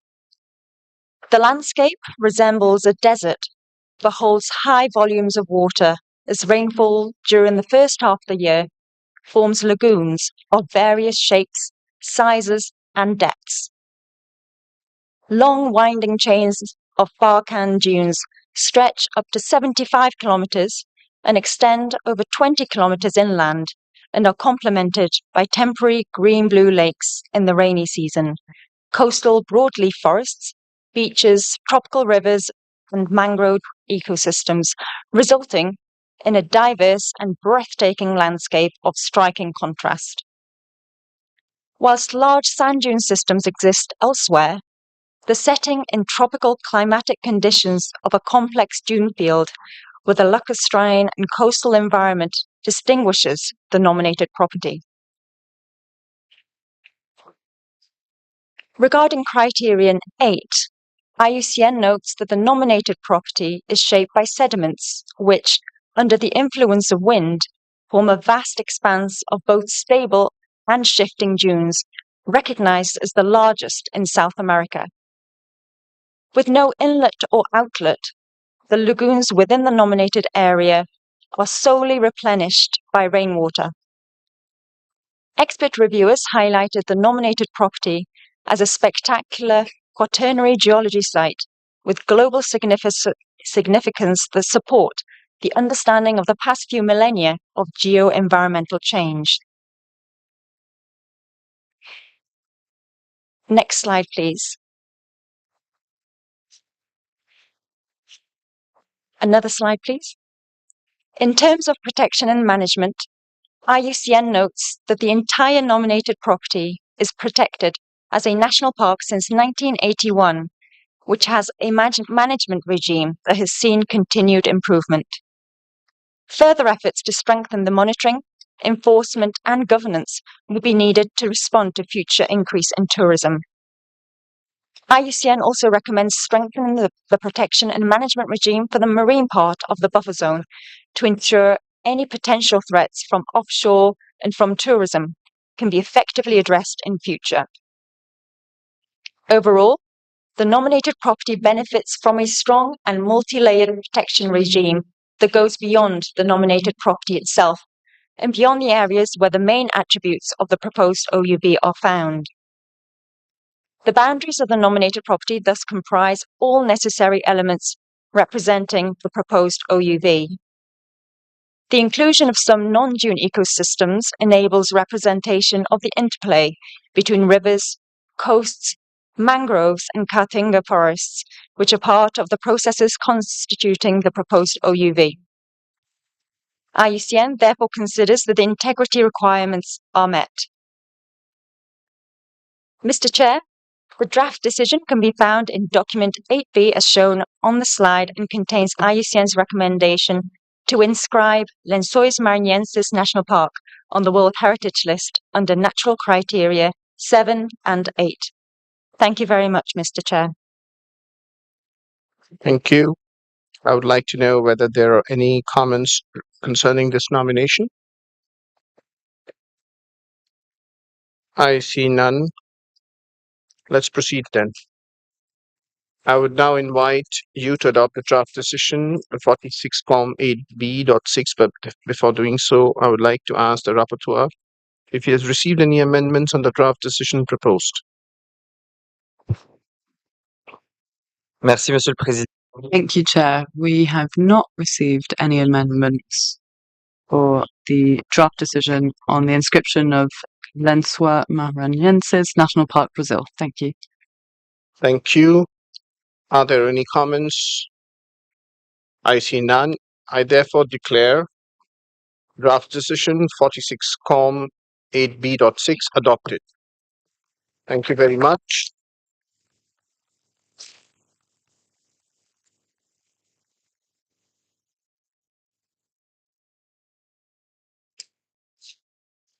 Let me congratulate Brazil on behalf of the entire committee for the inscription of this property on the World Heritage List, and let me congratulate them in their own language. Parabéns pela sua inscrição.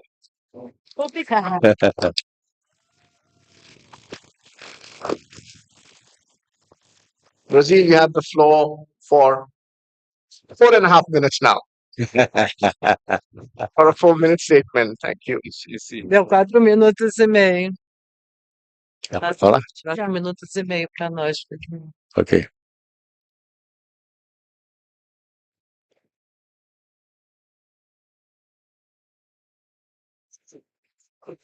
Adão? Perdeu? Adão? Tem que ligar aqui. Agora. Good afternoon, everybody. Thank you for Lençóis Maranhenses, now Patrimônio Natural da Humanidade. Viva o Lençóis Maranhense! Thank you, Mr. Chair. On behalf of Brazil, I would like to express our sincere gratitude to the committee members, the IUCN Express staff, and the sector of 1972 Convention for the invaluable contribution to this moment. The success of the Lençóis Maranhenses nomination is the testament to extraordinary work of the Brazilian Ministry and Environment staff, supported by the Ministry of the Foreign Affairs in Brazil and Maranhão State Government. With I have the honor of leading this inscription, the dragon on Herald Committee with environmental protection and the sustainable and the development. The Lençóis Maranhenses National Park boasts a unique combination of the sand, dunes, free walk, free water, lagoons, social secretion, wanted geology and biological diversity. Bioman is visual splendor. Lençóis Maranhense is a thriving ecosystem supporting the diverse ranging species from endemic to the regional. Local community have life and women prefer this environment to for geração. The inscriptions of the Lençóis Maranhense as UNESCO World Heritage Site will have a significant impact on the tourism and the local economy, sustainably developing fortune high quality of the life to local the community will be encouraged. The inhabitants have a vital role state of this natural wonder. The inscription of the Lençóis Maranhense on the UNESCO World Heritage List is in moment step towards preserve this unique landscape that is celebrated and you work together to protect and strengthen Lençóis Maranhense for generations to come. Thank you very much. Obrigado.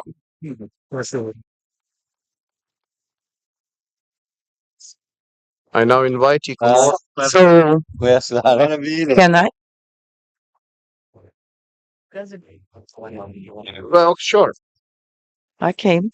At this moment of the great job for the inscriptions of Lençóis Maranhense National Park on the World Heritage List, I would like to thank everyone who was involved in this process of preparation this nomination.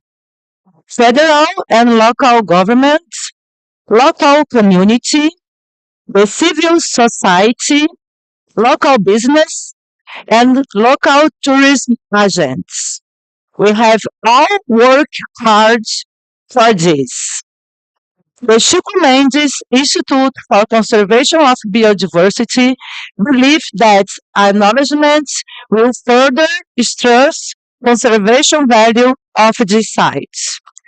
As site manager, we know the new possibilities that will be available to us, just as we are to the challenges we will face and the responsibility we will assume. And now, I'm proud to introduce you the fisherwoman Raimara Aguiar that lives in Lençóis Maranhense National Park. Please, Raimara.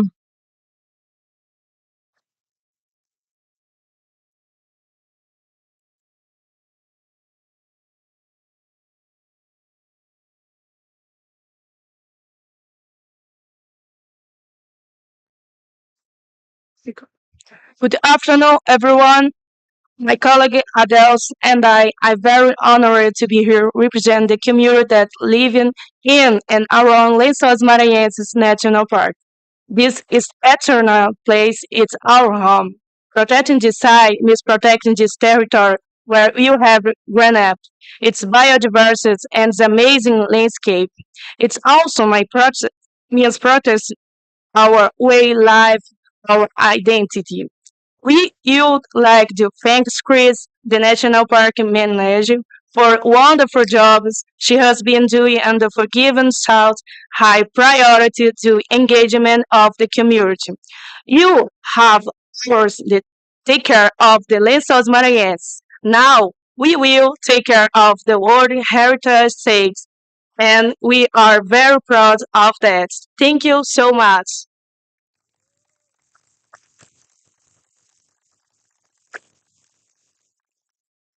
Thank you. I now invite Icomos and IUCN to present the mixed nomination of Melka, Kuntu, and Belgian Archaeological and Paleontological Site, Ethiopia. Icomos and IUCN, you have the floor. Thank you, Mr. Chair. IUCN first. The IUCN's evaluation can be found on the pages indicated on the slides. The Melka Kunsuri and Balkit archaeological and paleontological site comprises 6 component parts, totaling an area of 55 hectares. The nominated property is situated in the volcanic plastic deposit developed in the slowly subsiding depression where the Paleo Awash, a river, had established its course.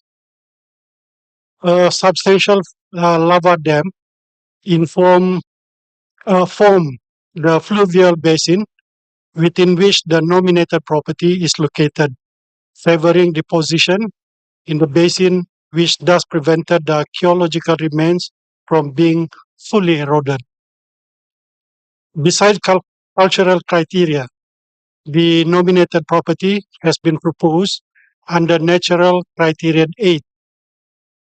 Based on careful expert review of the nominated property's geological values, IUCN considers that the geological characteristics of the nominated property are important in supporting the archaeological values nominated under cultural criteria, but do not justify the application of Criterion 8. The area in question is of national importance and not globally significant in terms of geological values.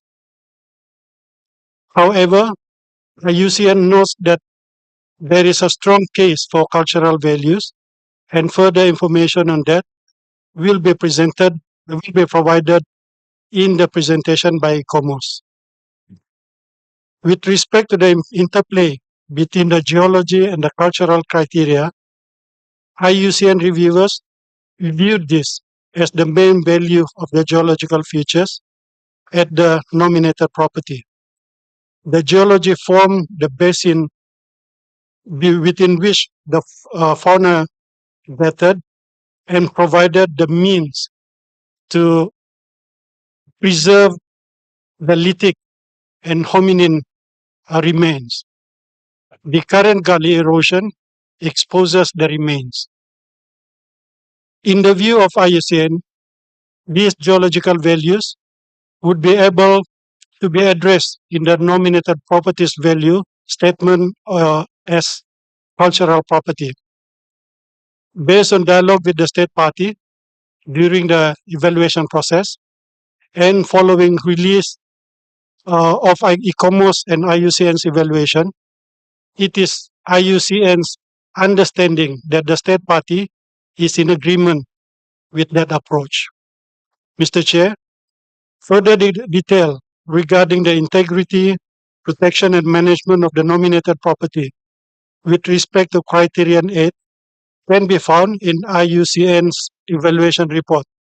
However, as the criterion is no longer considered, IUCN concludes its presentation at this point. Accordingly, the draft decision in document 8B is based on ICOMOS recommendation. Thank you very much, Mr. Chair, and I pass on to ICOMOS to address the cultural criteria. Thank you. Thank you, IUCN. This is the presentation of the ICOMOS evaluation of Malka Kunture and Balkit Archaeological and Paleontological Site, Ethiopia. The ICOMOS report can be found in document INF 8B1 on page 266 of the English version and page 291 of the French version. Next slide. Located in the Upper Awash Valley on the Ethiopian highlands at about 2,000 to 2,200 meters above sea level, the nominated serial property is made of 6 component parts selected based on the richness of their material. The 6 component parts, Gombore Garba, Simbiro, Balkit, Kela, Wofi, and Atabala, were selected among 70 archaeological outcrops identified in the area spanning over 80 kilometers squared. The total area of the property, as initially proposed in the nomination, is 55.5 hectares, with buffer zones totaling 9,637.9 hectares. The Malka Kuntura sites are located in the gullies and valleys with eroded alluvial sediments from the lower and middle Pleistocene, while the locality of Balkit preserves the obsidian dome floor created as a result of volcanic activity some 3.5 million years ago. The cluster of Pleistocene archaeological and paleontological sites of Malka Kunture and Balkit preserves an exceptionally long cultural sequence consisting of 4 consecutive phases of the Oldowan, Acheulean, Middle Stone Age, and Late Stone Age technocomplexes. The sites testify to the occupation of the area by the hominin groups from 2 million years ago and their adaptation to the challenges and climatic conditions of the high mountain ecosystem. They yielded remains of Homo erectus, Homo heidelbergensis, and archaic Homo sapiens in different contexts and in association with a rich variety of lithic tools. The component parts contribute to the understanding of human evolution and allow to determine the chronology of cultural horizon of the Pleistocene epoch. The comparative analysis demonstrates the exceptional character of the property as a rare example of a preserved sequence of paleolandscapes that testify to the occupation by hominins of high altitudes and their adaptation to the environment of the high mountain ecosystem, with an exceptionally long sequence of 4 consecutive technological traditions recorded within one area and documented in different archaeological contexts. The nominated property demonstrates criteria 3, 4, and 5. However, ICOMOS considers that the application of a cultural landscape category is not justified, as the included scattered fragments of the paleolandscapes cannot be considered representative of what used to be a cultural landscape. The requirement for authenticity and integrity of the whole nominated series and of the individual component parts have been met. All component parts contribute substantially to the OUV of the property. They suffer from erosion to a small extent, and the intactness of the deposits in some areas is threatened by activities related to sand quarrying. The expansion of settlements and the related development of infrastructure need to be monitored at some of the component parts. The boundaries of component parts Gombore Garbar and Kela have been adjusted in February 2024 to include subsites that had been left in the buffer zone. The updated figures for the areas of the revised boundaries are yet to be provided. The legal tools to ensure the protection and management of the nominated property are in place. A management plan has been developed through a consultative process. However, adequate procedures and practical mechanisms should be put in place to guarantee effective protection and management within the existing legal framework, to strengthen human capacity and to ensure sustainability of funds for the maintenance of the property. Here is a summary of the ICOMOS evaluation of the proposed OUV of the nominated property.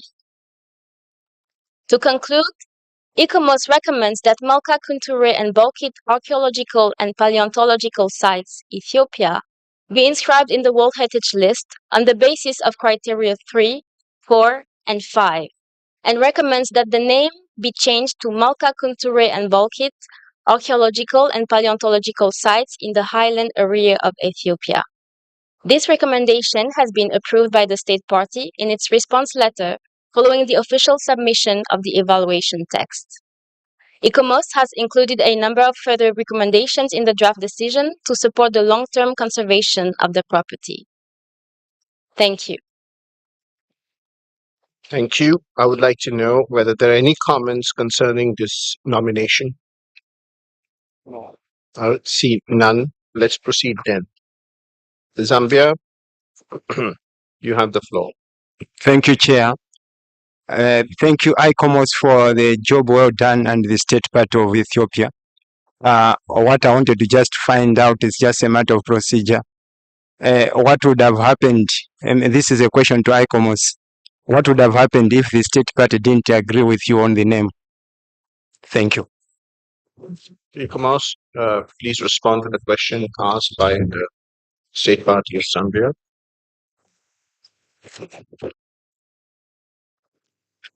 Thank you very much for the question, Zambia. If the State Party wouldn't have agreed, I guess it would have to be discussed by the whole committee to find an agreement.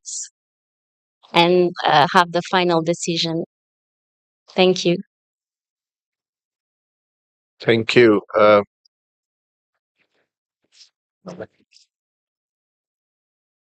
I now invite you to adopt the draft decision 46-8B.7. But before doing so, I would like to ask the rapporteur if he has received any amendments on the draft decision proposed. Monsieur le Président, nous n'avons pas reçu d'amendement. Mr. Chair, we have not received any amendments for the Melka Contoury, Ethiopia, and Balchit as property in Ethiopia. Thank you. Thank you. Are there any comments? I see none. I therefore declare the draft decision 46-8B.7 adopted.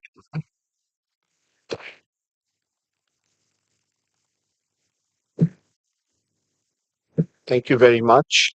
Let me congratulate Ethiopia on behalf of the entire committee for the inscription of this property as a mark of respect to the Ethiopian culture. I'll try to speak one line in the Amharic language. En Kwan des Pilachu Bemis Gebachu. Thank you. Ethiopia, I hope you understood what I said, and you have the floor for a 4-minute statement. Thank you, Chair. We've understood the message. Thank you. Excellency, my Minister of Tourism, Her Excellency Nancy Sejali has sent a message, so I will read it on her behalf. Excellency Mr. Vishal Sharma, President of the 46th session of the World Heritage Committee, Mr. Lazal Enondi Asomu, Director of UNESCO World Heritage Center, distinguished delegates of the committee members, ladies and gentlemen. First, I would like to extend my deepest gratitude to the State Party of India for hosting the 46th session of World Heritage Committee.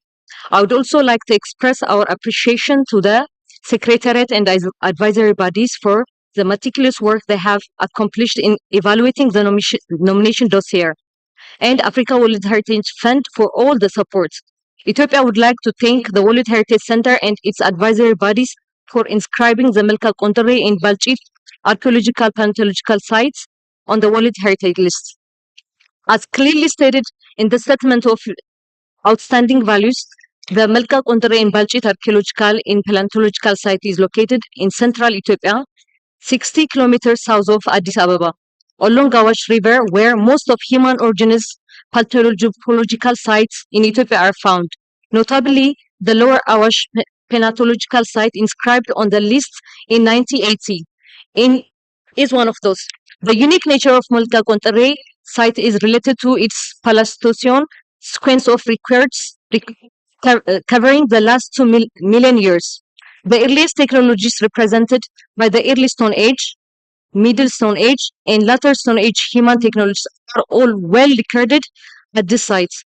Along the continuous exploitation of techniques of obsidian as raw material for the production of stone tools since 2 million years ago.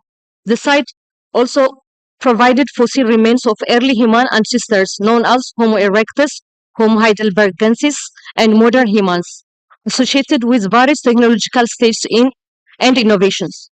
The Melka Contoury in Balchit archaeological and paleontological site is testament to the last 2 million years of continuous exploitation of Awash riverine environment, highlighting the site's importance as evidence of human endurance through its evolutionary trajectory.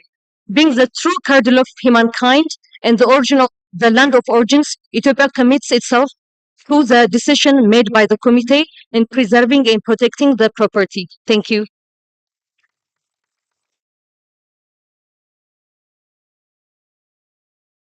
Thank you. I now invite ECOMOS to present the nomination of the emergence of modern humans, the Pleistocene occupation sites of South Africa, agenda item 46-8B.12. But before that, I give the floor to the Secretariat. Mr. Balsamo, you have the floor. Thank you very much, Mr. Chairman. We received a factual error notification concerning the evaluation of the nomination of the emergence of modern humans, the Pleistocene occupation sites of South Africa. And this is to be found on page 40 of both the English and French version of document INF 8b4. Thank you. ICOMOS, you have the floor.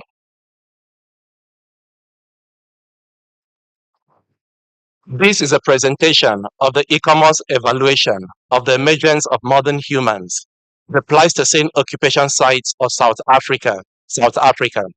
The ICOMOS report can be found in document INF.8b1 on page 37 of the English version and page 16, the French version. On this evaluation, ICOMOS has received a letter on factual errors and has acknowledged some of these errors. The nominated property is composed of 3 archaeological sites that provide exceptional evidence of behavioral and paleo-environmental developments in the Middle Stone Age and bear witness to the development of modern human behavior dating back as far as 162,000 years. The evidence includes ochre processing, engravings, beads, decorated eggshells, advanced projectile weapons, heat-treated stone tools, and microliths. The 3 component parts that define the nominated property are disseminated across South Africa. Deep Kloof Rock Shelter and Pinnacle Point Site Complex are located in Western Cape Province, and the Sibudu Cave is located in the province of KwaZulu-Natal. The 3 nominated archaeological sites provide excellent scientific evidence for the first appearance of modern human behavior in the Middle Stone Age, and they present the best preserved and probably most complete record known of this important step in human development. They offer some of the most important evidence known for the consistent exploitation of coastal resources during the Middle and Late Pleistocene. They contain early evidence of symbolic thought in advanced technologies. All 3 component parts contain long stratigraphic sequences of human occupation that together cover a time span of about 124,000 years, from 162,000 to 38,000 years ago.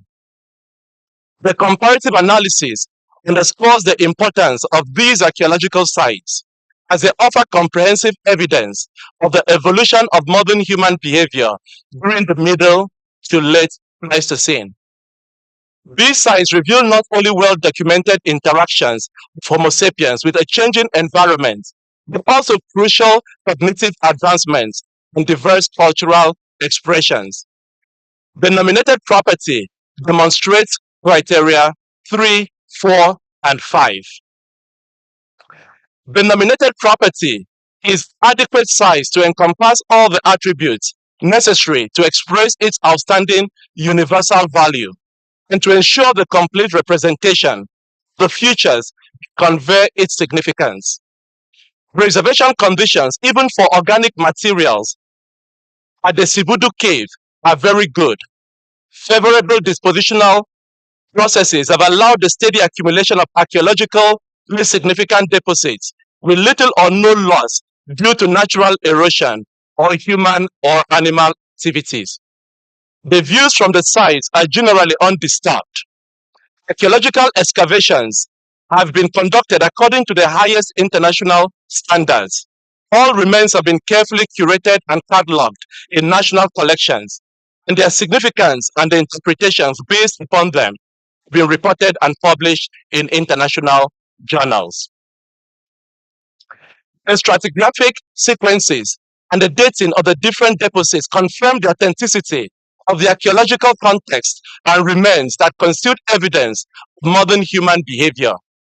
The requirements for authenticity and integrity have been met. While the boundaries of the buffer zone of Deep Kloof Rock Shelter are adequate, the buffer zones of the 2 other component parts have been the subject of discussion and exchanges between ICOMOS and the state party during the evaluation procedure, this nomination. Thanks to this dialogue, the state party agreed to explore the option of extending the buffer zone of Pinnacle Point Site Complex into the ocean. ICOMOS considers that the buffer zone of Sibudu Cave is too narrow to adequately protect the component parts from mixed development. ICOMOS will recommend an expansion of the buffer zone to include a 300-meter wide conservation through a minor boundary modification request. The legal protection framework offers adequate protection to the 3 archaeological sites. ICOMOS notes that the 3 component parts remain under private ownership and recommends the urgent establishment of formal heritage agreements with legal owners. The management structure and planning documents are adequate. ICOMOS considers that there is a need to operationalize the management tools and finalize the 2 updated integrated conservation management plans to ensure the most effective management of the nominated property. Here is a summary of the ICOMOS evaluation of the proposed outstanding universal value of the nominated property.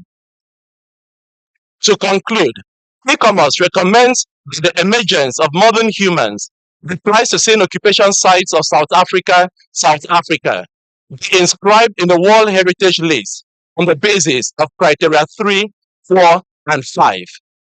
ICOMOS has included a number of further recommendations in the draft decision to support the long-term conservation of the property and has requested the name change of the property to the emergence of modern human behavior, the Pleistocene occupation sites of South Africa.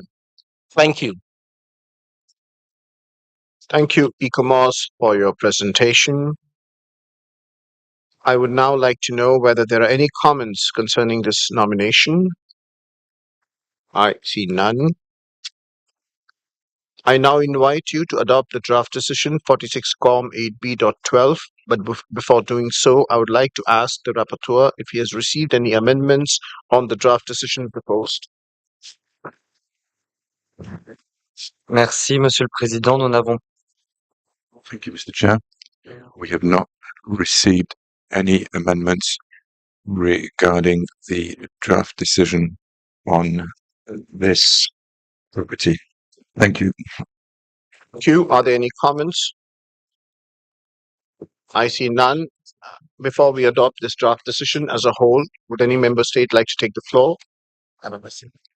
I see none. I therefore declare draft decision 46 Form 8B.12 adopted. Thank you very much. Let me congratulate South Africa on behalf of the entire committee for the inscription of their property. South Africa, you have the floor. But before you do that, in continuation of our desire to speak native languages, the Secretariat now wants me to speak in Zulu.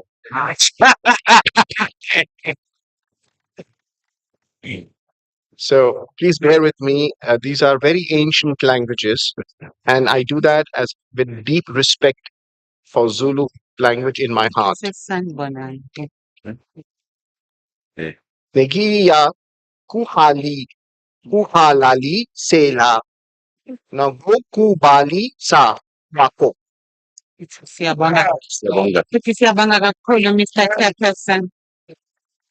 Thank you. And South Africa, I hope you could forgive me if I've pronounced anything wrongly, but you have the floor for your 4-minute statement. Thank you. Members of the World Heritage Committee, Excellencies representing various state parties, distinguished guests, esteemed colleagues, I greet you on behalf of the people of South Africa. Since it is our first time taking the floor, I'd like to take this opportunity to congratulate India on hosting a well-organized conference and for your exceptional hospitality. It is with immense pride and profound gratitude that I stand before you today to accept the gracious recognition for the emergence of modern human behavior, the Pleistocene occupation sites of South Africa as a World Heritage Site on behalf of the people of South Africa and the world.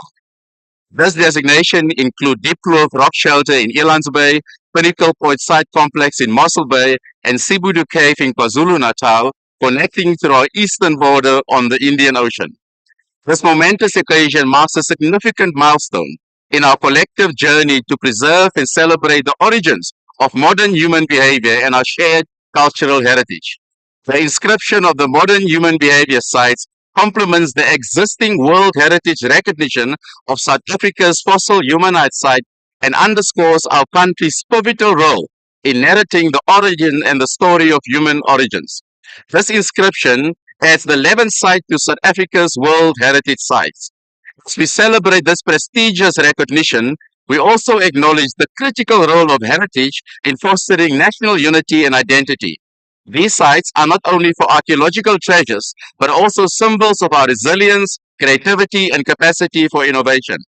They remind us of the importance of preserving our cultural and natural heritage for future generations.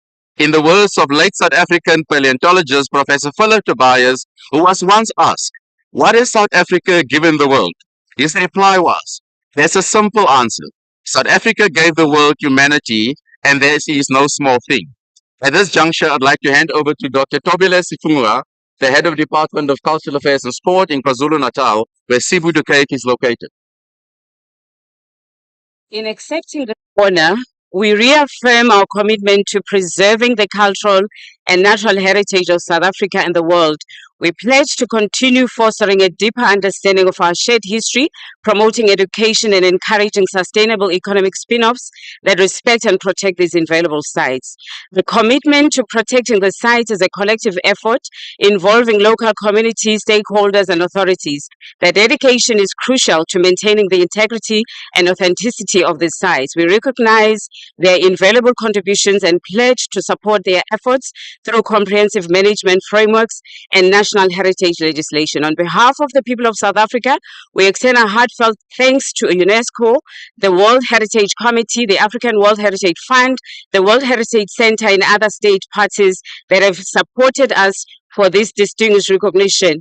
Together, we will ensure that these sites continue to inspire and educate future generations about the rich tapestry of human history.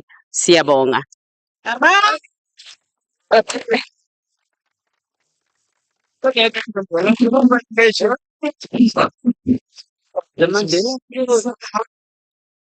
Thank you. I now invite ICOMOS to present the nomination of the Royal Court of Tiebelle, Burkina Faso. ICOMOS, you have the floor.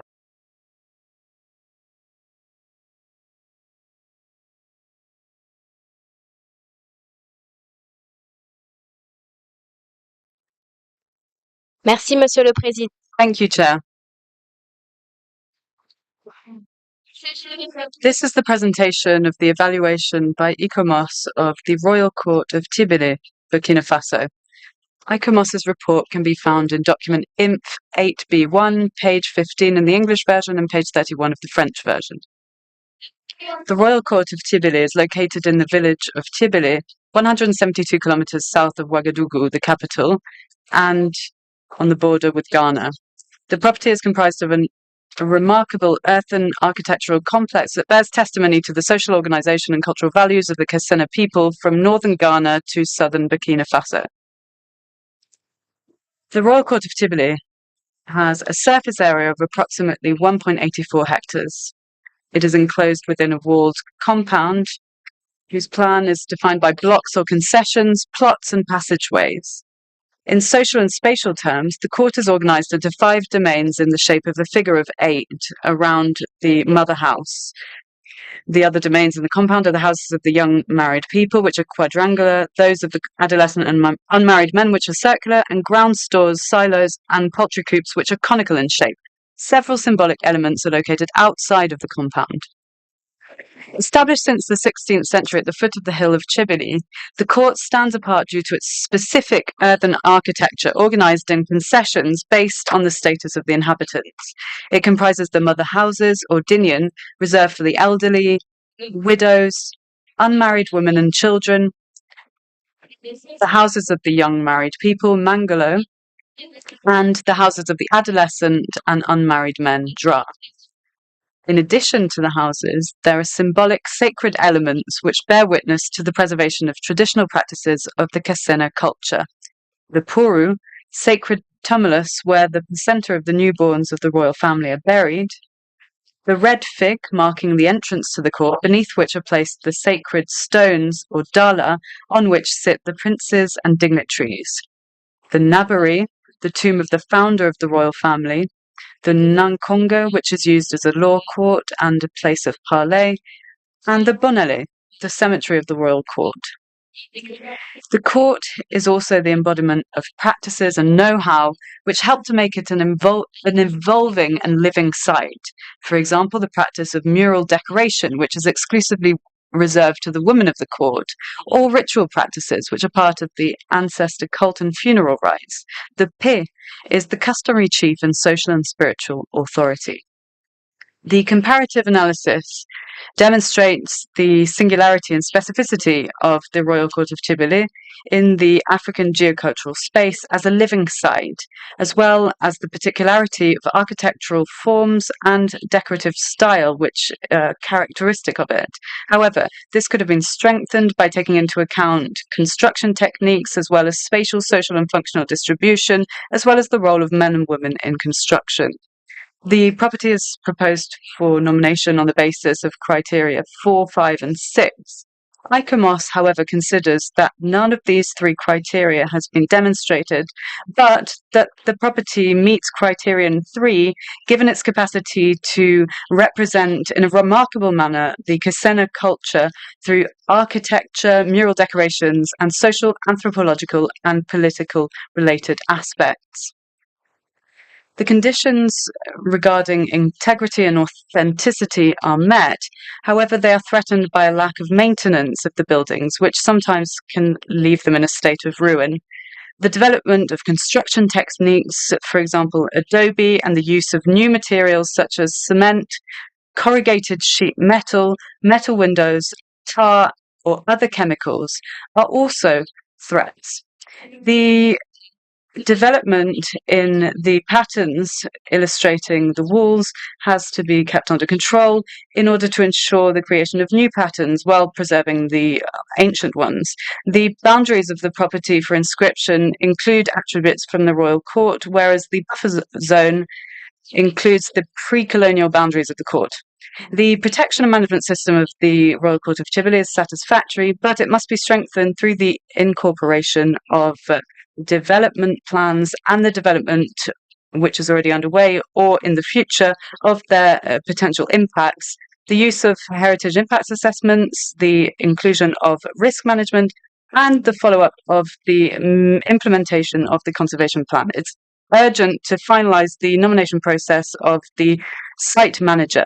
This is a summary of ICOMOS's evaluation of the OUV proposed for this property.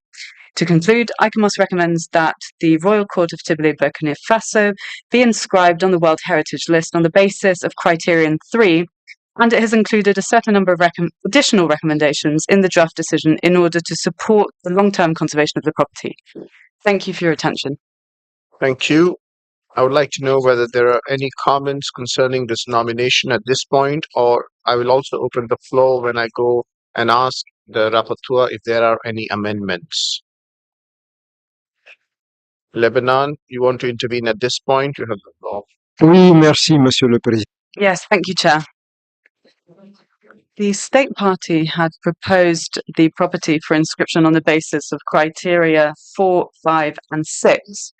ICOMOS has not retained any of these 3 criteria proposed by the State Party, but instead has proposed criterion 3.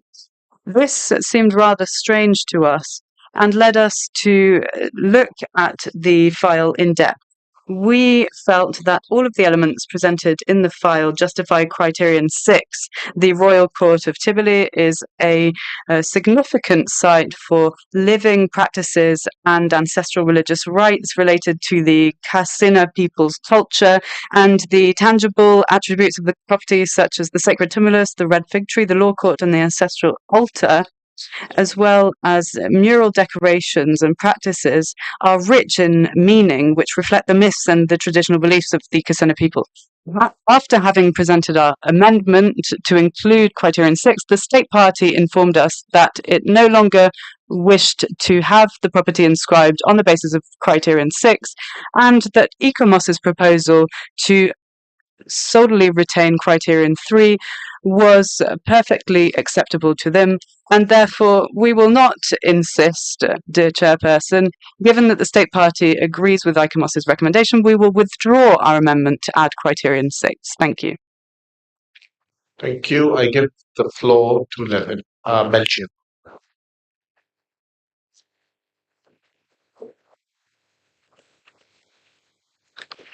Monsieur le Président. Chair, Belgium has looked with great appreciation at the file for the nomination of the Royal Court of Tibili, which we are very familiar with. Indeed, for 10 years now, Belgium has had very close relations with the property. Thanks to our support, we have had exchanges between heritage managers, experts, and relevant officials for several years now. This is why this file is at the heart of the principles of our conventions and symbolizes hope for a future list which may be more credible, more representative of diversity and the wealth of cultures around the world, as well as capacity building. The decision that we are on the brink of adopting also recognizes societal organization which is efficient and effective. It symbolizes traditional but living know-how. The development of architecture and decoration of the site has been developed through knowledge transmitted from local peoples and also through the rites and practices. As a cultural marker of the region, the Royal Court of Tibili is a testament to the transmission of know-how, the social distribution of roles, as well as the construction and decoration of abodes, as well as the legends, myths, and beliefs which are transmitted through the decorative patterns we can see on the screen, which confirm the high symbolic architectural nature which is supported by the local community. This is why we wanted to support the addition of criterion 6 to the amendment as proposed by the initial amendment proposed by Lebanon.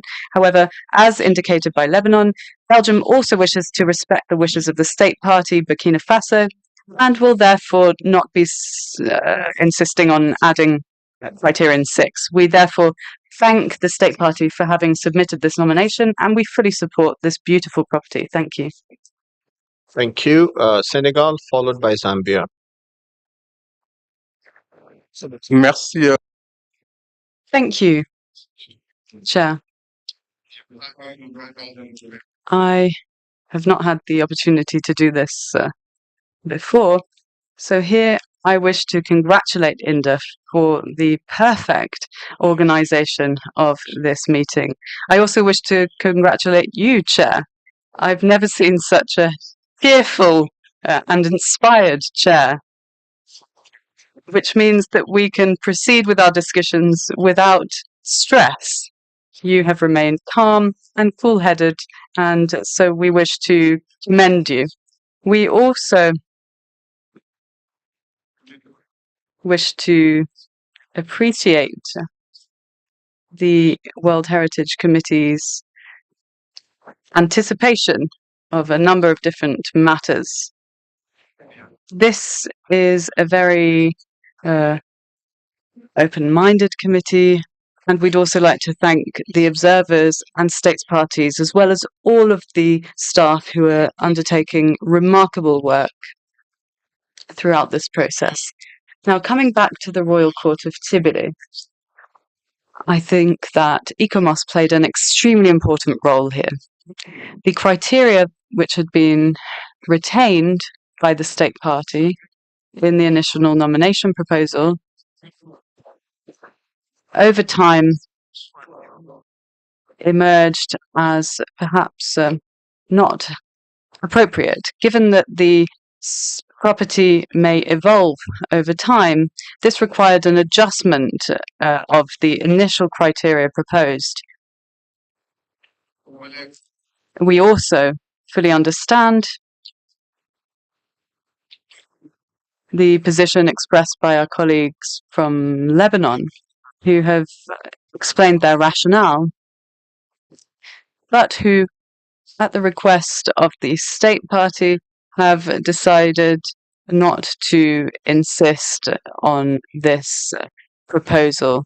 This is why we can support this proposal in accordance with the recommendations of ICOMOS and the choice and wishes of the State Party. Thank you. Thank you, Senegal, for your kind words of appreciation. I now give the floor to the distinguished representative of Zambia, followed by Rwanda. Mr. Chairman, I just want to join the State Party of Senegal in appreciating your chairmanship. The first time I learned that you are going to be the president or the chair of this committee, I remembered the Saudi 40 minutes discussion, and I was saying, are we going to have a good one in India? But the opposite of you has been seen today. Mr. Chairman, I want to take this special occasion to just appreciate the role played by ICOMOS. I'm saying so because I'm thrilled to see a young lady in the name of Alisa, sorry to mention your name, sit in front there and representing the youthful Africa. For me, this is something which is very commendable, and would want to just appreciate ICOMOS as well as the works that they have done on this special file. So for this, I don't want to bore you with a lot of words, but just to appreciate what ICOMOS is doing in terms of, promoting the young generation, but at the same time being gender oriented. Thank you so much. Thank you, Zambia. Thank you, Kagosi, for your kind words. I now give the floor to the distinguished representative of Rwanda.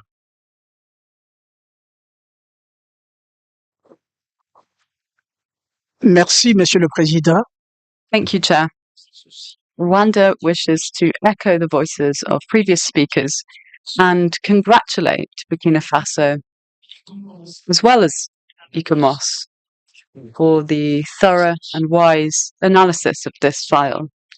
Rwanda supports the proposal put forward by ICOMOS to inscribe the Royal Court of Tibili on the list of World Heritage on the basis of Criterion 3.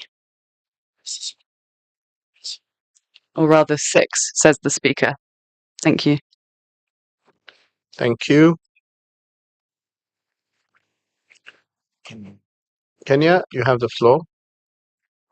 Thank you, Mr. Chairman. On behalf of Group 5A, we are very excited to convey our congratulations to Burkina Faso for the well-deserved listing on the prestigious World Heritage List. This contributes significantly because this is a practical way of bridging the gap that we've been speaking about for the last few years. We congratulate you, we celebrate you, and to ICOMOS, kudos for providing very specific and excellent guidance. Thank you. Thank you, Excellency. I see that there are no more comments, no questions directed. Rwanda, you want to take the floor again? You have. Merci. Yes, thank you, Chair. The proposal was to inscribe the property on the basis of Criterion 3, as proposed by ICOMOS. Thank you. Yes. I see that there are no more questions and comments. So, other than appreciation for the ICOMOS representative from the distinguished representative of Zambia, you want to take the floor to thank ICOMOS? Alicia? Thank you, Mr. Chair, and thank you, Zambia. Thank you. I now invite another son of Africa who cannot stop himself, so I'll give him the floor as well. Merci, Monsieur le Président. Thank you, Chair.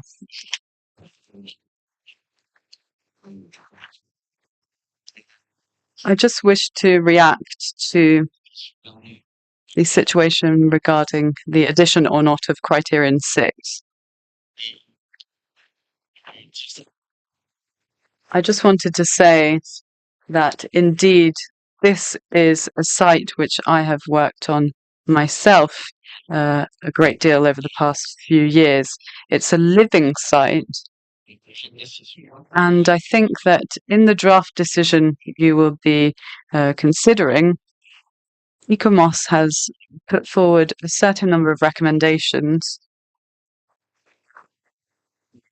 which, in any event, will lead the state party and all relevant management conservation authorities of the site to continue to promote and implement traditional management practices which will enable the preservation of patterns as well as the control of the appearance of new patterns, the involvement of all stakeholders who on a daily basis continue to ensure the protection, management, and conservation of this property.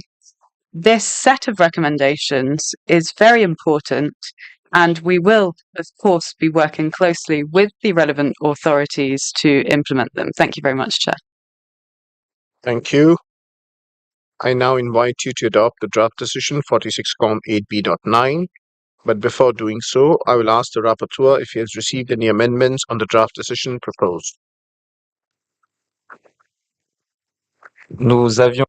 We had received an amendment which has been withdrawn just now by the distinguished delegate of Lebanon.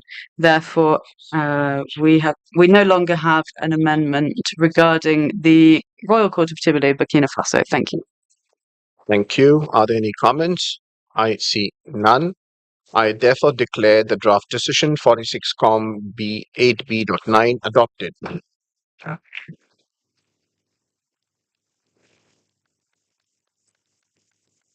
Thank you very much. Let me congratulate Burkina Faso on behalf of the entire committee for the inscription of this property.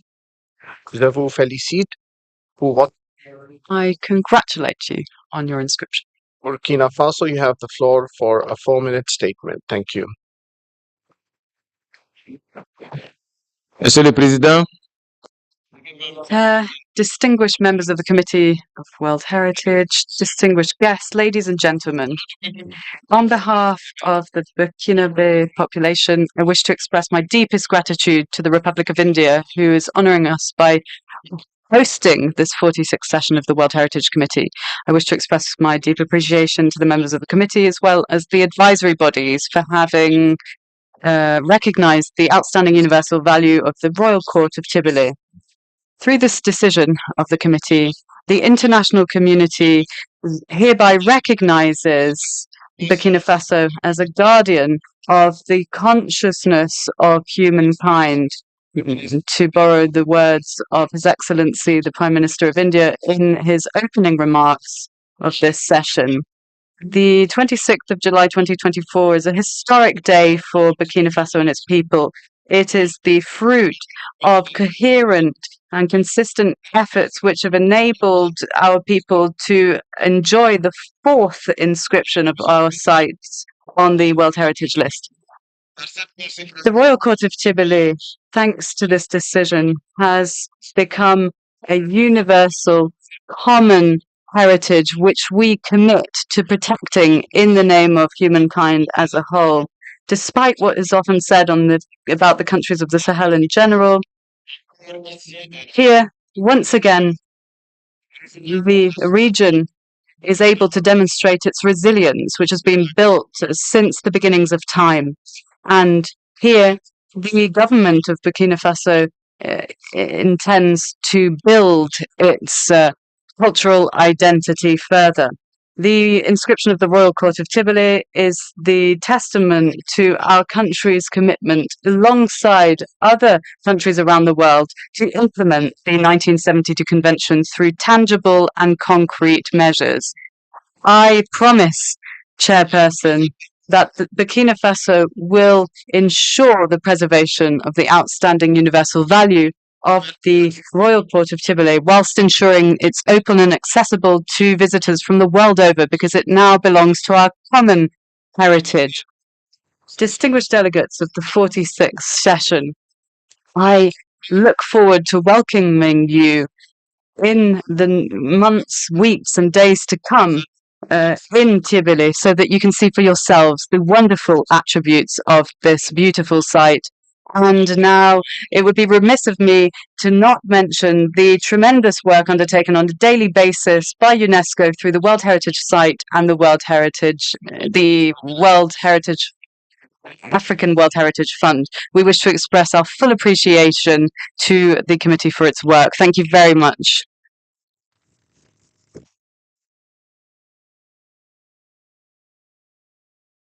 Thank you. I now invite ECOMOS to present the nomination of the colonial Trans-Isthmian route of Panama. But before I give the floor to the Secretariat, Mr. Balsamo. Thank you, Chairperson. We received a factual error notification concerning the evaluation of the nomination of the colonial Trans-Isthmian route of Panama, and this is to be found on page 32 of both the English and French version of document INF 8B4. Thank you. Thank you, ECOMOS, thank you, Mr. Balsamo. ECOMOS, you have the floor. Thank you, Chair. This is the presentation of the ICOMOS evaluation of the colonial Trans-Isthmian route, Panama.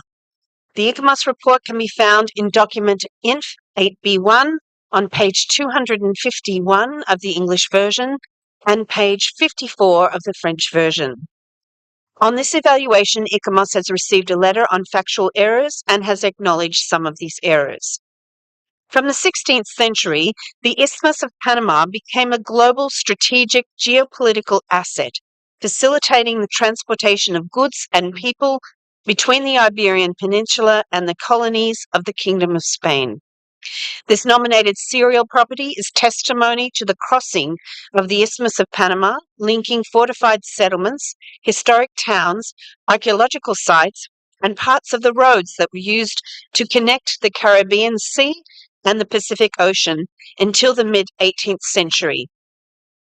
This is the first of a two-phase nomination which proposes a renomination of the World Heritage Property of the archaeological site of Panama Viejo and Historic District of Panama by adding 3 sections of Camino de Cruces and the Castle of San Lorenzo to the already inscribed component parts. The Castle of San Lorenzo is also part of an already inscribed World Heritage Property, the fortifications of the Caribbean side of Panama, Portobello's, and San Lorenzo. In 2019, this nomination was deferred by the World Heritage Committee. The nomination has responded to requests from the World Heritage Committee and advice from ICOMOS proposing a significant modification to the rationale for inscription, boundaries, criteria, and name of the already inscribed property. This followed several years of World Heritage Committee decisions, a high-level reactive monitoring mission, and an ICOMOS advisory process focused on serious concerns about the state of conservation of the historic district of Panama. The deferral in 2019 proposed that the nomination should include access to and from the Caribbean Sea and more research on the connections of the Trans-Isthmian route and surviving tangible evidence. The state party has responded positively to these issues, and improvements have been made to the state of conservation of the Castle of San Lorenzo, enabling a terminal point on the Caribbean to be included in the first phase. Shown here are the Camino Real on the eastern side of the isthmus and the Camino de Cruces further to the west. These are the 2 stages of this nomination.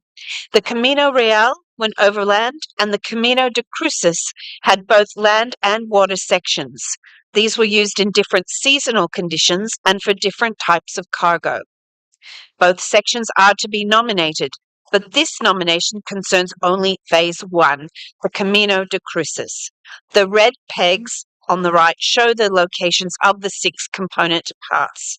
Phase 2 of the nomination strategy will, in future, add the Camino Real and the Caribbean terminus at Portobello, which are shown by the blue pegs.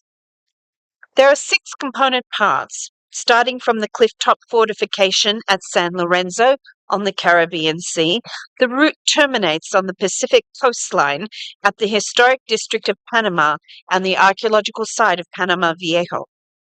3 component parts define the route: a fluvial section, a longer terrestrial section located within forested national parks, and a short final section that reaches the semi-urban outskirts of Panama City.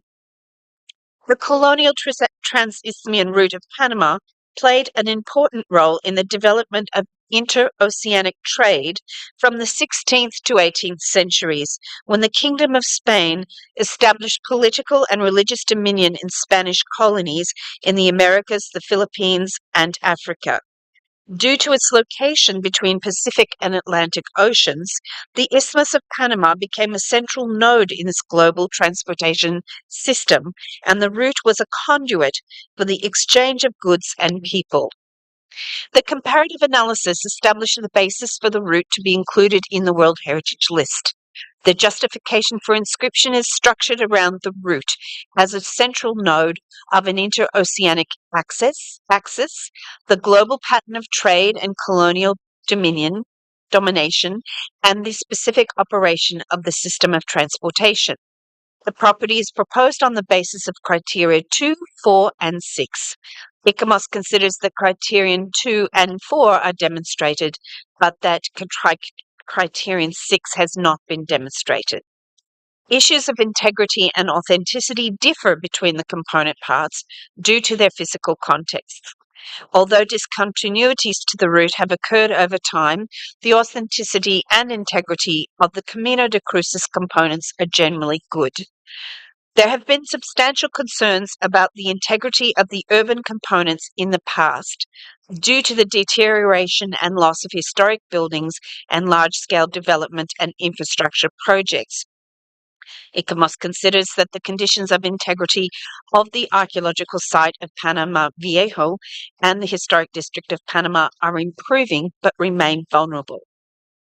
Overall, the state of conservation is fair but variable.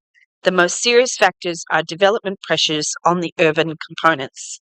The protection of the nominated serial property needs further improvement to designate the Camino de Cruces and Camino Real as cultural heritage, and to protect the nominated serial property as a single entity. ICOMOS recommends that the state party should continue the survey, research, and documentation work so that the second phase of the nomination can be submitted. Here is a summary of the ICOMOS evaluation of the proposed outstanding universal value of the nominated property. ICOMOS considers the criteria 2 and 4 have been met. The property is an outstanding example of a route establishing transcontinental flows of culture, resources, and colonial power during a crucial stage in the history of the Americas. However, criterion 6 has not been demonstrated. The integrity of the nominated serial property is vulnerable, as already explained.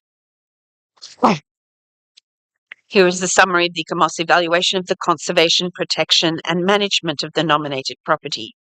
Despite commendable improvements, several issues that were requested by the World Heritage Committee's previous decisions require further work. The archaeological site of Panama Viejo and the historic district of Panama remain vulnerable to development pressures. A formal heritage impact assessment mechanism is considered essential to ensure that the potential impacts of development on the potential outstanding universal value are thoroughly considered. Designation of Camino de Cruces and Camino Real as cultural heritage should be completed, and the protection of the serial property as a single entity is needed, as already explained. The management system needs to be put into operation. Additional elements such as a tourism and interpretation strategy are needed, and mechanisms for the participation of local communities and Indigenous peoples need to be reinforced. To conclude, ICOMOS recommends that the colonial Trans-Isthmian route, Panama, be referred back to the state party for the following main reasons shown on the slide: to legally protect the whole heritage route as one entity, to legally protect the sections of Camino de Cruces and Camino Real as cultural heritage, to complete legally adopt and implement the Heritage Impact Assessment Mechanism, and to complete and implement a tourism and interpretation strategy for the nominated serial property as a whole.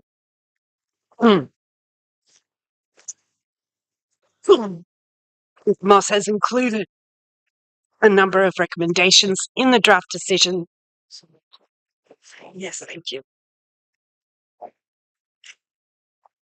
I'll start again. We have included a number of further recommendations in the draft decision to aid the long-term conservation of the property, as shown on this slide. Thank you.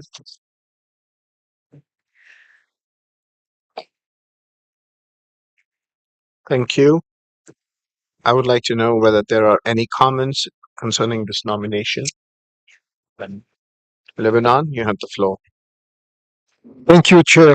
I'm sorry to take the floor so often, but there are some technical issues. This nomination dossier seems very complex. It's the first phase of a two-phases serial nomination.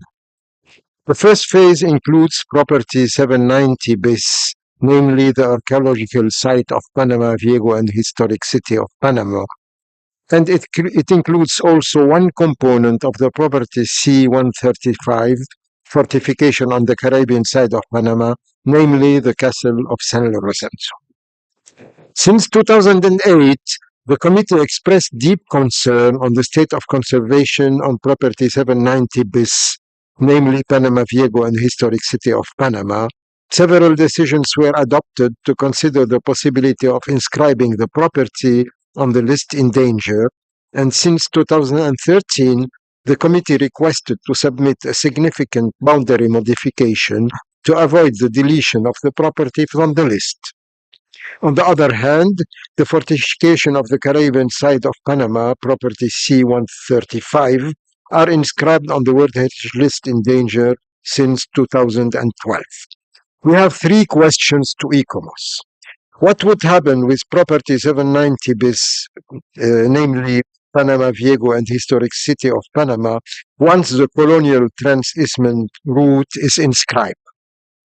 Number two, what is the rationale to include in a new nomination property that have problems of integrity or are inscribed on the World Heritage List in danger? And the third question is, at its 43rd section in Baku, the World Heritage Committee adopted the decision 43-8B40 to defer the examination of this nomination and requested from the state party several issues, including the preparation of a risk preparedness strategy for the heritage route, acknowledging the different risks to the various components. What happens with this recommendation that does not appear anymore in the draft decision, while it may be essential given the difficult conditions of integrity and authenticity of several components? These are three questions to ICOMOS. Thank you. I thank you, Excellency, and please don't apologize to take the floor. It's always a pleasure to hear you. You're always so well prepared and precise in your questions, and you remind me of my colleague from the ASI, Mr. Janvid Sharma, who's also so precise. Thank you. I now give the floor to ICOMOS to answer those questions. Thank you, Chair, and thank you to the distinguished delegates of Lebanon. I will try my best to answer these very pertinent questions about this nomination. They are also challenges for our work since we have begun evaluating this nomination. To answer the first question, you asked what will happen to the currently inscribed property of Panama Viejo and the Historic Center of Panama should this property be inscribed. My understanding is that that inscribed property will be absorbed into this one. So this is essentially a major renomination of that property. So we will no longer have that as a standalone World Heritage property the way it is at the moment within the World Heritage List. The second question was about the consequences for including the Castle of San Lorenzo into this first stage of the two-stage nomination strategy, given that it is currently part of a two-component serial property which was retained on the list of World Heritage in Danger several days ago by this committee under item 7A. We, of course, watched your discussions of that matter with great interest. My understanding is that that property will remain on the list of World Heritage in Danger according to the decision that was taken. However, the Castle of San Lorenzo will have a second World Heritage inscription which will be attached to this route. We therefore looked with great care at the current state of conservation of the Castle of San Lorenzo and noted, as I'm sure all of you did earlier this week, that the state party has undertaken significant improvements to the state of conservation of the Castle of San Lorenzo. So its inclusion in this first stage of the nomination strategy is considered to be possible, both technically and in terms of the overall impact on the nomination of the route to the World Heritage List. ICOMOS had in 2019 been very insistent that in order for the route to be represented in the first stage, it had to touch both coastlines because it was the ability to show the crossing of the isthmus, which was at the heart of the revised nomination strategy. Therefore, the provision of the Castle of San Lorenzo as part of this first stage of the revised nomination strategy was a direct response to that recommendation, which had been adopted when the committee deferred the nomination in 2019 in Baku. I guess you're also suggesting that there are vulnerabilities to the integrity of this new nominated route because of the existing issues that have been in place for both properties on both sides of the Isthmus of Panama. This is discussed in some detail in our evaluation report.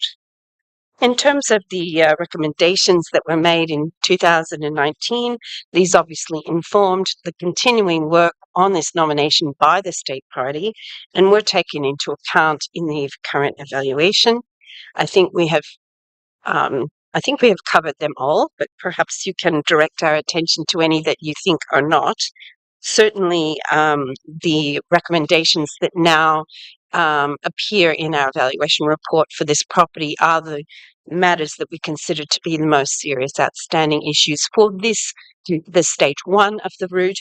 And we also, I think, would be very much hoping that the state party can continue its conservation work at Portobello and continue its documentation and research on the second stage of the route so that it can also come forward as early as practicable from their position. I think I've done my best to answer the questions of from the committee member chair, so I will finish there. Thank you.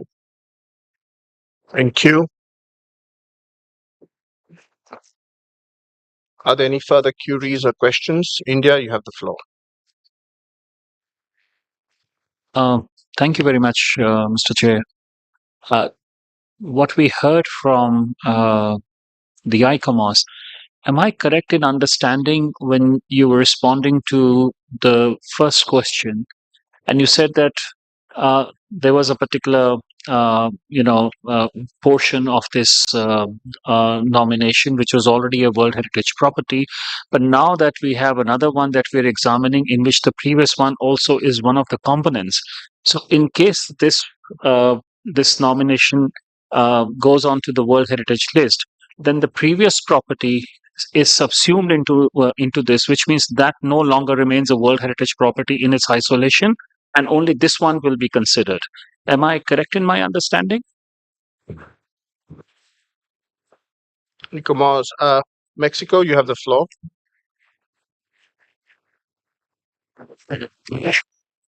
Muchas gracias. Thank you very much, Chair. We would like to make a clarification, and with the permission of the State Party, we would say that this is a nomination very close to our hearts because we've been part of the group who, from the outset, have been working with the authorities in Panama regarding this nomination. Two distinguished figures from ICOMOS were advising us in the preparation of this nomination. I'd like to make it clear because there is some doubt, I see, and the Mexican case is a good example of this. Distinguished delegate of Lebanon. In 2010, Mexico inscribed the Tierra Lento Real Camino, which included 5 historical centers which were already inscribed on the World Heritage List. They did not lose their category as individual sites, but they were included within the historical narrative to justify the Camino Real de Creamento. This case seems to be similar. In the case of Panama, we're talking about sites that will not be entirely replaced, but will be part of that narrative. A detailed work has been carried out by Panama, and they have fully addressed the recommendations made by ICOMOS. And we agree with what's been said by ICOMOS International. However, there are other current circumstances which mean that the site may continue its work to address the new recommendations because there are some laws which are currently being reviewed, particularly when it comes to the conservation of Portobello. That was what I had to say. Thank you very much. Thank you. I'll now give the floor to ICOMOS to respond. 1 second. Argentina, you have the floor, please. Gracias. Thank you, Chair. In this case, we're talking about a state party which is from our region, and they have taken a decision which we would like to be recognized in all of its merit. And then, regardless of which decision is adopted, we are sure that the delegation of Panama will be given the floor to express their full commitment to this convention and the importance that our region attaches to this committee. With this nomination, within the framework of this 46th session, we've had a number of similar examples. And in this particular case, the commitment of the delegation, I'm sure, will be demonstrated when we take a decision. We are going to support consensus to ensure that this serves as an example of how we should work in the future. Thank you. Thank you. India, are you satisfied with that response, and Mexico as well? Mr. Chair, can I also have ICOMOS's view on this? Yeah, I had given the floor to ICOMOS. My request is please respond to the query so that the chair doesn't have to ask it again. You have the floor once again. Thank you. I'll attempt to do that, Chair. Thank you. Our understanding is And this is, as many of you have said, a case that goes back some years. In 2013, the high-level reactive monitoring mission suggested this as one of 3 possible options for resolving the difficulties that had been identified by the World Heritage Committee in the years before. This is the option that the State Party chose to pursue and has been pursuing since 2013. And the 2019 decision that you took in Baku, or the World Heritage Committee took in Baku, was also based on this strategy. So it is essentially a renomination of the existing World Heritage property of Panama Viejo and the Historic Center of Panama. It creates a different basis for outstanding universal value, but uses those 2 components to create this route that crosses the isthmus. The property on the other side, on the Caribbean side, Portobello and San Lorenzo, will not be absorbed into this property in the same way.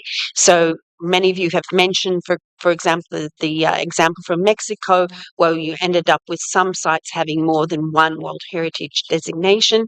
This has happened many times. It's happened with the spa towns of Europe. It's happened with KOTOR in Europe.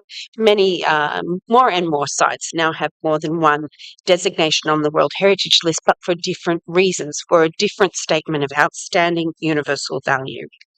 So I hope that's clear. It is confusing. We have worked with this for a long time and worked closely with the State Party to elaborate and implement the option that was proposed in the high-level reactive monitoring mission and has been supported in subsequent decisions taken by the World Heritage Committee.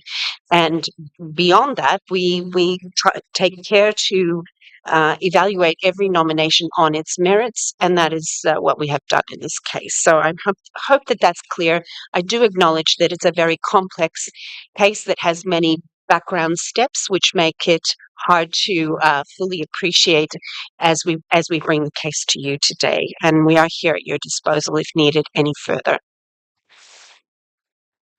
Thank you. I see that there are no more questions or comments. I now invite you to adopt the draft decision 46 COM 8B.29, but before doing so, I would like to ask the rapporteur if he has received any amendments on the draft decision proposed. Thank you, Mr. Chairman. We have not received any amendments on the draft decision for the inscription of the transismic colonial route of Panama. Thank you.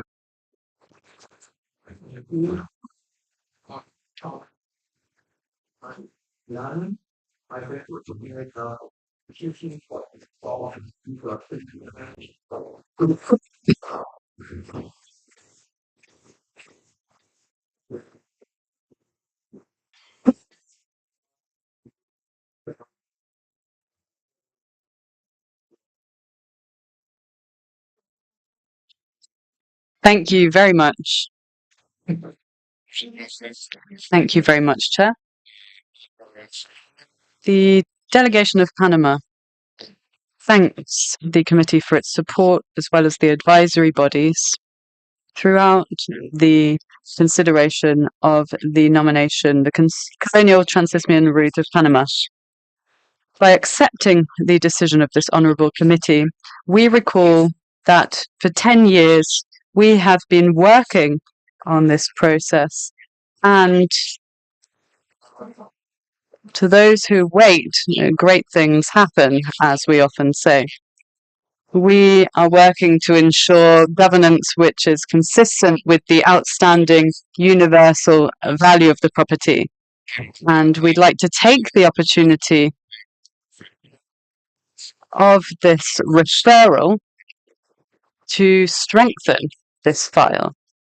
We are committed, as we mentioned when we took the floor several days ago during the State of Conservation of World Heritage and Danger properties, we stated that we are fully committed to fulfilling the recommendations set out and to follow the practical guidelines and national regulations in force. We hope in the future to have our nomination adopted for inscription in an upcoming session of the World Heritage Committee. We wish to state that we do not agree with the assessment of ECOMOS on Criterion 6.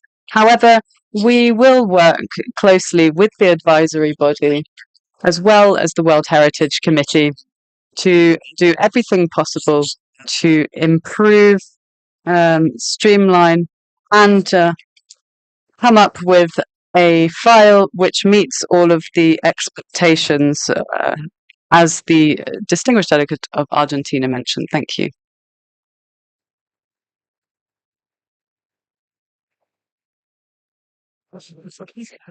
Thank you very much. I would now give the floor to Mr. Lazar to make some announcements, and then I will be adjourning the meeting. Mr. Lazar, you have the floor.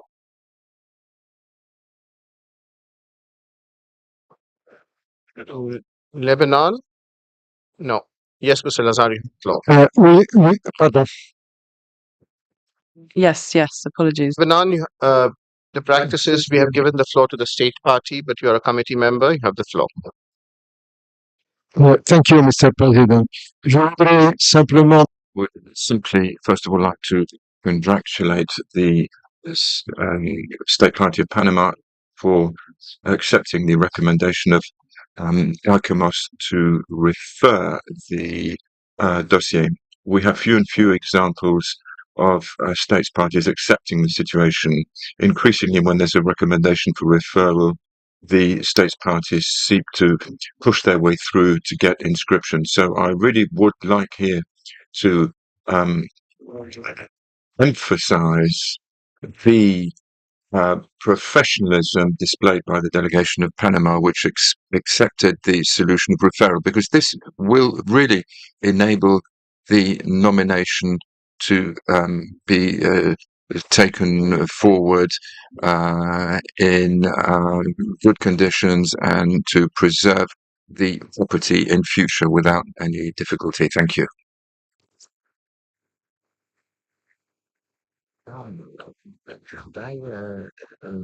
Tomorrow.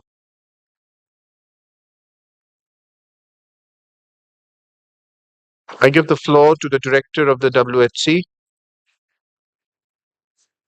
Thank you, Mr. Chairperson. I just want to, since everyone is here in the room, because as you have seen, the order of the presentation has been, we have been trying to adapt it constantly, and I really would like to thank all the state parties who have been really flexible, given that we are advancing well. So just for your information, then we will update on the website the table of presentation for tomorrow.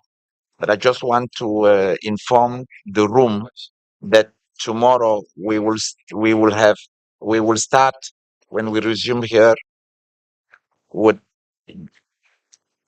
Japan, followed by China, Beijing Central Axis. Japan will be Sado Island Gold Mines, and then we'll have Thailand, Phufrabat Historical Park, and we'll have also the site of the Russian Federation, the Testament of Kenozero Lake, and we'll also have sites from Kenya, the historic town and archaeological sites of Gedi, and a site from South Africa, human rights, liberation, and reconciliation.